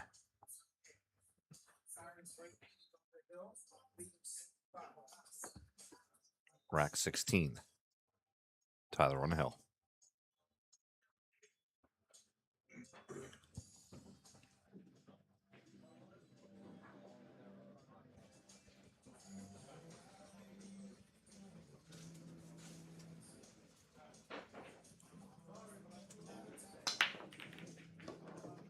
Watch the 9. All right, big movement. 1 entered at a high rate of speed, so he did put a little extra juice on this one. He's got the 2 to the right side. Little traffic to deal with. The 7, 5, 4.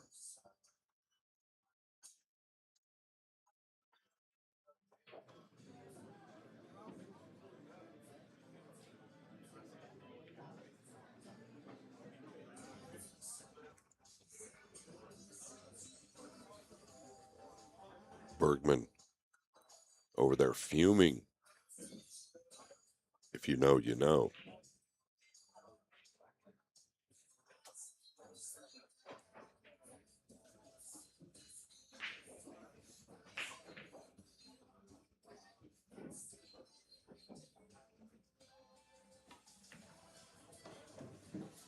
Well done.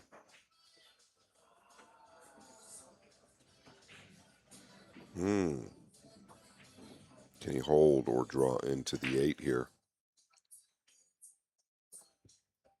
I think he can hold.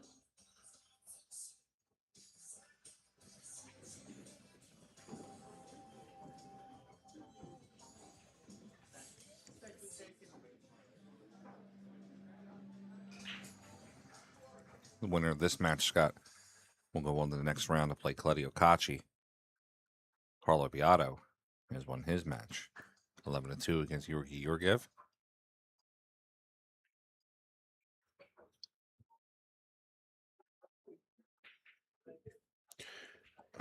Yeah, it just continues to happen.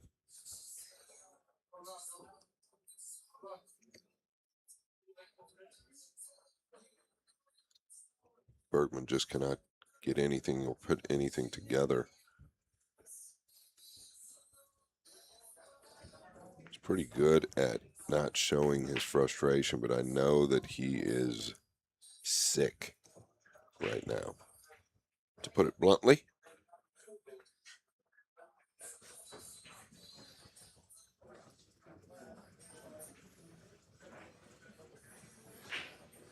He knows Steyer tried to hand this big lead back to him multiple times throughout the match. Shot there.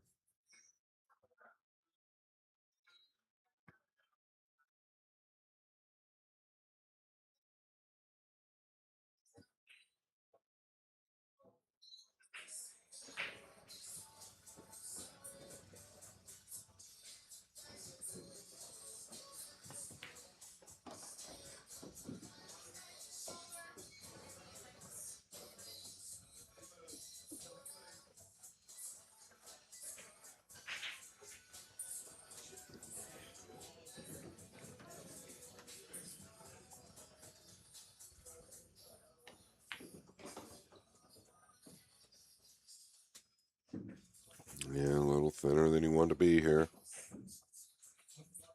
due to the heavy hit in the shot prior.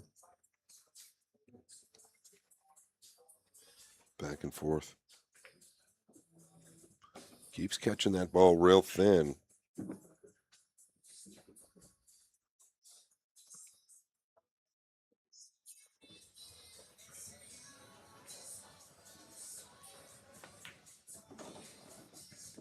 Bergman pockets the 8 in the corner. We'll play the 9 in the side pocket. And he's going to take another one off the score. Make it a 10-6. Now, Tyler Steyer over Justin Bergman.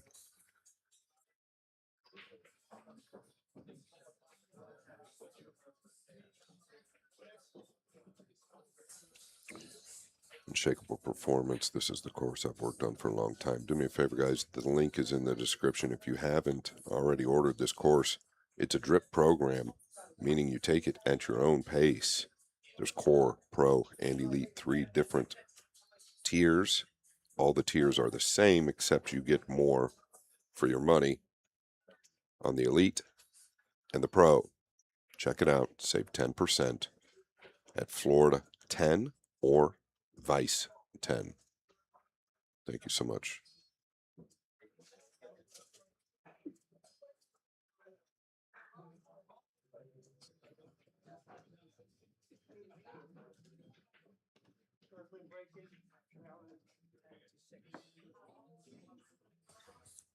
Rack 17, Bergman to break. Trailing 10 racks to 6. He switched sides on the break now. Well, there's some success. Is it a little, too late? I was kind of wondering if he would ever move the cue ball. If you're a pool player, you've been there.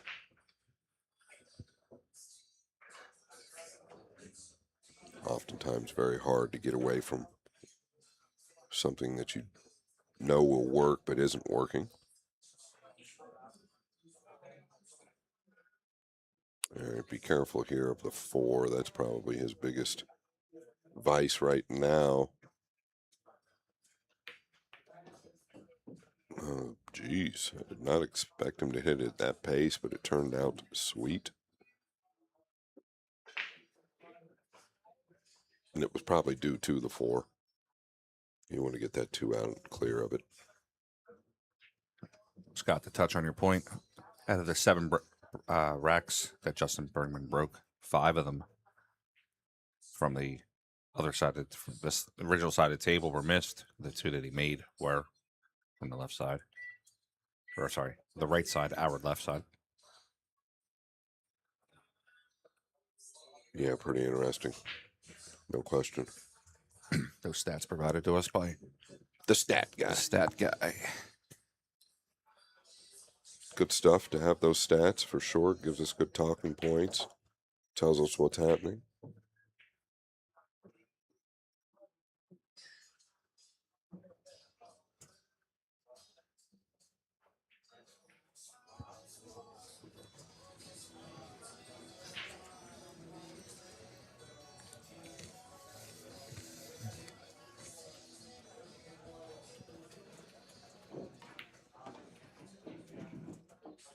Yeah, he's overrun this. You want that angle. Yeah, and this is going to be a bear to get down to the 5 now. Unless he can beat the right side, meaning draw in front of it. I think he can. It's not the route he wanted to go.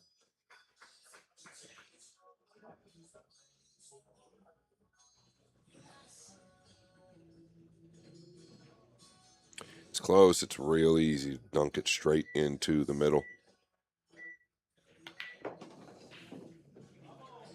Very good hit.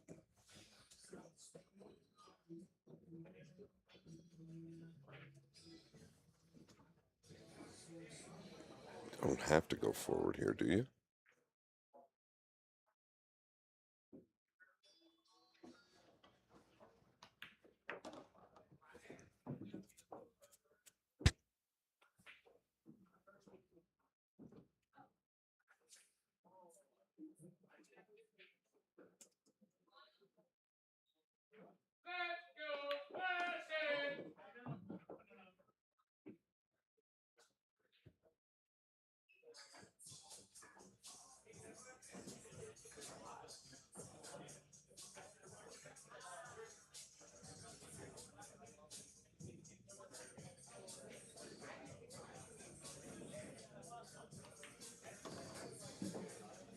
seems like every day, or everybody today, excuse me, have been struggling a little bit with the pace of the table.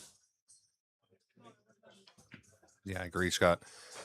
Bergman looking to stretch out, take this 9 down, make it 10-7. He's trying to chip away at that lead that Tyler built. 10-7 on the score.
Ten-7 on the score, rack 18.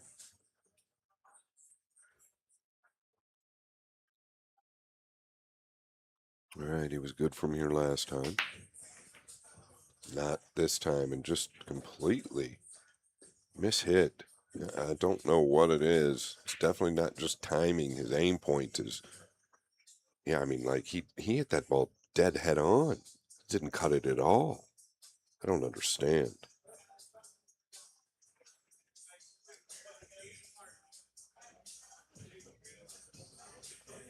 Tyler gets onto the 3. Scott, might be the latest shot we see of Bergman potentially in this tournament.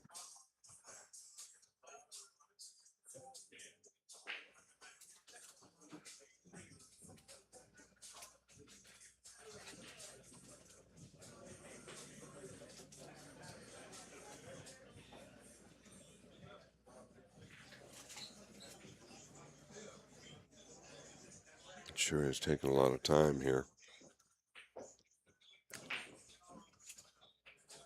Clearly going to play the 2 on the side and get past the 7 for the 3 in the upper right. Just got to fall in the right line here.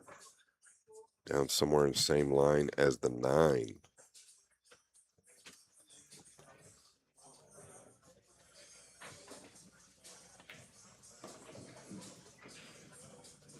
I can't tell. I feel like that's short. Yeah, I think that's short. He doesn't act like it, though, so maybe my thought is wrong or incorrect.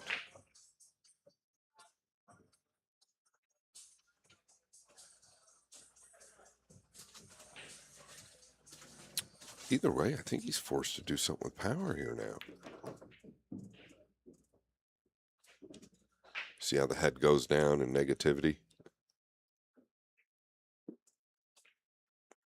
Not good. He's on the rail. Didn't want to have to contest with the black 8.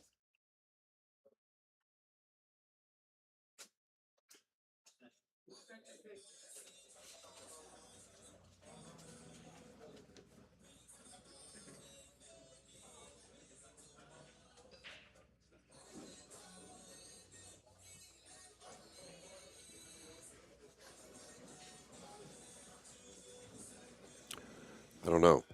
You pound forward here through the 8. 4 plays to the lower right. Wow, he's played safe. Okay. Nice hit. And in his defense with this safe, I think it might have been even more difficult than I thought. So you can't fault him there.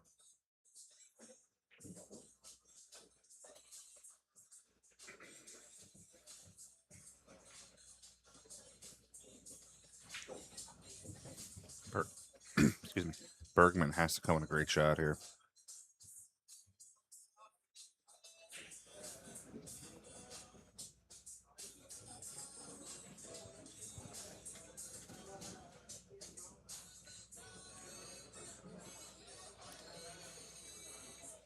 Yeah, looking to tie the 8 and 5 up. He's got a 1 rail line, doesn't he, behind the 6 to the 3? There's the 8 got him snookered. Now he's jumping. Sorry.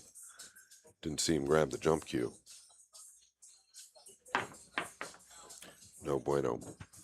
Man down. Potentially 2 men down. Bergman and the cue ball.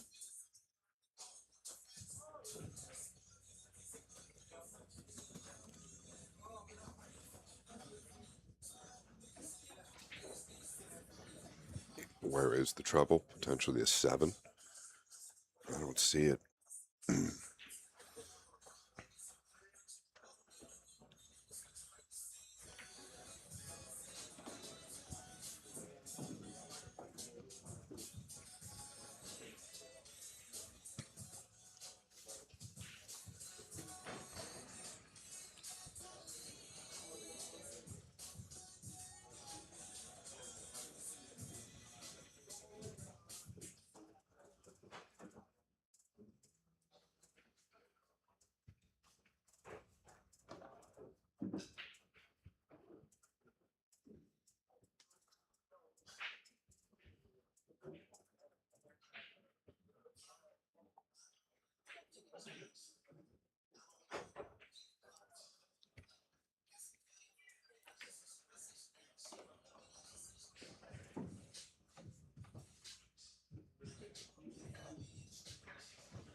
Yeah, got the most out of that. Very well done. Listen, he started out with 3 breaking runs. That's a feat in itself on this table. He's played okay in positions, definitely well early. Some highly questionable decisions later in the match, some easy missed balls, which is going to happen from time to time. But a win is a win. My. I really didn't think that ball was going to go. Typically, from that angle on this table, it's not going to fall. I mean, he was way prior to the corner pocket, but it did go.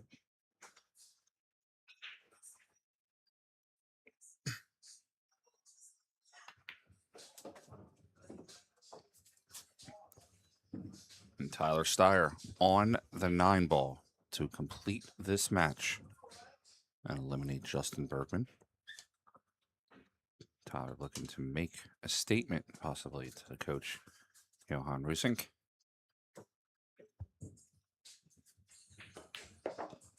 Tyler Steyer defeats Justin Bergman with a score of 11-7.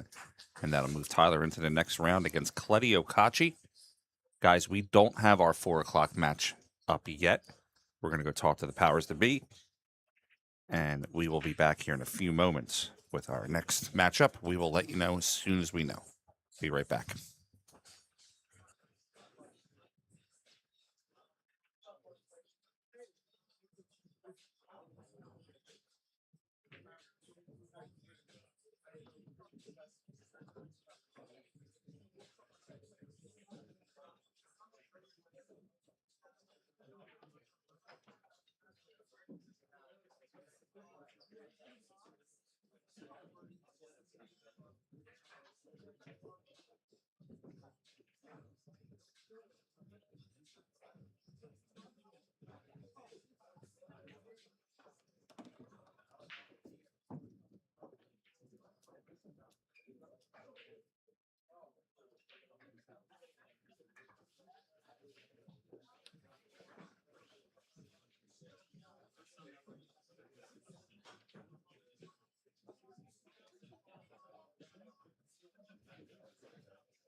Right above it.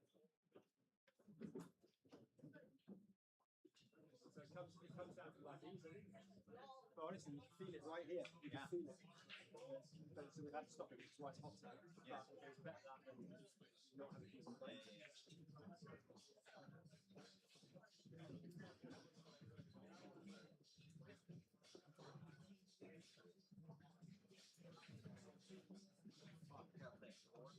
Yes. And then again,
Did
I spell your name correctly? Shot clock is normal maximum shot clock is 5 seconds. Yeah, 60 up the range, 34 at the time.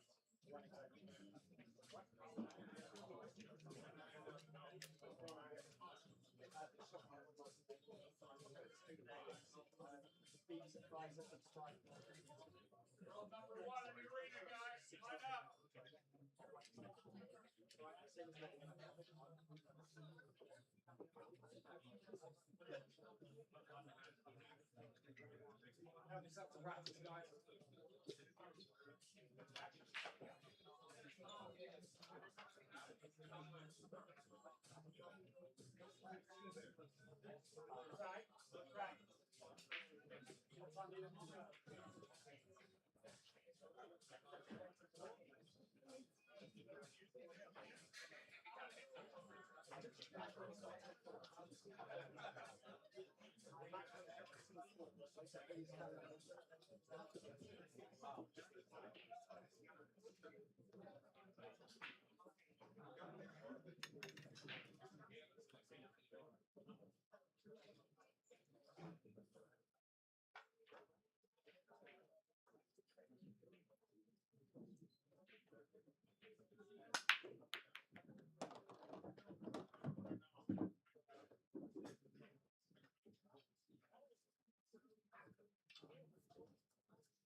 All right, guys, here we go. We're going to get going with our next matchup.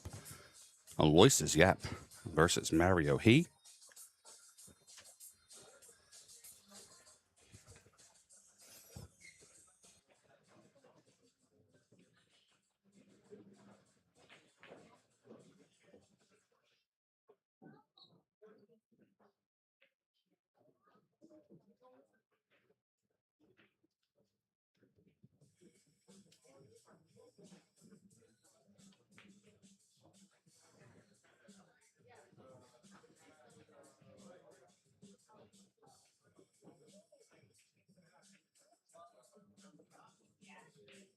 All right, here comes the lag. Aloysius on the left, Mario on the right.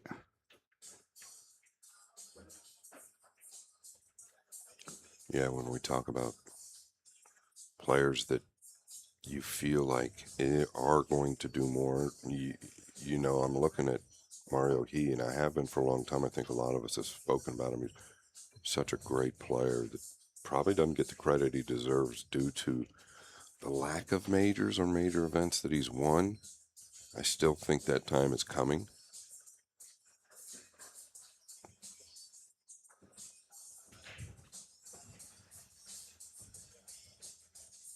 And then really no need for intro for the guy breaking the balls. My opinion, right now, the most consistent player on the planet in tournament pool.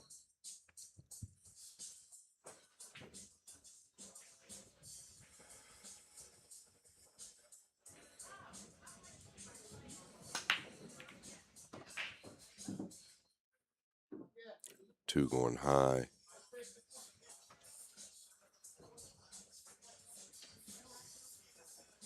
Yeah, pretty tricky here. Good break. I mean, great spread. Got through him well. Did what he wanted.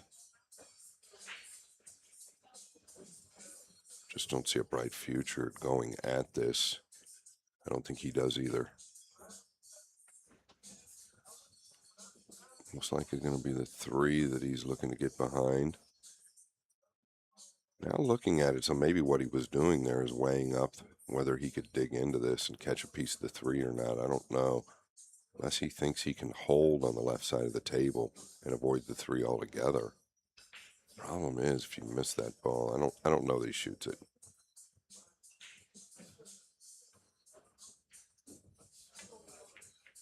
Wow, he did take it on. What a hit. He got into the three, no problem.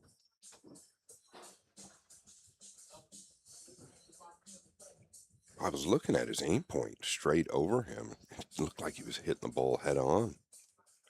That's why I had a hard time convincing myself that he was playing it. He's looking at the side pocket, maybe looking at some type of two-way play at the cross-side bank. Would he carry position on the pink and backdoor safety on the 5 with it being in the middle of the table? It's an option.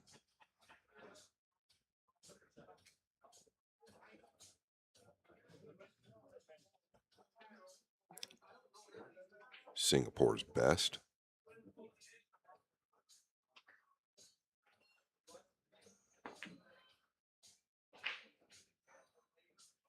Yeah, it's not the end of the world.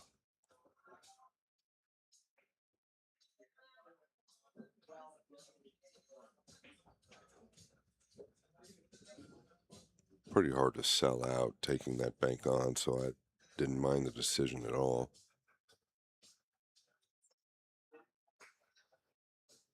He's got some options. Can you chip the 3 across, go up and down? Can you avoid the 9? Can you bank the 3 up and down just right of the 9? Not a lot of great options.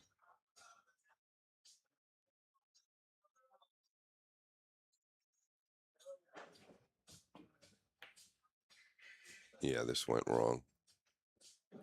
And then right. Kind of.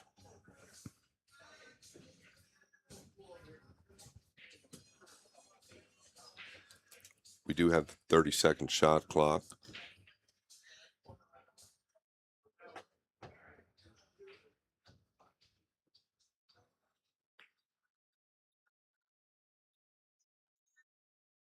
Man, that's not what he was looking for either. I thought he would just elevate and tuck down below the 4 and ensure the safety.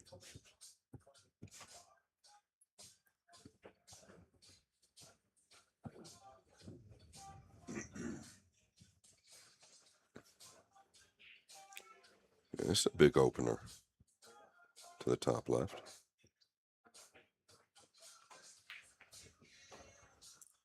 Well done. Very well done.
And Mario He is going to take the first rack here against Aloysius Yap in the Sweet 16. The WNT rankings event, the Vice City Classic. Be coming up with rack number 2 momentarily.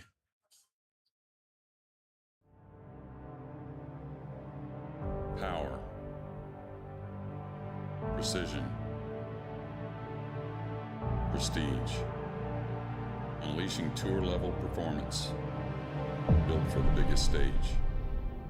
Powered by Q-Tech, inspired by Matchroom, the Nineball series.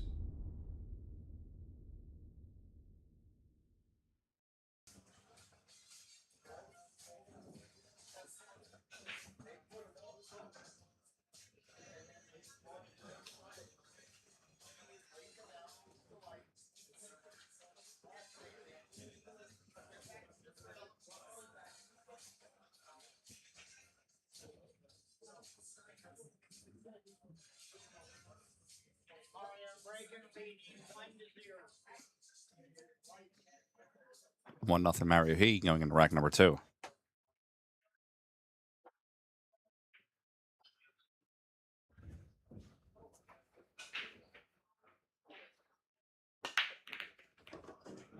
Big pace. Cue ball got a kiss up top. It's gone.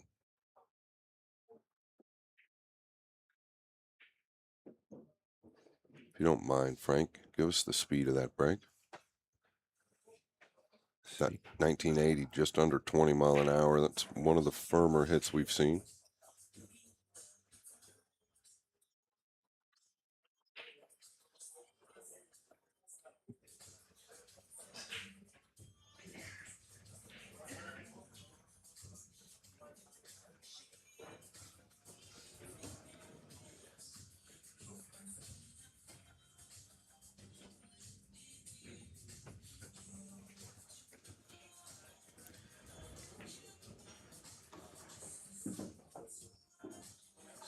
Just a bit short.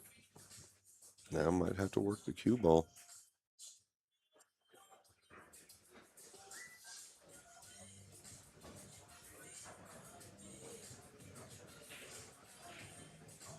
I believe this is the first match Yap has had on the main table this week. No, we had one. Oh, he did? Yeah, we called it. It was Yap and... You and I called? I believe so. There's been so many. No, I don't believe I have. Let's see. No, yeah, Yap and Maglino. That was the second round. I didn't call that. No, maybe we didn't. No, I didn't call that, buddy.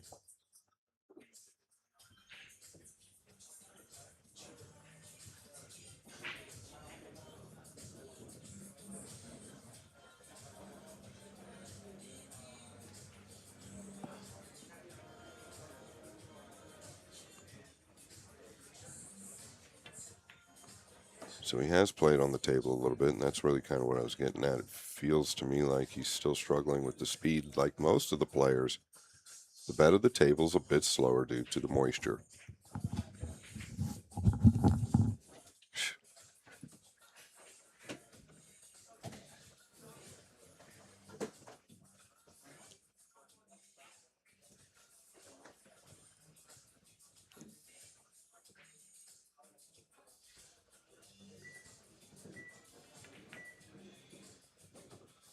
Yeah, he made sure he caught the 7. He did not want to catch the bottom of it and then miss the whole 7. So back okay here. Does he come out and around, or is he going to take a peek at the left side? Nothing wrong with the left side. You can go to the lower left corner as well. He is a fan of limited cue ball movement. It's one of the reasons he plays so well, like the other elites. Never tries to force something that isn't there. Very compact.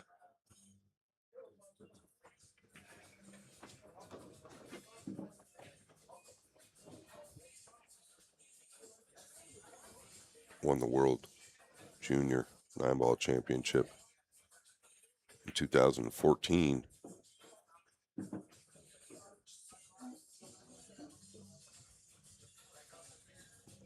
First player in Singapore to ever win that title. He's going to tie this match up after game number 2.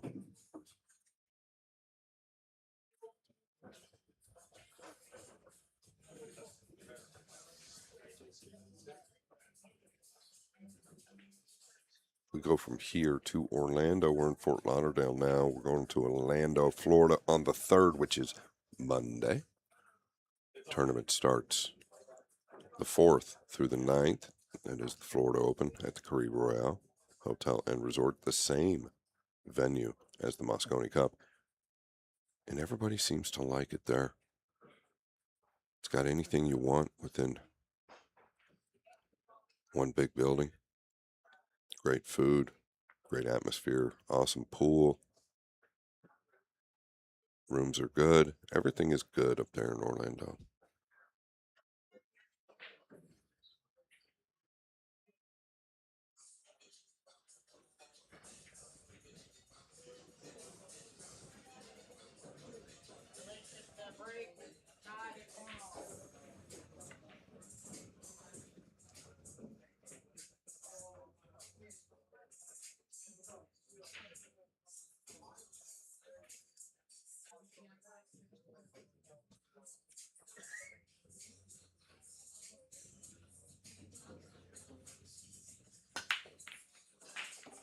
Yeah. Made everything but the 1. Nothing aggressive here.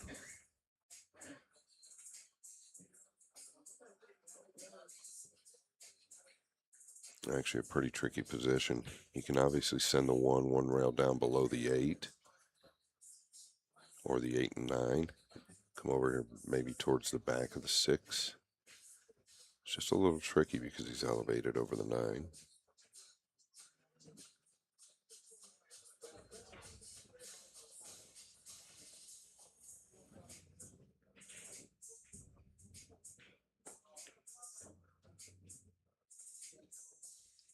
His speed's definitely a bit off.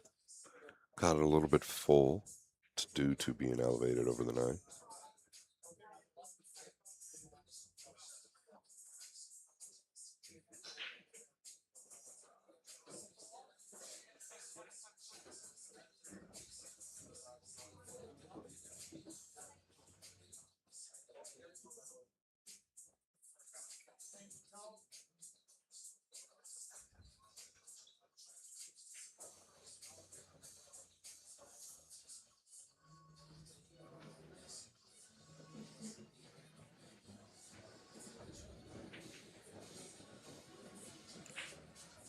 Yeah, can you use the 8 here, or are you just going to chop the 1?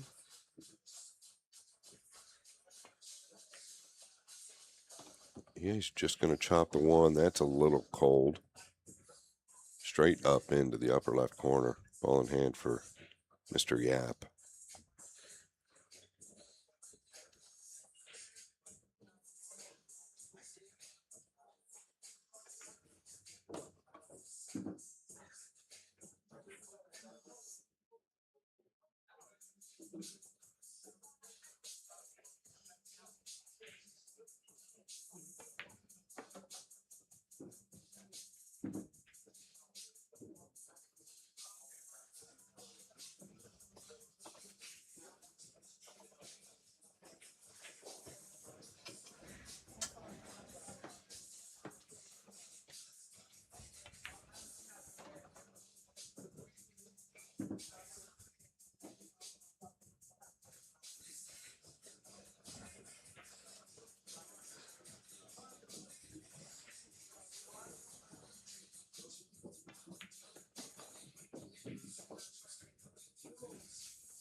Aloysius Yap makes the 9 in the bottom corner. Go up 2-1 here on the score.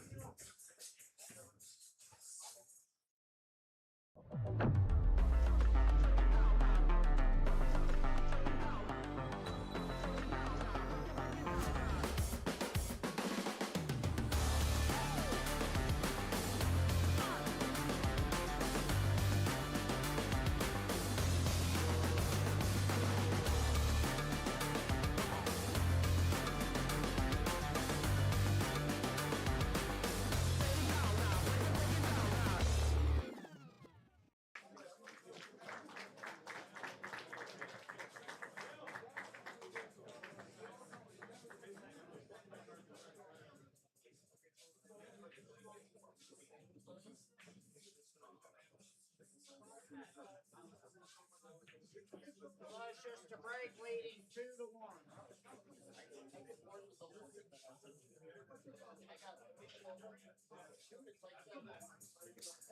Rack 4. Aloysius Yap in the lead, 2-1.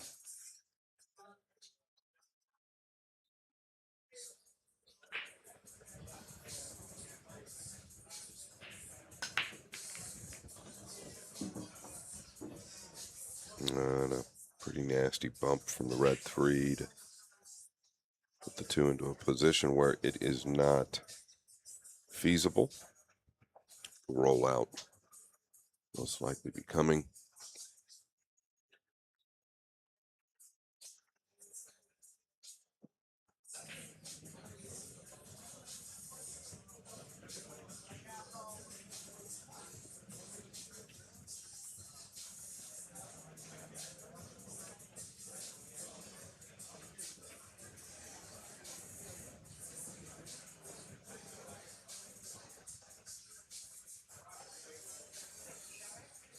I feel like you got to do something with the 7, maybe even, yeah, and that's maybe even tie the 5 up, or the 4 and 7 and 5, and just lay him down here on the bottom rail. Yeah, I really like it. Even though the 4-7's pretty unmissable.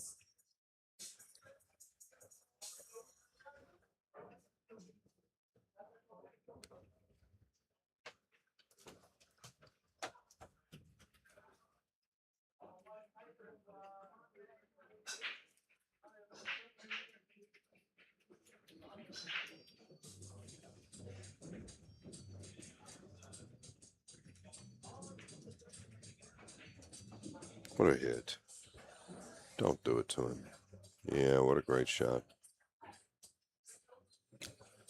From the bottom rail to the upper left, clean as a whistle.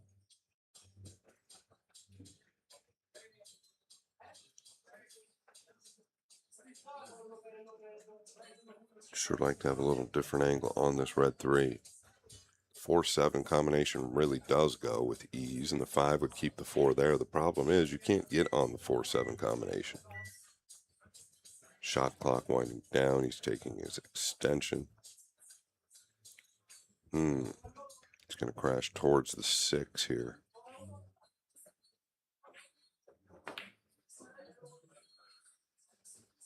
I'm a little taken aback by this decision.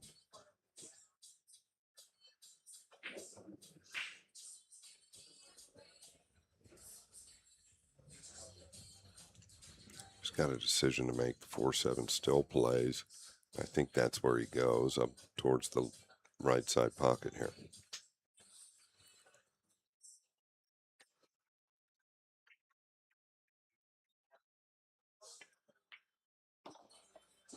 Yeah, let up here as well. Big time. I've noticed it since rack number 1.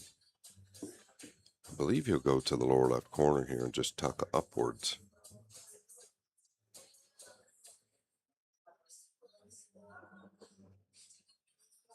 I think you have to go with the bank. I mean, there is a safe option, but got to be about even money to make this. Maybe a little higher.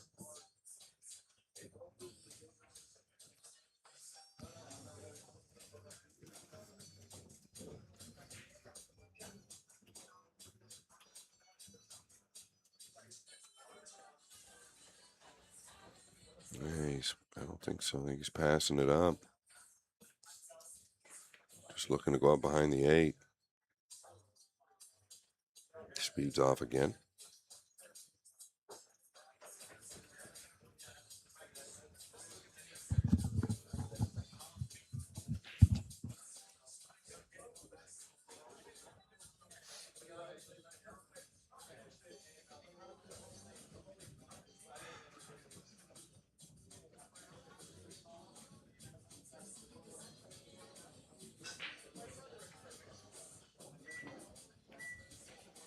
My, this guy should have been a butcher.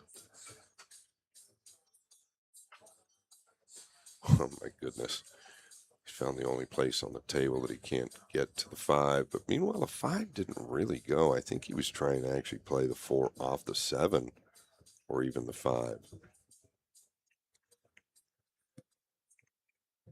But first it was the 1 ball, at least maybe 2 racks ago, that he cut, scratched in the upper left corner, and now this. Oh, this looks like good touch. Didn't get in behind it enough.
got into that a little thick too. It's just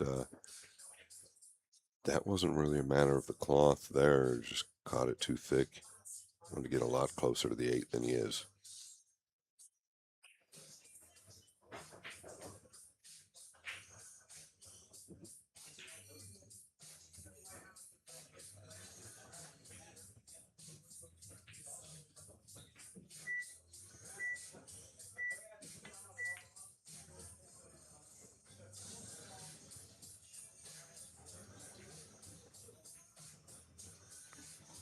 Well, Franco, you overcut it. Yeah.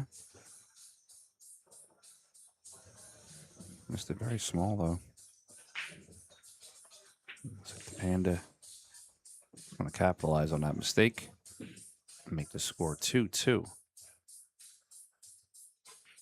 And a race to 11 here in the Sweet 16 round.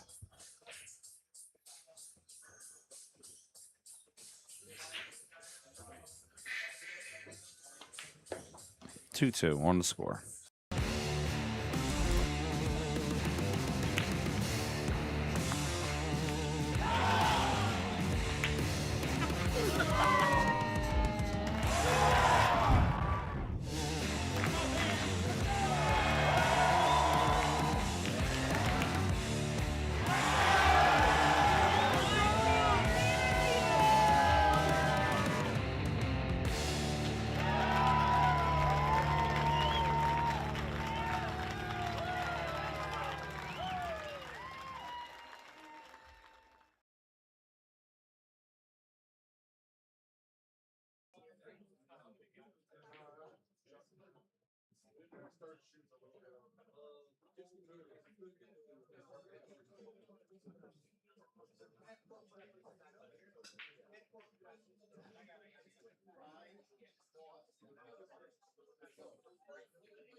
Rack 5. Just waiting for the score on Mario He's end to update. Score is tied 2-2.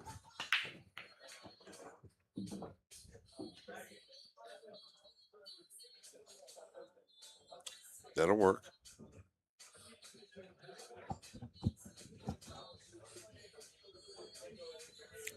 I don't think the knuckle poses any problem with the red 3 on the left side of the table. I think he's fine there.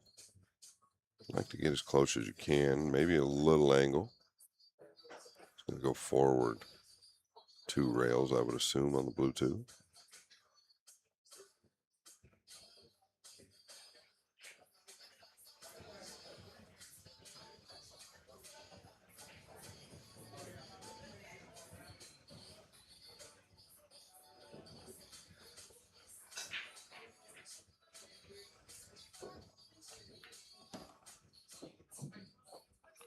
He just chose to come right across. My only concern with that decision was could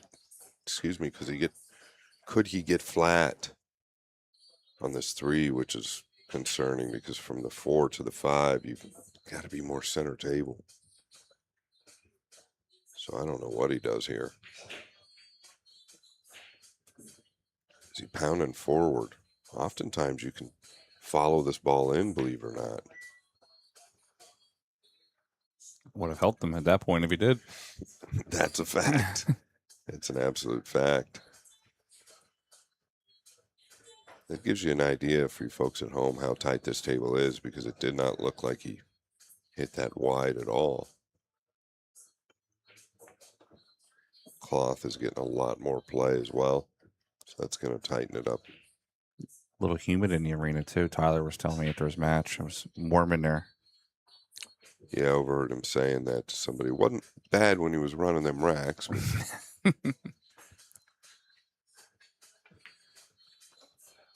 But I do believe that's probably the case. A lot of people out there. On top of the humidity we already have. Humid in Florida? No. Right.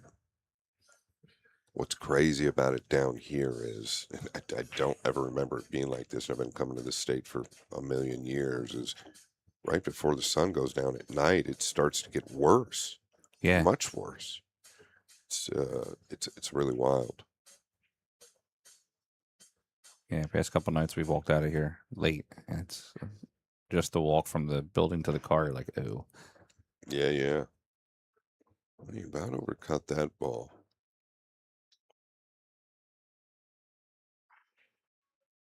So some tough playing conditions. I like that. I think it adds a few extra variables into the play.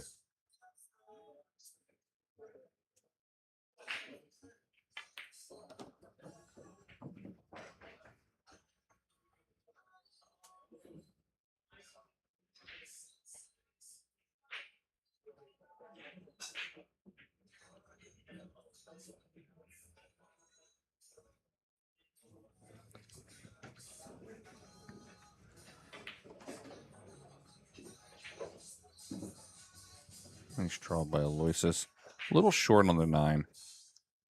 He should have enough for it to pocket down to the bottom left corner.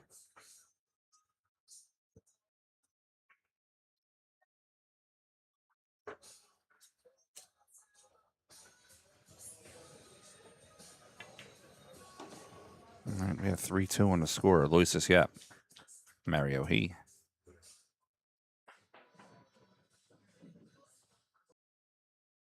What's up, everybody? This is Dave from Classic Billiards down here in South Florida. We do things a little bit differently here compared to your old pool hall. Doesn't smell like mothballs. It's not exactly a library, and nobody's shushing you like this is church. We're all about having fun, eating chicken wings, drinking beer, and knocking some balls around. Don't let that mistake you. We still got the skills, baby. So if you're ever down in South Florida, come check us out at Classics.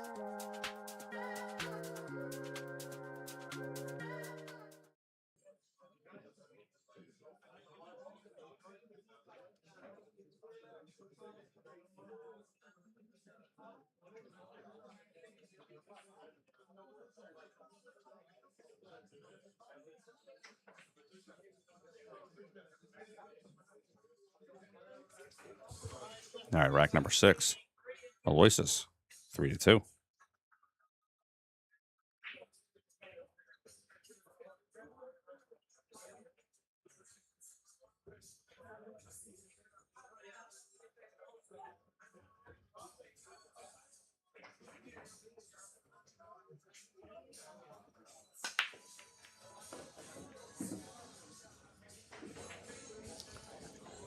Well, he'll take this every day, all day. 1 down. Got a pretty good kiss from the 8. I believe the cue ball was scratching in the side.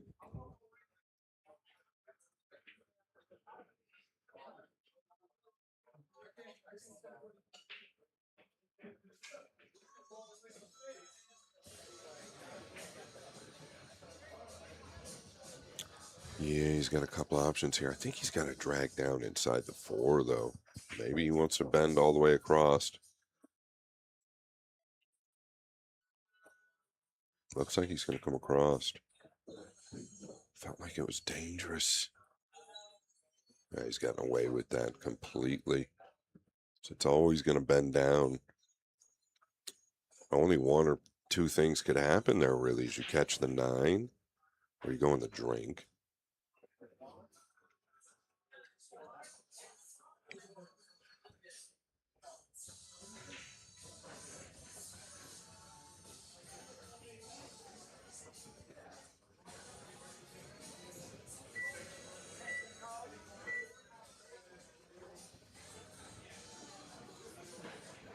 .30-second shot clock with 1 extension per game.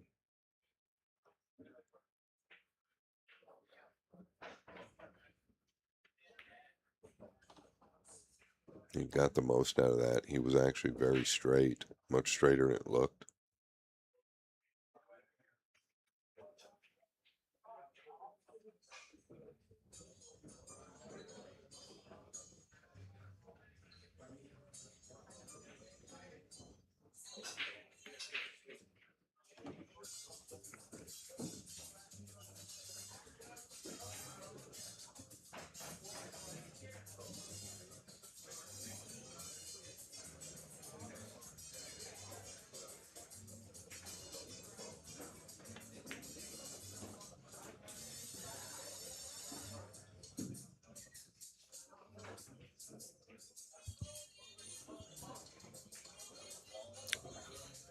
Once again, a little bit on the wrong side of the ball makes a huge difference. As you can see here, the last thing you want is to create more distance.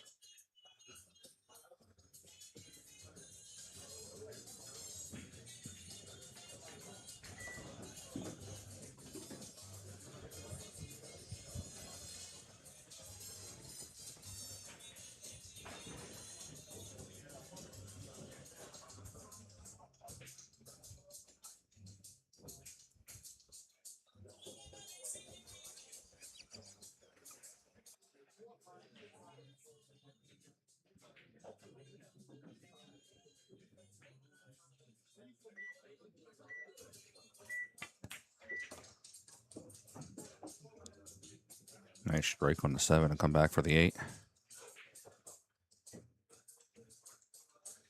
Still a bit short. Makes it missable. Shouldn't, but makes it missable. Speed has been the challenge for all players today on the bet of this table.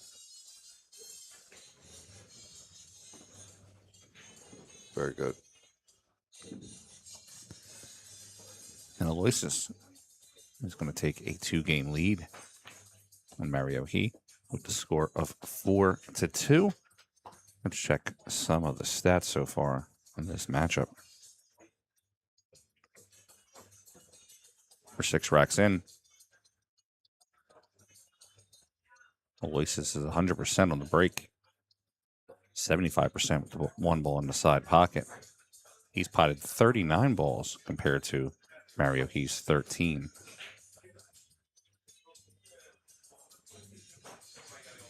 He's playing an overall player performance of 881.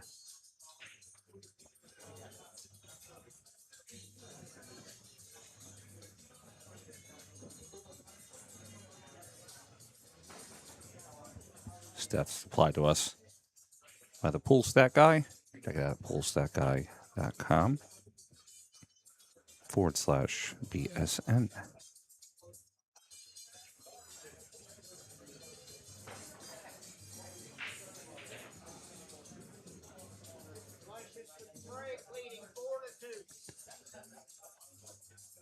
All right, rack number 7. 4-2. Now on Aloysius.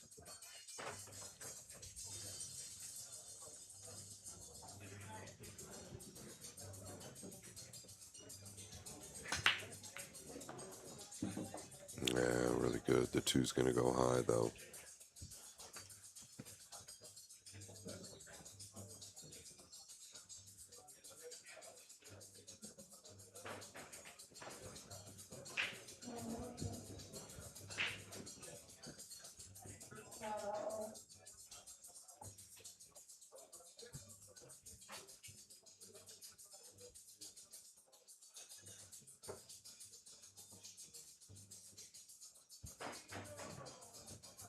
He just seems a bit lost. Really. I was going to say that word, lost. I didn't want to say it too much, but yeah, he just seems like at the table right now.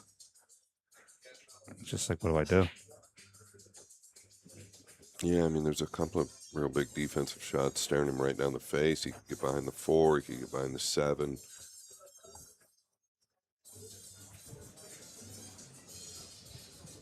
Almost like the 4 more, because if he banks this down table, yeah, he's just overhit it. He is not comfortable. He is not comfortable. First off, you never see him acting that way when you're staring down, when he's staring down some type of pretty traditional safety. And secondly, losing the speed, he's been off quite a bit.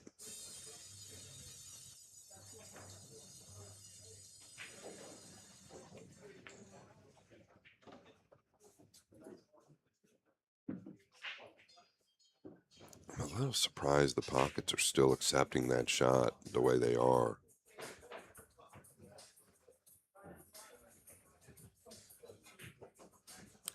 Six and 8 are a bit of a mess.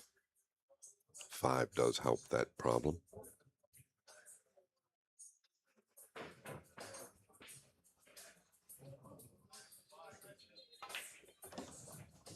Boy, I thought he was taking a big chance going full into that, but he hit it so sweet. Keep from getting elevated on the 8.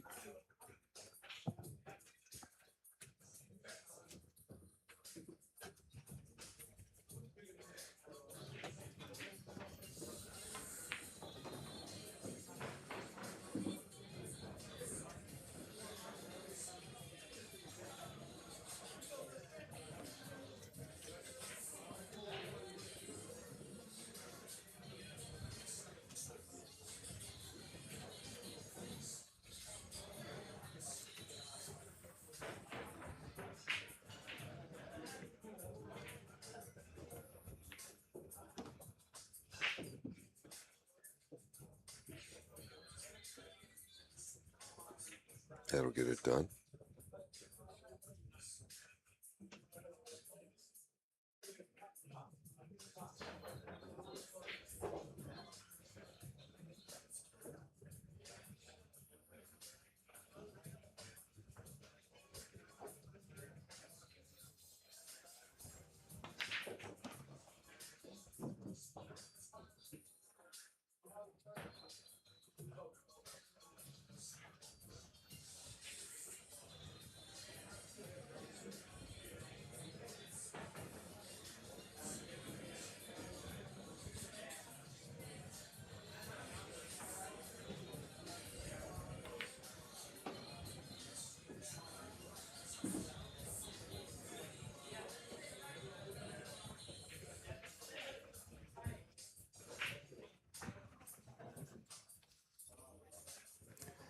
Mario He, 2 balls away.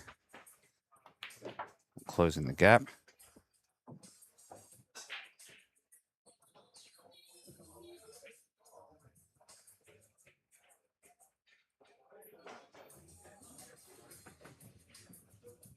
Nineball to the corner. And Mario He wins rack number 7. Let's take a look at our rack timeline.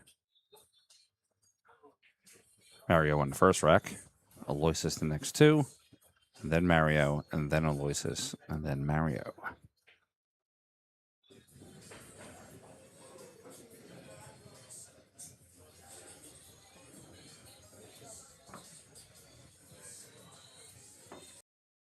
Hello guys, I'm Feder Gorst and you're watching Billiard Sports Network.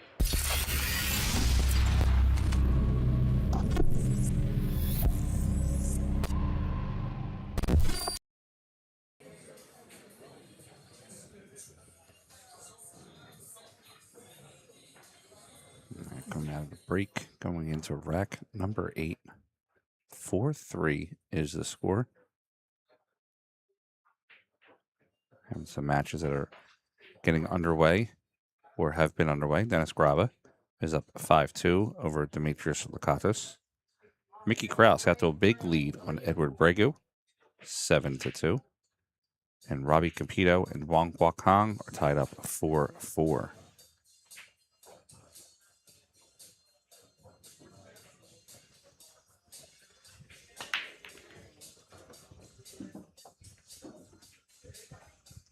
And 1's down. Just got to look at the 2 here. It does pass the 3.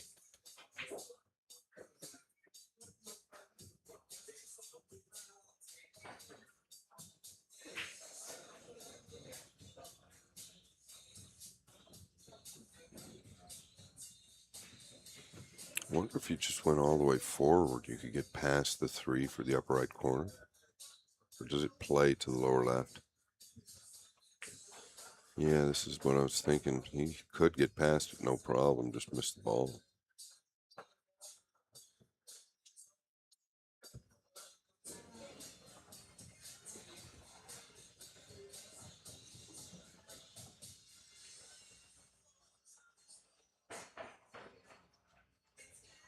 When you're struggling with the speed of the table, everything becomes a little bit more difficult.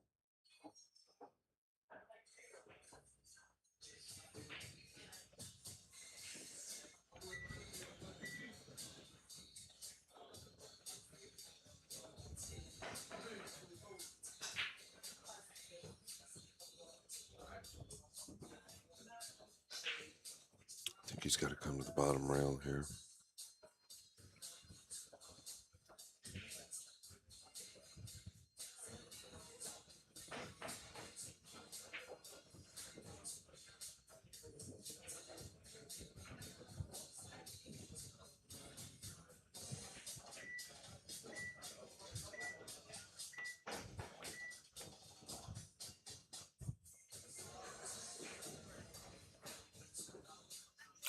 Got everything moving.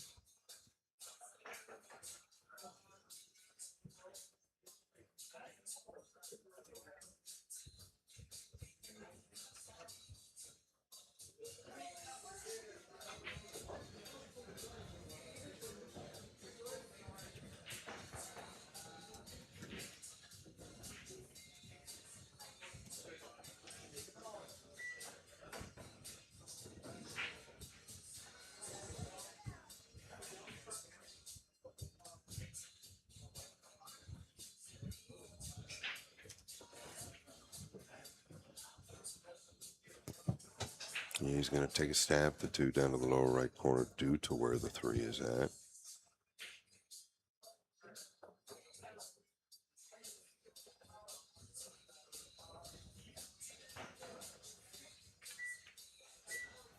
Oh, and he checked it up. My. Great play from where he was. Forced to check it up due to where the pink 4 is.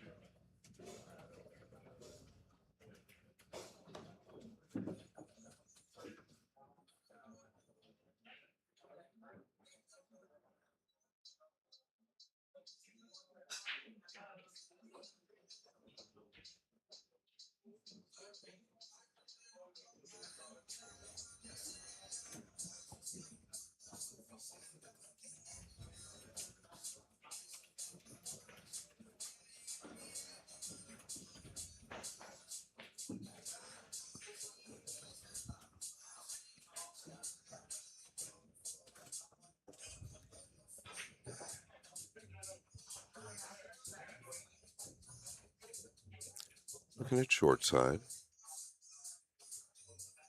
Natural angle here. Just don't let up once again. The 6 does go in the left side if you overhit it.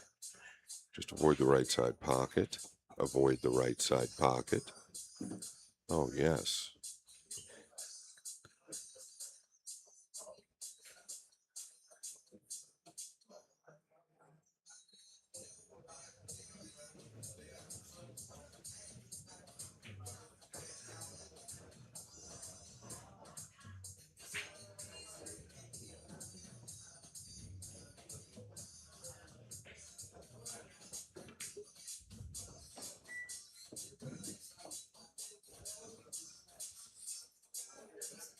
Nice stroke by Yap to get in front of the 7.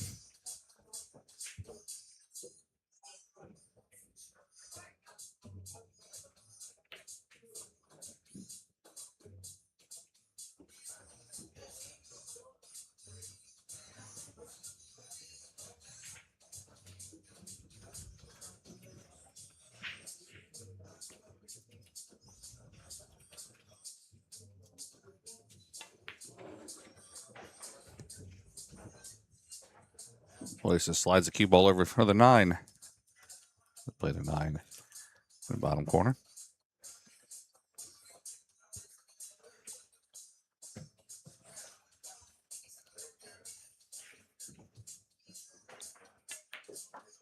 Nine in the corner. Aloysius takes a 5-3 lead.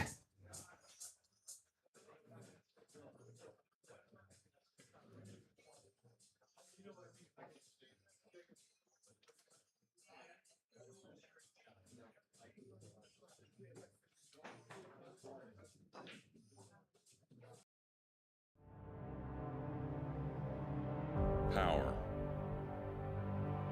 precision, prestige, unleashing tour-level performance, built for the biggest stage. Powered by Q-Tech, inspired by Matchroom, the Nineball series.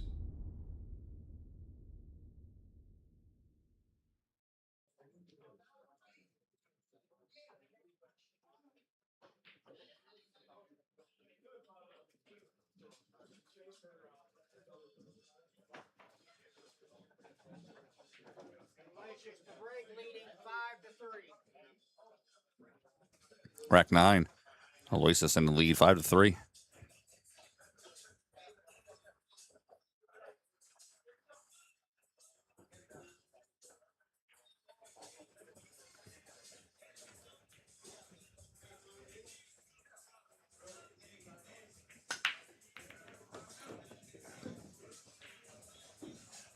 One is down. Here comes the 3 from no man's land to ruin the party. Spoil the parade.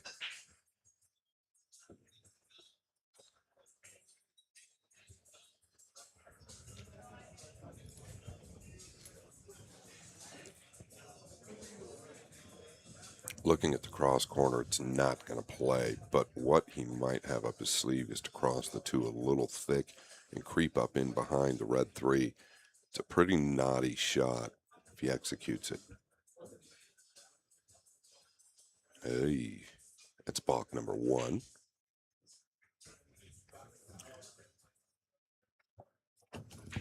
They usually give you a base on that. It does not look like it goes, but he's looking at it like it squeaks by the 9.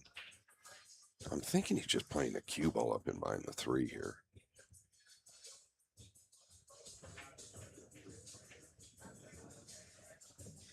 Wow, he's hitting it with some type of... You could never avoid that kiss with the outside ball. I'm totally baffled there. Totally misled me.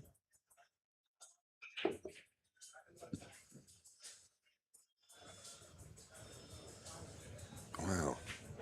Yeah, I thought he was just going to creep the 2 past the 9 and 6 and tuck up under the 3. It was laying really nicely there for just a medium inside ball, nice and easy.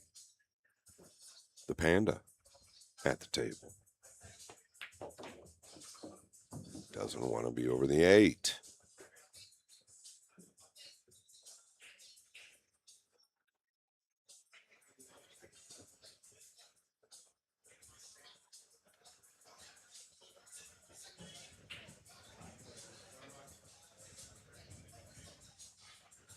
All the way over. Nicely done.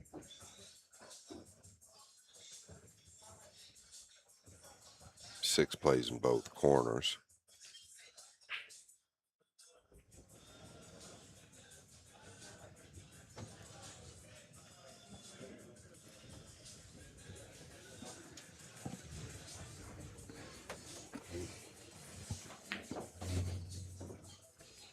And notice again, right, very flat here. Wanted a much steeper angle so he could naturally come twice out of the upper left corner.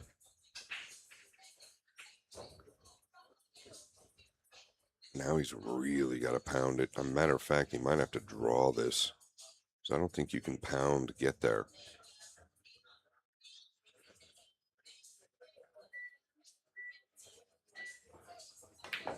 Oh boy, you got the max out of it.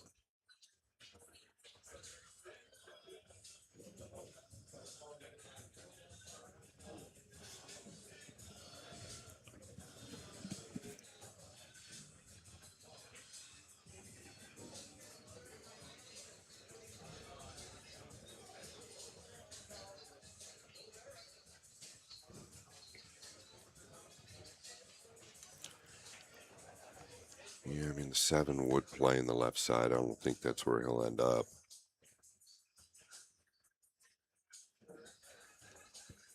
Am I overlooking something? I'm pretty certain a 6 goes, but the way he was aiming that, it didn't look like it. He looked like for a second he was going to play the 6-9.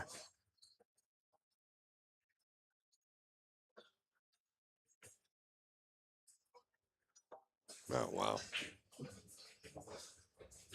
Actually overturned the 6 and still held the cue ball. Not easy.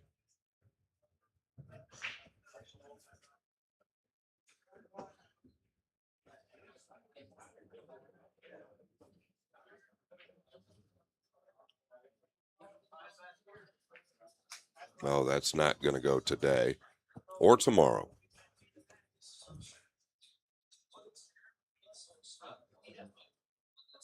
Conditions are extremely tough out there right now. I can assure you, with all the people on the rails, the humidity, it's warm in the building. They've got a bar table tournament running today as well. Look at this cue ball here. They're just not getting any movement out of it. Table has probably slowed 30% or something near there since day one.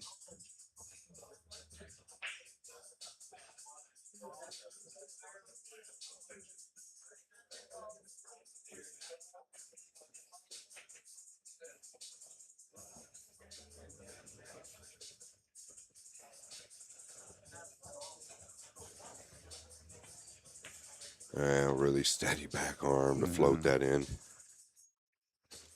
And Loisis is going to double up Mario He here with a score of 6-3. 6-3 on the score. Let's check out some of our side table action. Duong Kwok Hong, Robbie Capito. Capito up 6-4 currently on Duong. Feder Gorst, Marco Tuscher. Left side can be seen on the Billiard Sports Network YouTube Table 2, and the right side can be seen on the Billiard Sports Network Table 3.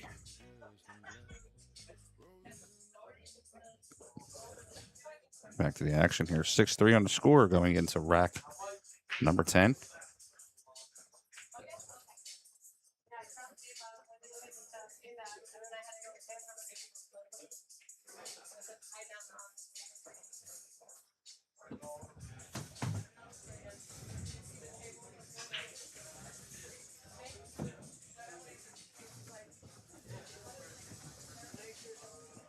Breaking 6-3.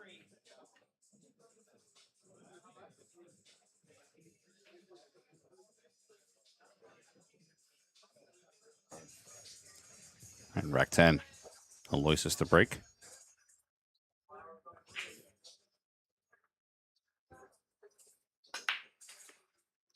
Okay, the one short. It's going to be dry.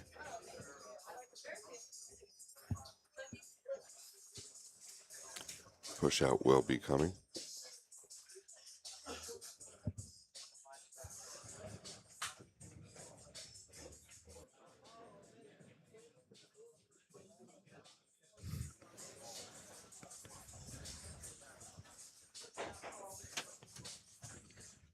Quickly rolling the 3 down to the 6.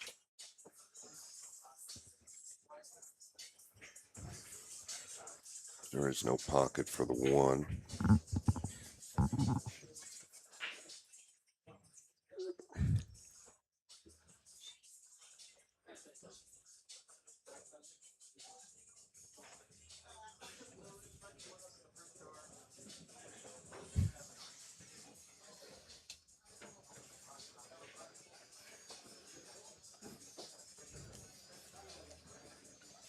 Yeah, I mean, what do you see here? I don't know. I guess he could just float down behind the 8, send the 1 up by the 2. He doesn't like anything of it.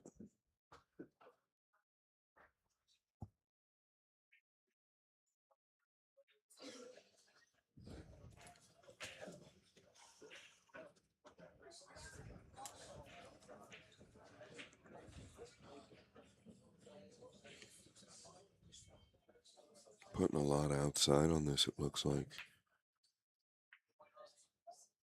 Kissing balls all over the place. What's the 3-6 look like? Definitely playable.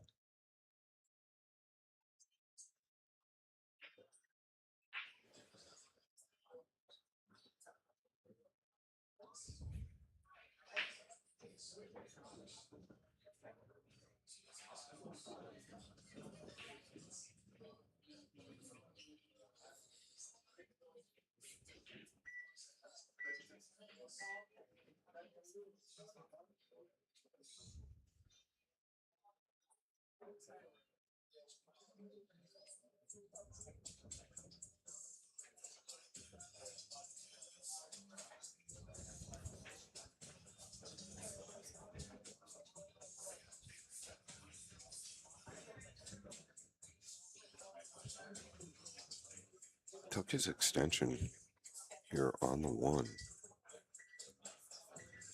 He's just indecisive, very indecisive. I am fairly certain the table's just got him a little bit baffled.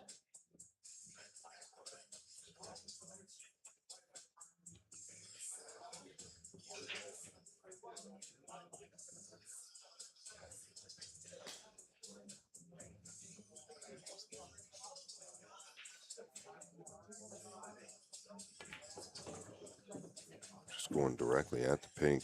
I think this turned out perfect on accident. I don't know why he was trying to get all the way down.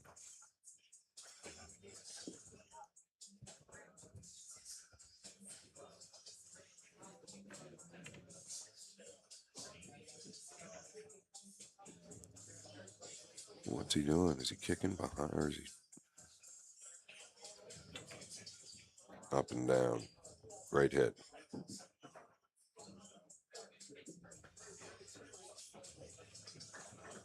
Really good. Really, really good.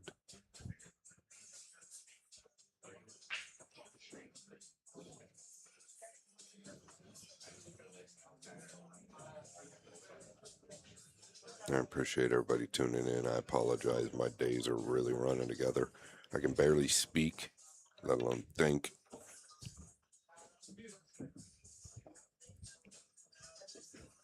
So I feel sorry for all of you that have to listen to it.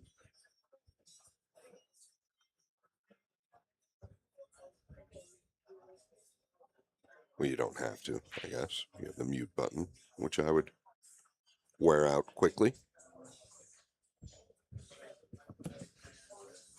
Does play in the side. The purple 5 plays in the corner. 7 is a big ball. The extension is gone. 7 is a big ball, and he just avoided clipping it.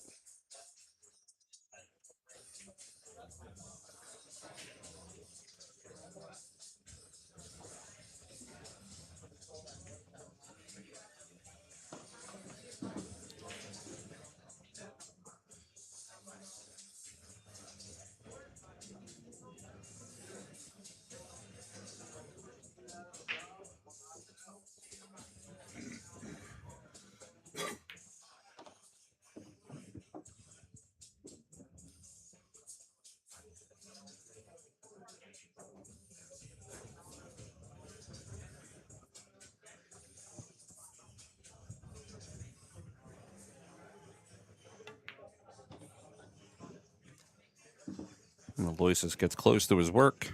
Going to take the 9-ball down to the bottom right and extend his lead by 4 racks. With a score of 7-3. Let's check out some stats of the match.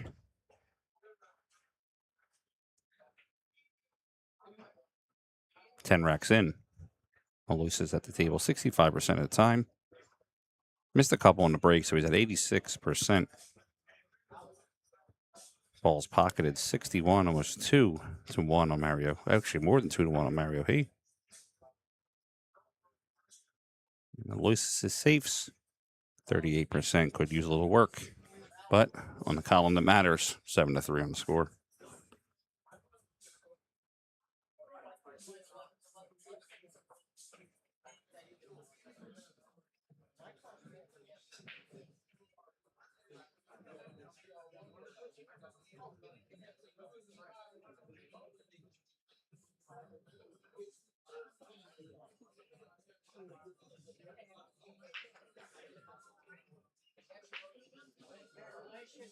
Break, leading 7-3.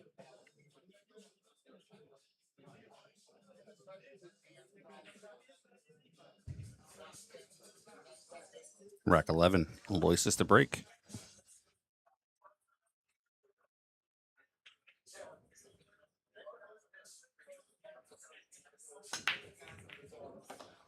Squeak the 1 home. The 2 is down. Cue ball near the 3. The 4 laid up in the upper right. I think he can tuck the 3 into the right side pocket with a long look at the pink 4.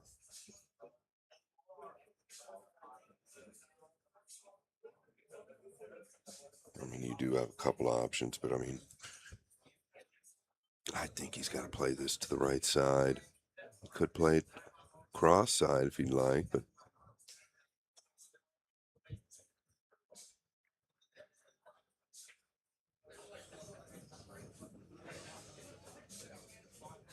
he's looking at the cross side.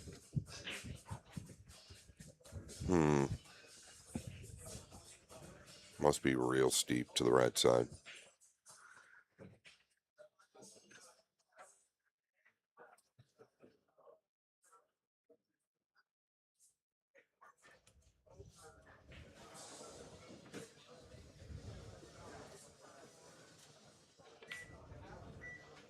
It's always going to go long, right? It's almost a two-way backdoor safety, but really the safe all along. I don't think the bank was playable like that.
I was going to say, I kind of like just finishing on the top rail. You can stun straight down for the 6 versus try and force the cue ball off a rail.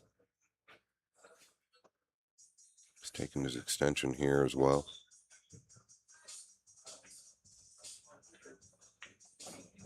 Jeez. He did not mean to hit it that full, I can promise you. Not comfortable. Frank mentioned Tyler Steyer was saying it got really warm down in the arena last round. Could be the case again.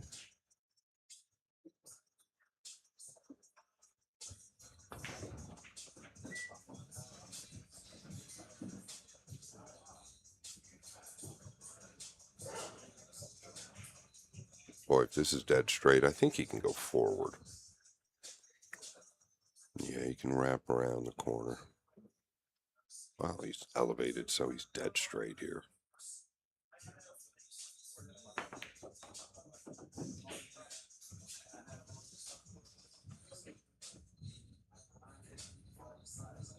You'll notice the cue ball just never quite in position. And we're talking about, in my opinion, the best to do it with the cue ball.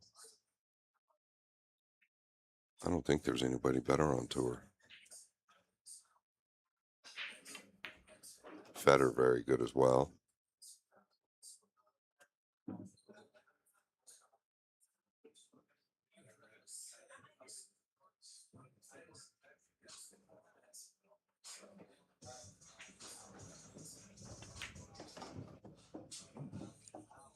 Aloysius floats the 8 to the left side of the 9.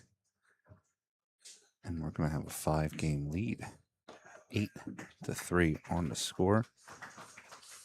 Aloysius Yap, known around here as Cash Yap because he wins all the money. Checking out the score here. John Moore, Oliver Zolnacki. That is tied up 10-10, looks like. Dennis Graba, Demetrius Locatos, 2-2. Actually, these are not correct scores. I'm sorry.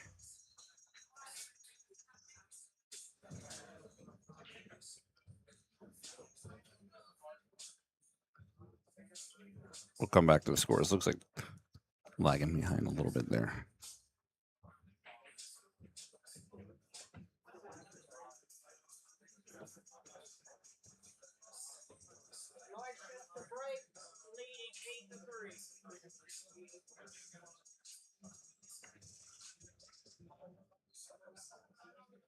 Rack 12. Aloysius to break.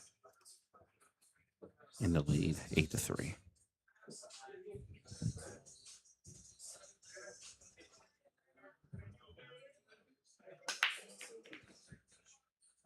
Yeah, short with the 1 again. The 7 slips in to the corner.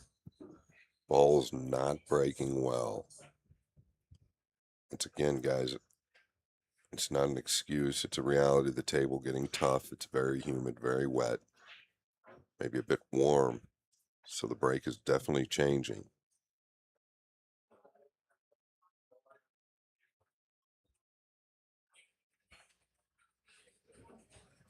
This is why we have a shot clock. Because when it gets like this, things can get tough.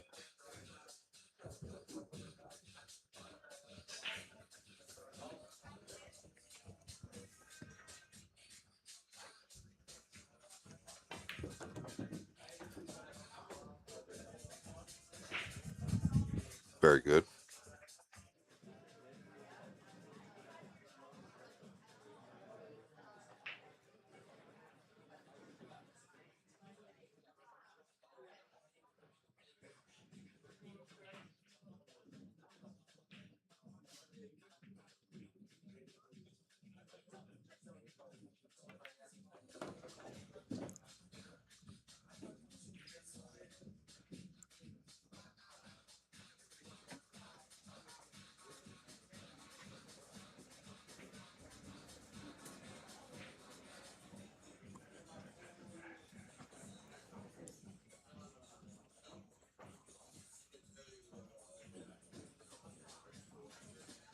You can afford to stay above the 4 here if you'd like. I think it's a little risque to try and draw down here past the 6 and 8 and get straight.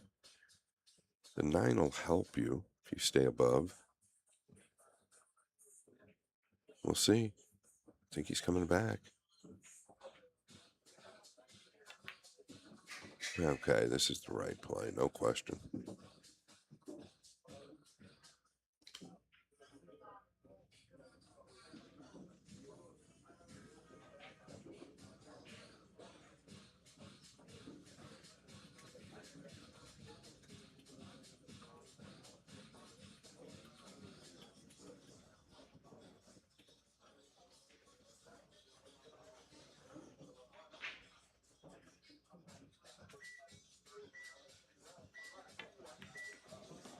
No, I thought he'd go forward. Tried to draw full into the 9, caught the top side.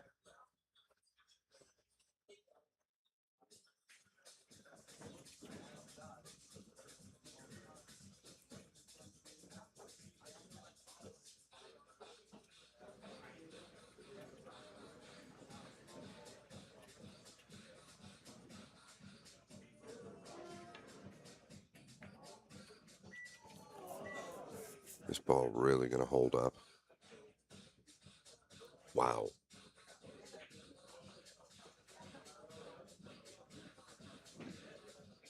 Welcome to the pit.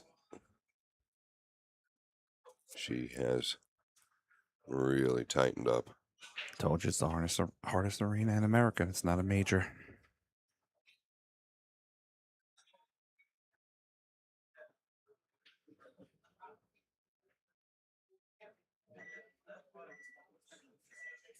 Oh, it seems like they just reset that shot clock. Coming straight back here.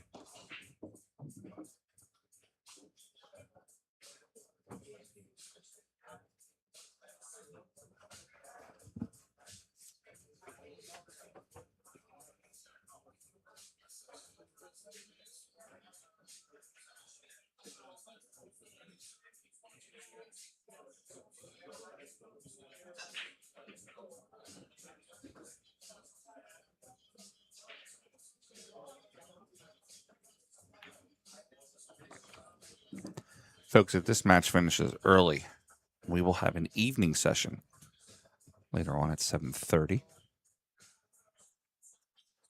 Which I believe most likely we will be doing. Mario He going to play the 9-ball into the bottom corner. 8-4, Aloysius Yap currently over Mario He.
Rack 13. 8-4, Aloysius Yap.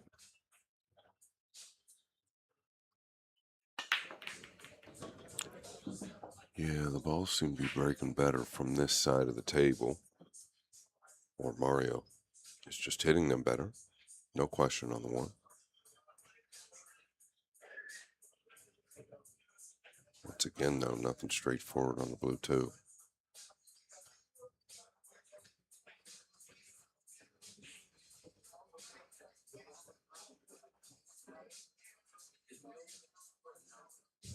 Just going to feather it and use the 8-9, potentially the 6.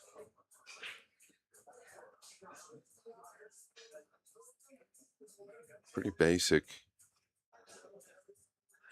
Thought he might do more with the 2, like just get it away from the corner. Catch it a little thicker and use the 6 and 9.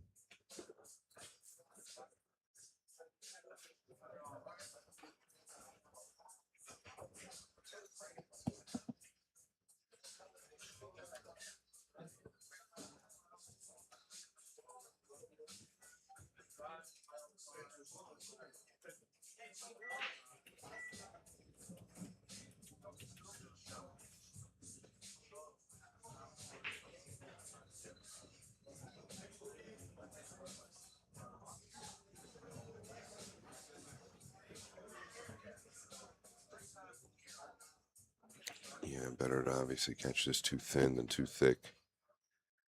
And he was highly aware of it. He was just trying to clip it and come all the way around.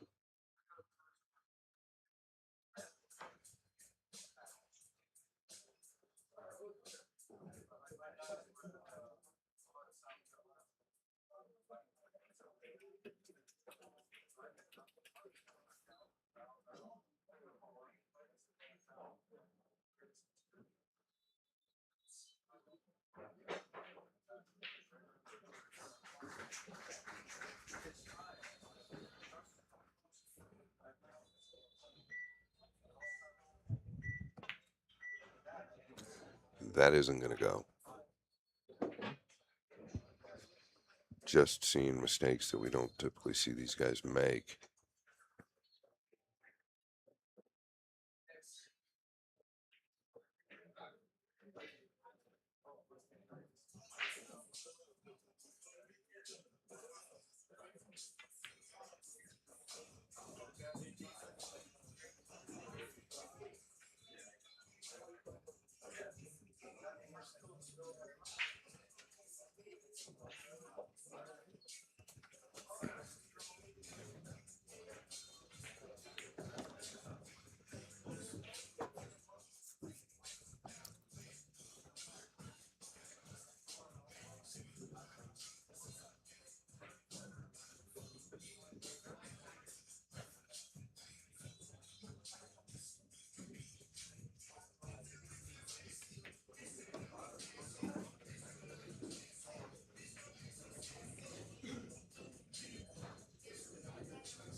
Good hit.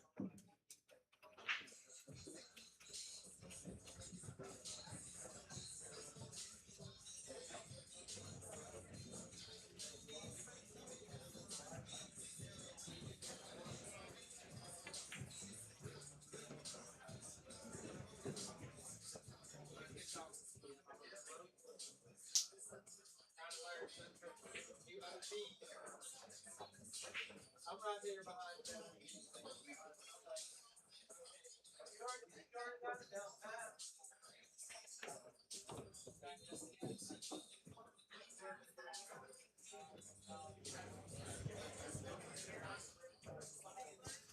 Aloysius Yap going to play the 9 in the side pocket and get himself within 2 games of winning this match, 9-4.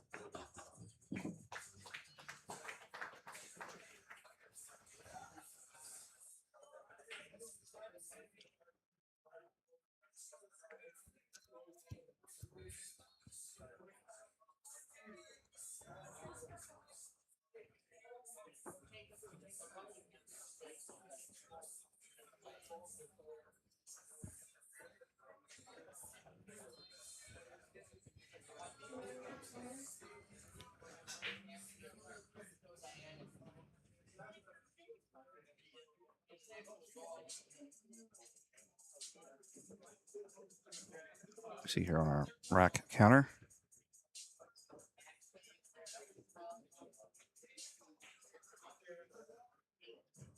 Aloysius strung together 4 racks in a row. Racks 8, 9, 10, and 11.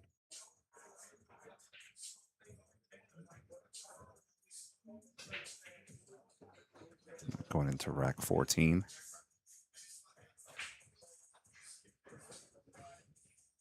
Aloysius breaking, leading 9-4.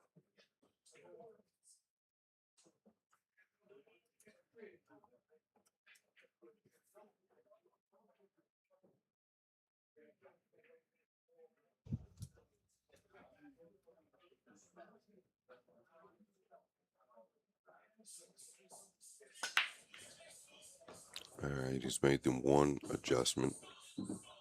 And of course, nothing straightforward on the 2. Notice the cue ball line way above the 9, so he made the adjustment to a thicker hit on the 1.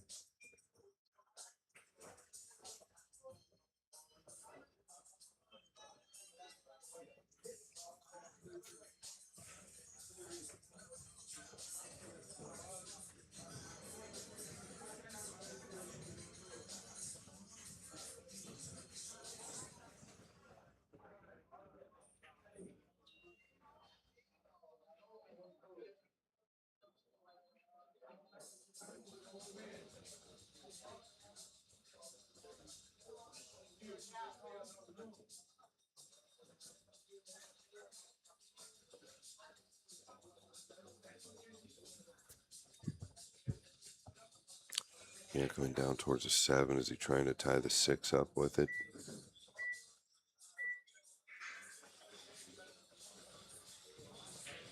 That's pretty good. That's pretty good. Probably going to get that one there back due to the lack of future if you happen to make the jump.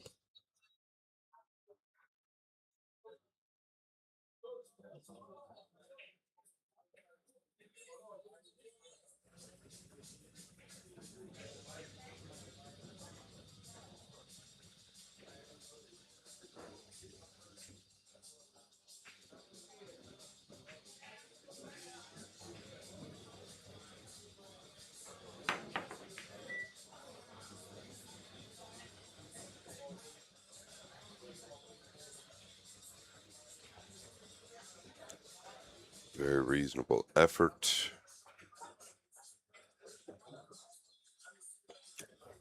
Red 3 is next, followed by the pink 4 on the left side of the table. Wants to carry an angle here. That'll do.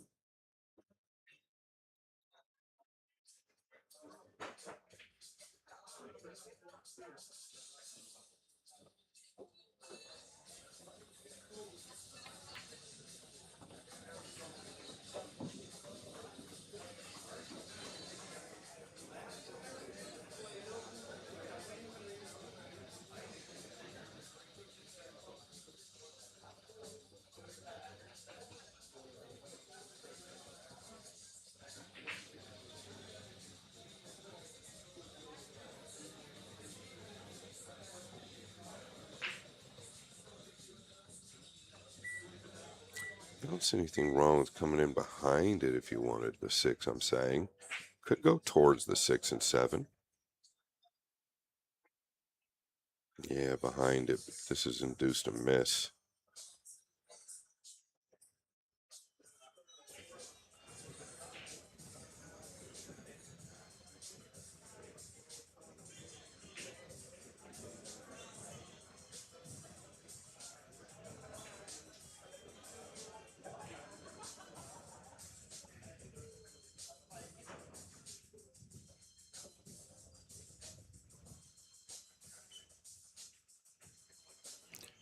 Big options here.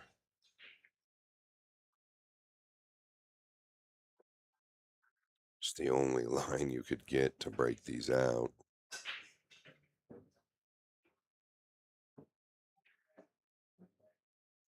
Might even be able to just tickle the top of the 6 here, moving into the hole as he draws out.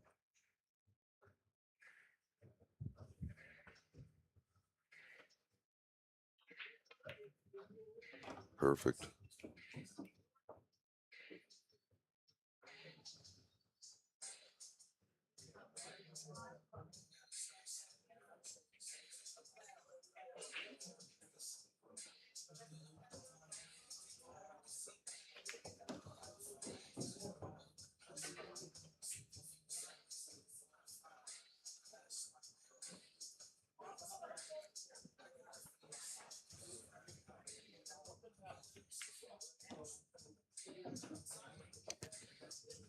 Mario He is 2 balls away from ticking another one on the tally.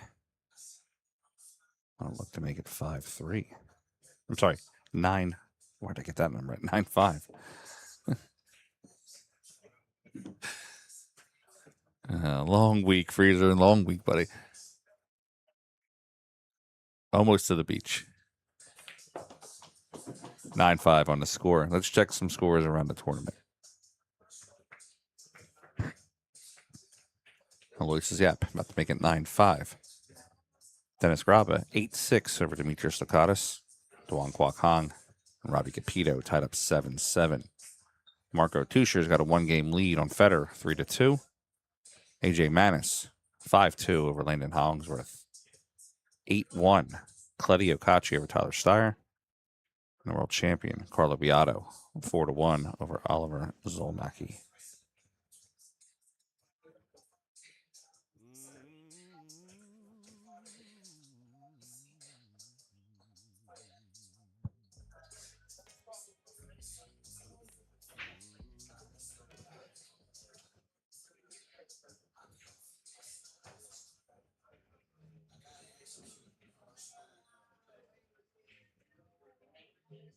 Mario break trailing 5-9.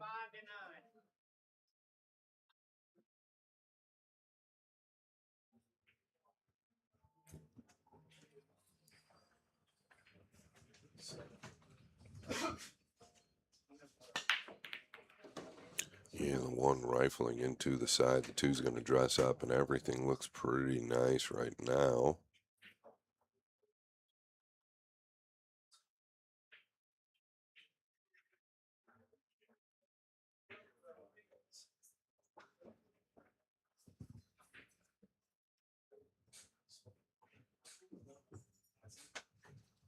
Cue ball a little awkward.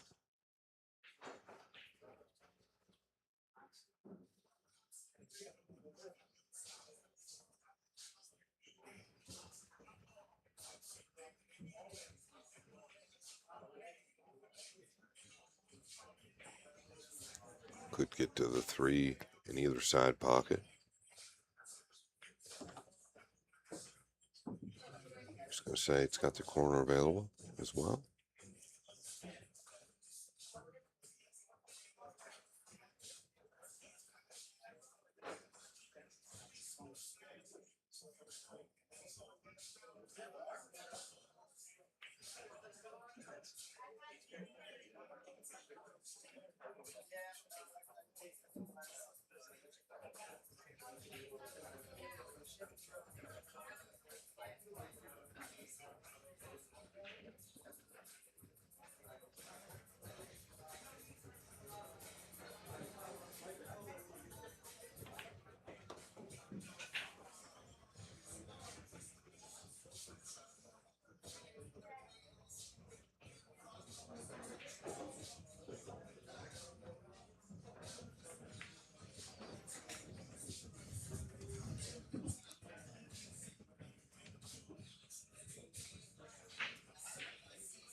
I believe this is first opportunity for a break and run for Mario. The match. Definitely needed it.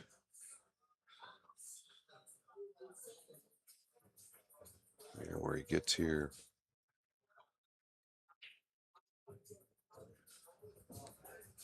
The 9 does play to the upper left corner. There's no reason to try and fight to get above it if it's natural to stay below it.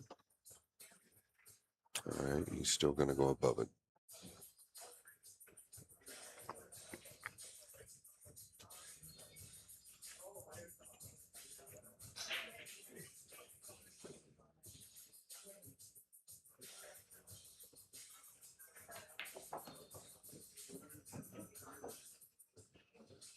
A little short on that one. Yeah, real full head. Lost the power. Wanted to cut it to the bottom edge of the pocket to get more out of the cue ball. That was a huge error. And I felt like he played the ball prior incorrectly. If he just stays on the right side of the table, he naturally goes over to the left side below the 9 for the upper left corner. The way he played it, he had to force it. Yeah, moving on from here. Do you just chip the 9 one rail down to the middle diamond, go back and forth up top and leave the distance, or do you take on the cross side or cross corner?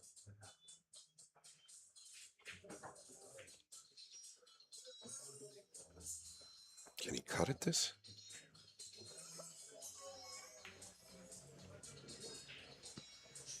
Swish. Oh, not swish, but at least hit the rim on the way in. 9-6. Aloysius Yap. Mario He making a comeback. Don't upset the panda. Power, precision, prestige, unleashing tour-level performance, built for the biggest stage. Powered by Q-Tech, inspired by Matchroom, the Nineball series.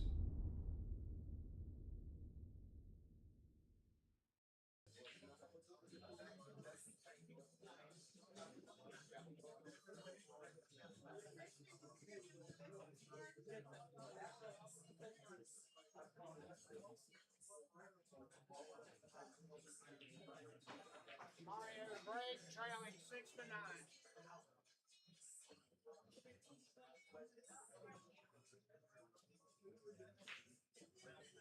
Rack 16.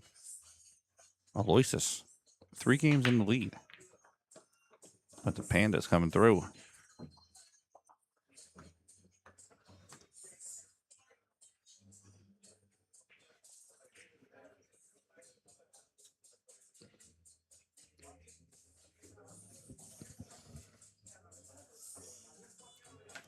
Rack statistics. Mario, he's up to 80% now, but he's 100% in the side pocket on his breaks.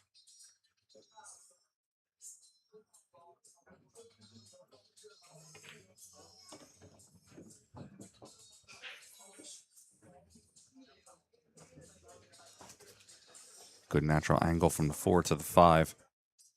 Might just want to use the second rail for some help.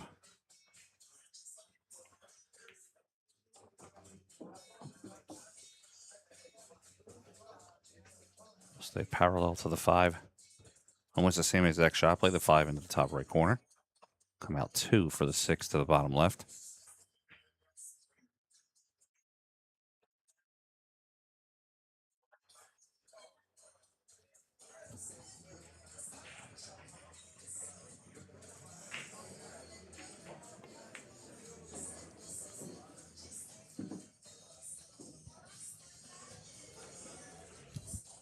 Yeah, if he's choosing to get straight here, it tells me that does a 7 play to the lower right. Does not. Definitely plays in the side, but yeah, plays in the side or the corner, but not the lower right corner. I don't believe anyway.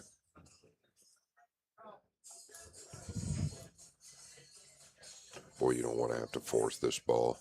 You can miss it very easily. No, you got a lot out of it. That's that outside spin, catching it full. It twerks the cue ball out towards the center.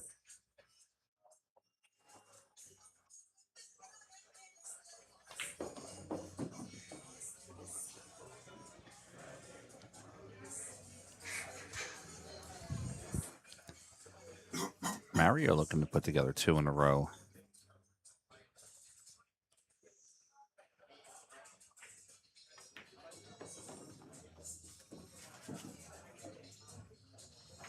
Remove his extension. Going to play this ball down to the bottom right corner. We're going to be looking at 9-7 any moment.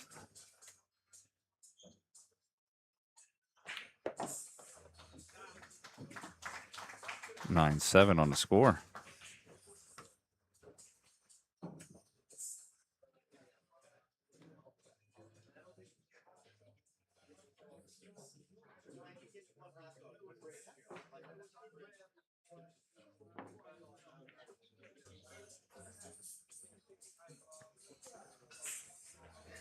Aloysius, 90% on his breaking, 70% on the side.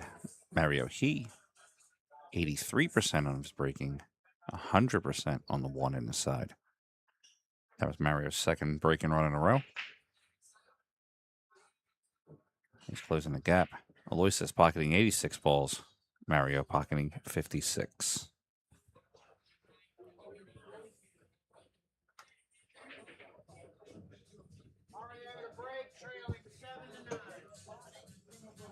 Rack 17.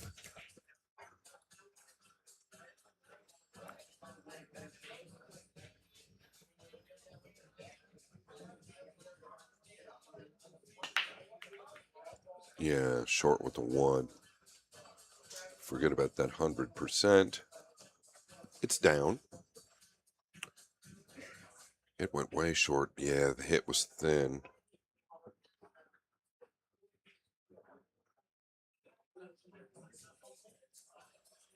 Nothing straightforward once again. The rail first not even worth it where the blue 2's at. It's going to roll out to a jump shot or at least evaluate it. That 1 on the side for Mario is down to 86%. Stats supplied to us by the pool stat guy.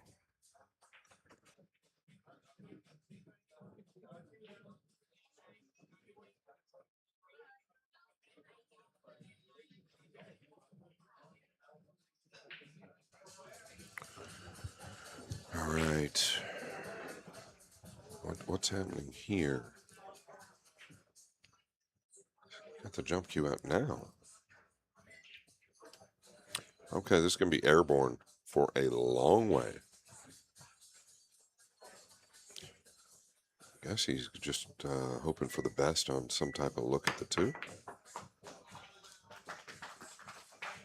Just don't know what he's going to have that's any better here.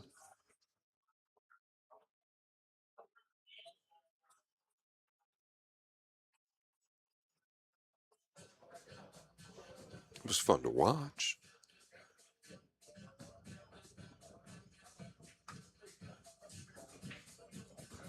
Scott, can he play off the thin edge of the 2? Try to roll a cue into the 4? Yeah, I don't know that he can do that. I don't know that he will. The double kiss is possible. It's definitely an option. I think that he might be concerned about the double kiss just because you're not guaranteed a safe. If you catch the double kiss, you're not guaranteed a safe anyway. I don't know though. That was why I was a little bit questioned on the long jump on the one. Even if you make it, I didn't see any possible chance for position. Looks like he's going to go up in behind the 7 here. Maybe scramble these down low. Well, he tried. Pretty sure Mario's open here.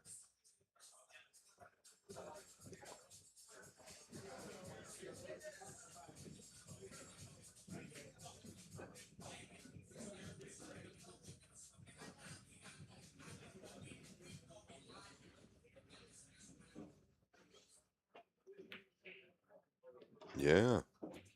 Things starting to slip away.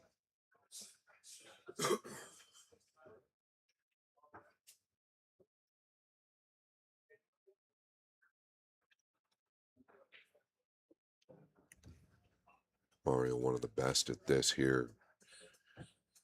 Pounding forward. Watch the bend. Possesses a ton of power in a little compact stroke.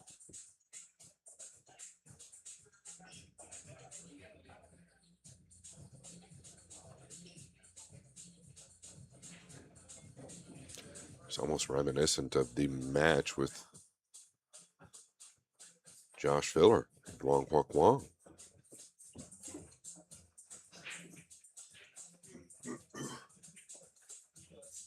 At one point, Filler leading 8-3 in that match. Lost 11-10.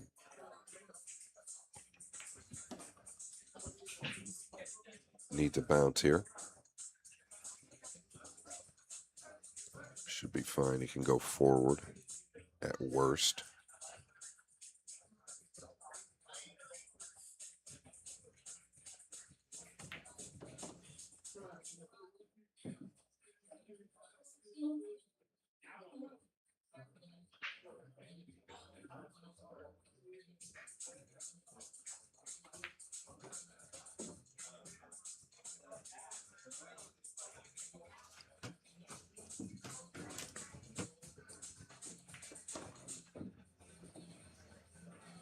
Mario He is going to come within 1 now of Aloysius Yap.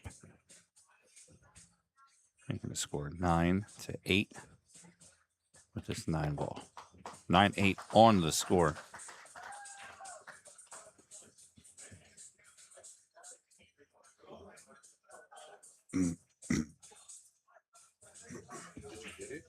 What's that? Did you get that corner?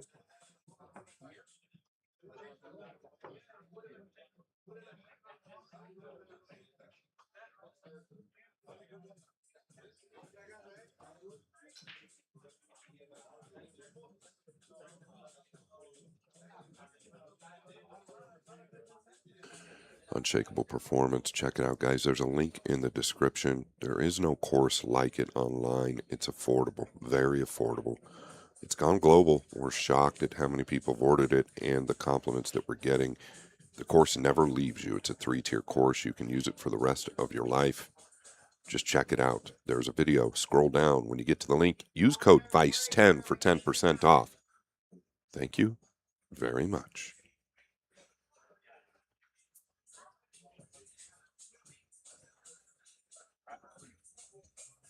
Rack 18.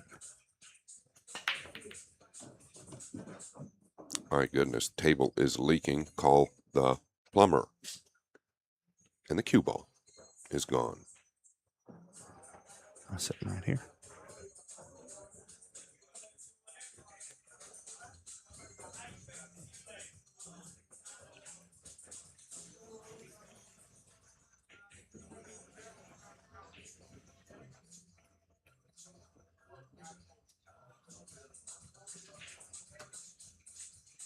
Just needs to get out towards the middle here. Is he going to draw back?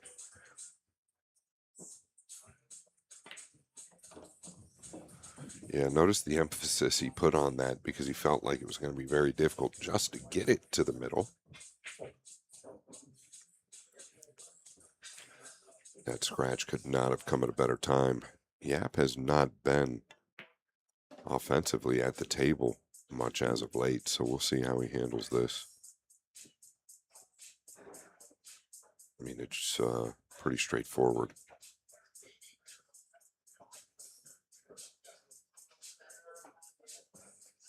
He's going to have to make a decision on the 6.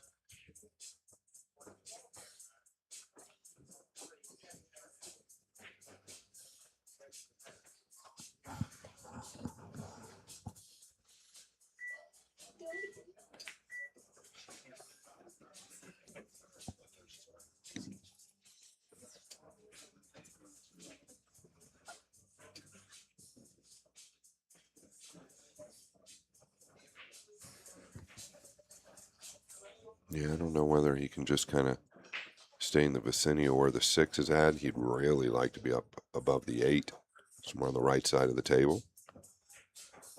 This is the decision I was talking about.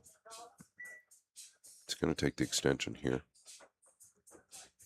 I think he punches out above the 8, or does he go twice towards the 8? It's a little dangerous that way.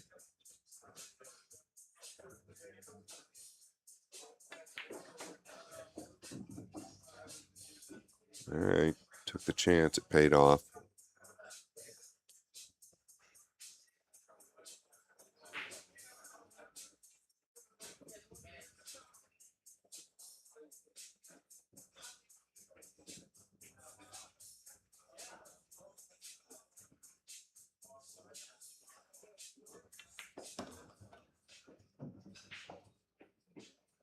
He did not want to have to go back up and down. I think he can pinch draw this to the side rail and out.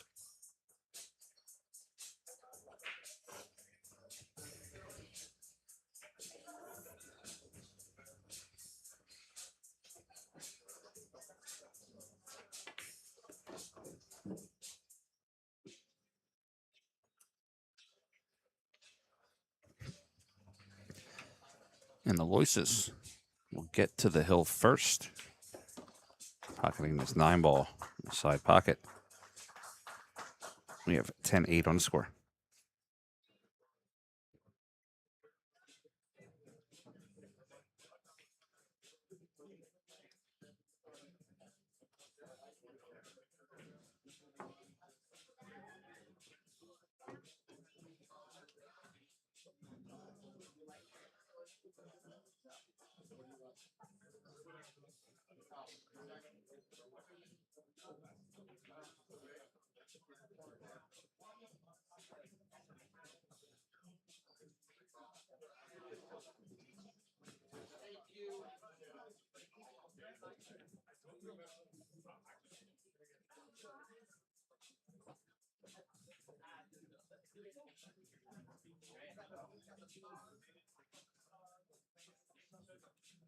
Delicious breaking hill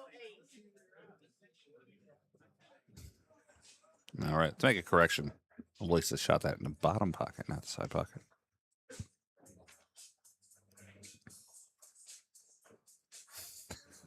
Rack 19. Aloysius in lead 10-8. He's on the hill. He's breaking for the win.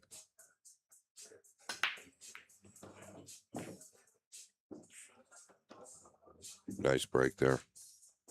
Yeah, he's got one big long ball to come with, but position is absolutely no guarantee. Either's making the ball. The green 6 is huge. Well, I don't even know that he takes this on. He's weighing it up.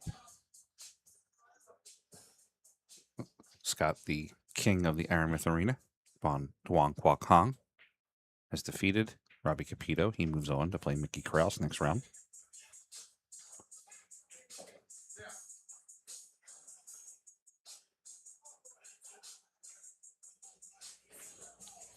Well, he's acting like he's going to take this on. Tall order here.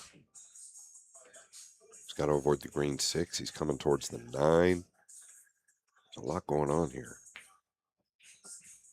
Oh, he came inside of it very good. I didn't think he could do that from where I was sitting, but he did it well. Mario, he gave him his flowers.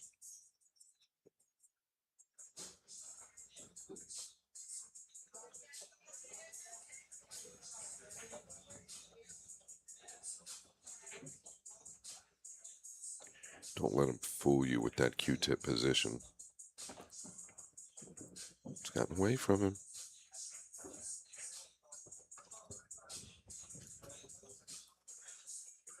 Yeah, got away from him just a tick.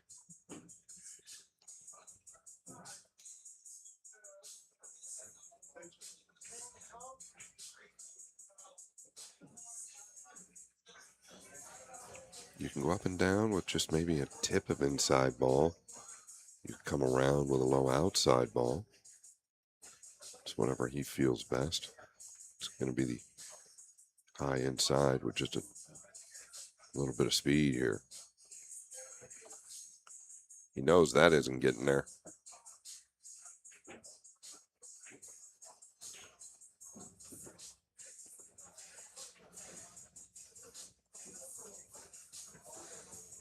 No, sir. He's going to have to shave this to the top rail, come back and forth, or is he going to take the bank on? The safety is just right down your throat. He's going to take the bank on, but where's the 7 going? The 7-9 combination? Yeah, I mean, he's off by a fraction or two. Caught it too thick.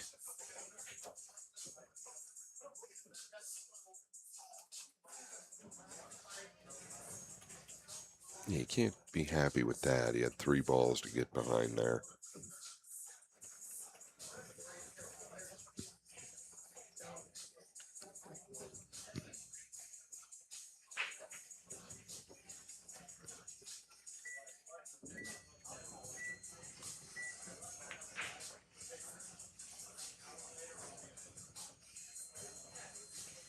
I really like it. What a great shot. What a great shot. That is punishment, Mr. Yap, for failing to utilize the 7, 8, and 9.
All right, looks like he's stunning forward here. Oh my, big power from the Panda. Absolutely perfect.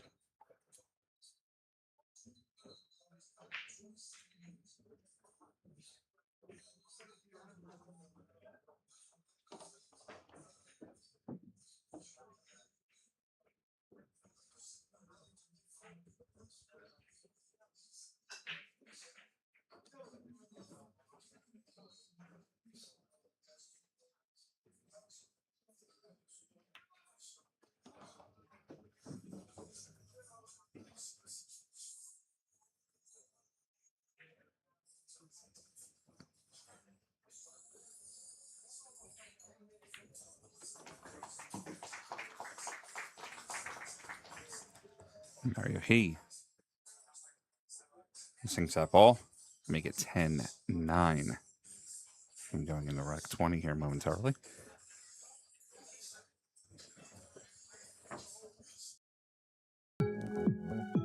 Whether you're new to pool and practicing the basics, or a more experienced player performing drills to improve your shot making and positional play, the Drill Partner is perfect for you.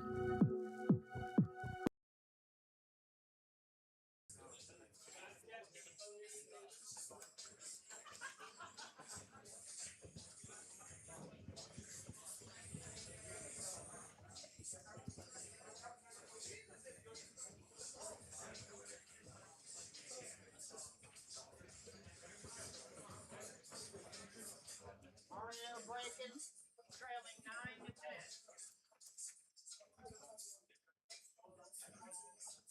Rack number 20. Loisis on the hill. Mario trying to get there.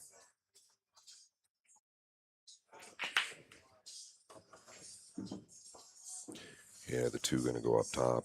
And of course,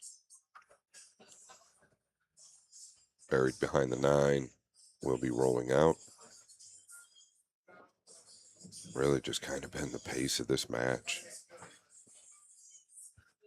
Everything tough.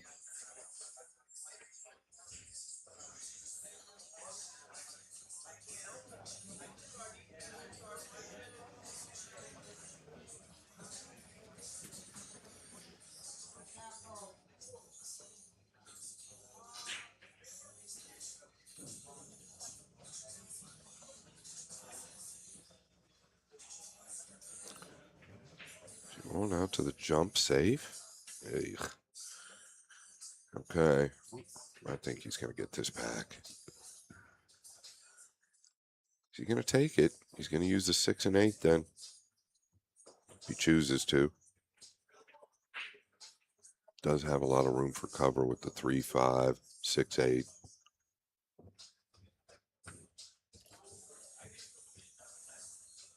Yeah, keep your eye on the cue ball to the upper right. Just easy to catch this a little thin. If you do, you lose it. Oh, he's hit it well.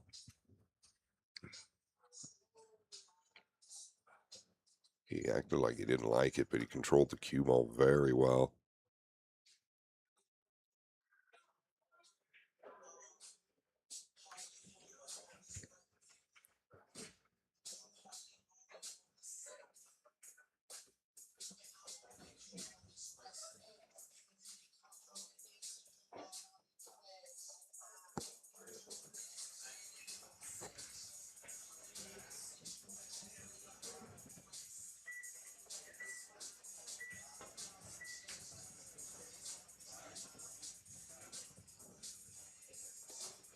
Yeah, that's not the end of the world. Yeah, I think you can cross this 2 up towards the 6 and 8. Just swing the cue ball over behind the 5, 9, 7. There's nothing wrong with that. I don't think the kiss is at play. Does he see it? Yeah, just bank the 2 up towards the green and black. Called the extension. Maybe worried about the kiss? Just don't see it. Can go the other way. You can chip the 2 towards the bottom rail, but it looks kissy this way.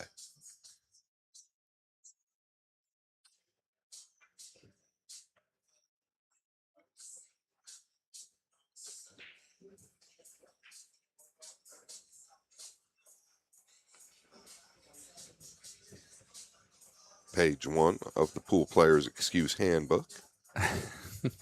It rolled out.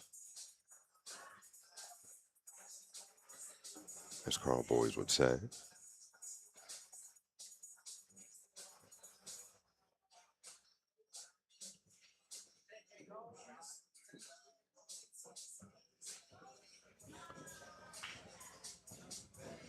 Can you avoid contact with the 4 going forward?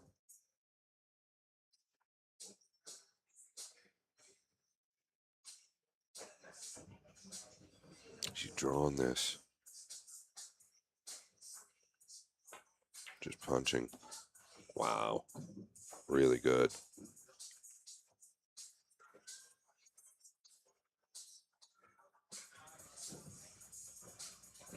You can feel the weakness from Yap. You could feel the momentum shift 3 or 4 games ago. Mario He has just really been grinding.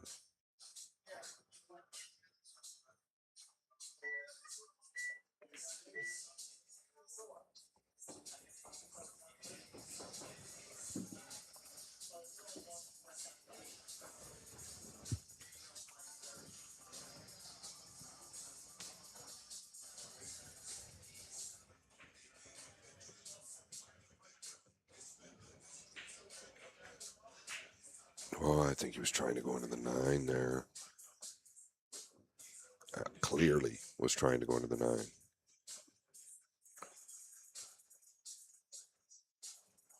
Was a little bit careless, to be honest with you. I didn't think you even needed to go into the 9 if you just floated in with the inside ball.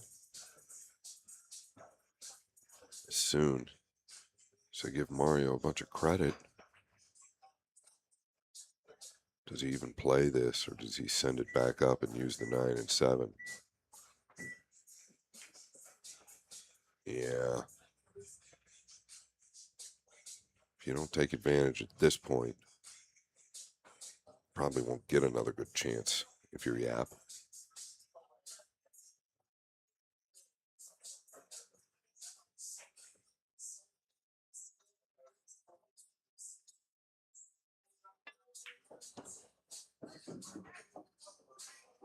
Hard to get that ball to move.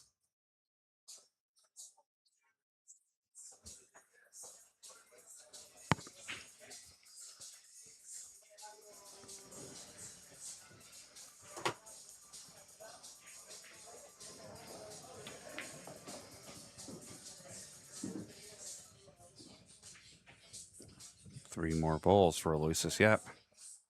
Close this match out.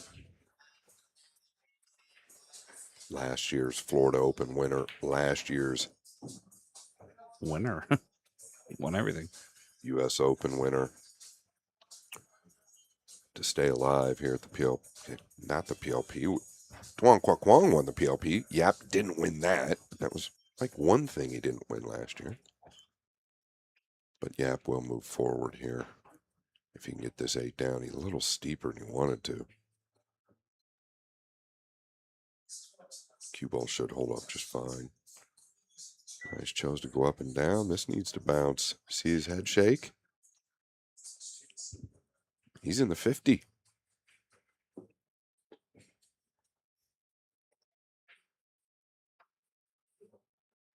Frank, I thought he would just try to hold that ball. Me too, or just back and forth like you were saying. Steep to the lower left. Got to make him a favorite here.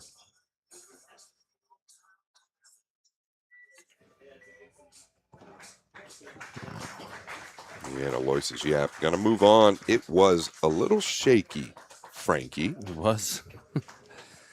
Scott, that's going to be it for our afternoon session. We will be back at 7:30 p.m., about an hour and a half, for our last match of the day, the evening session. We don't know who our opponents are yet. We are still going over that. But come back to the Billiard Sports Network on YouTube and the Metro Pool, and we will see you soon. For Scott Frost, Frank Miletti, thanks a lot. We'll be back soon.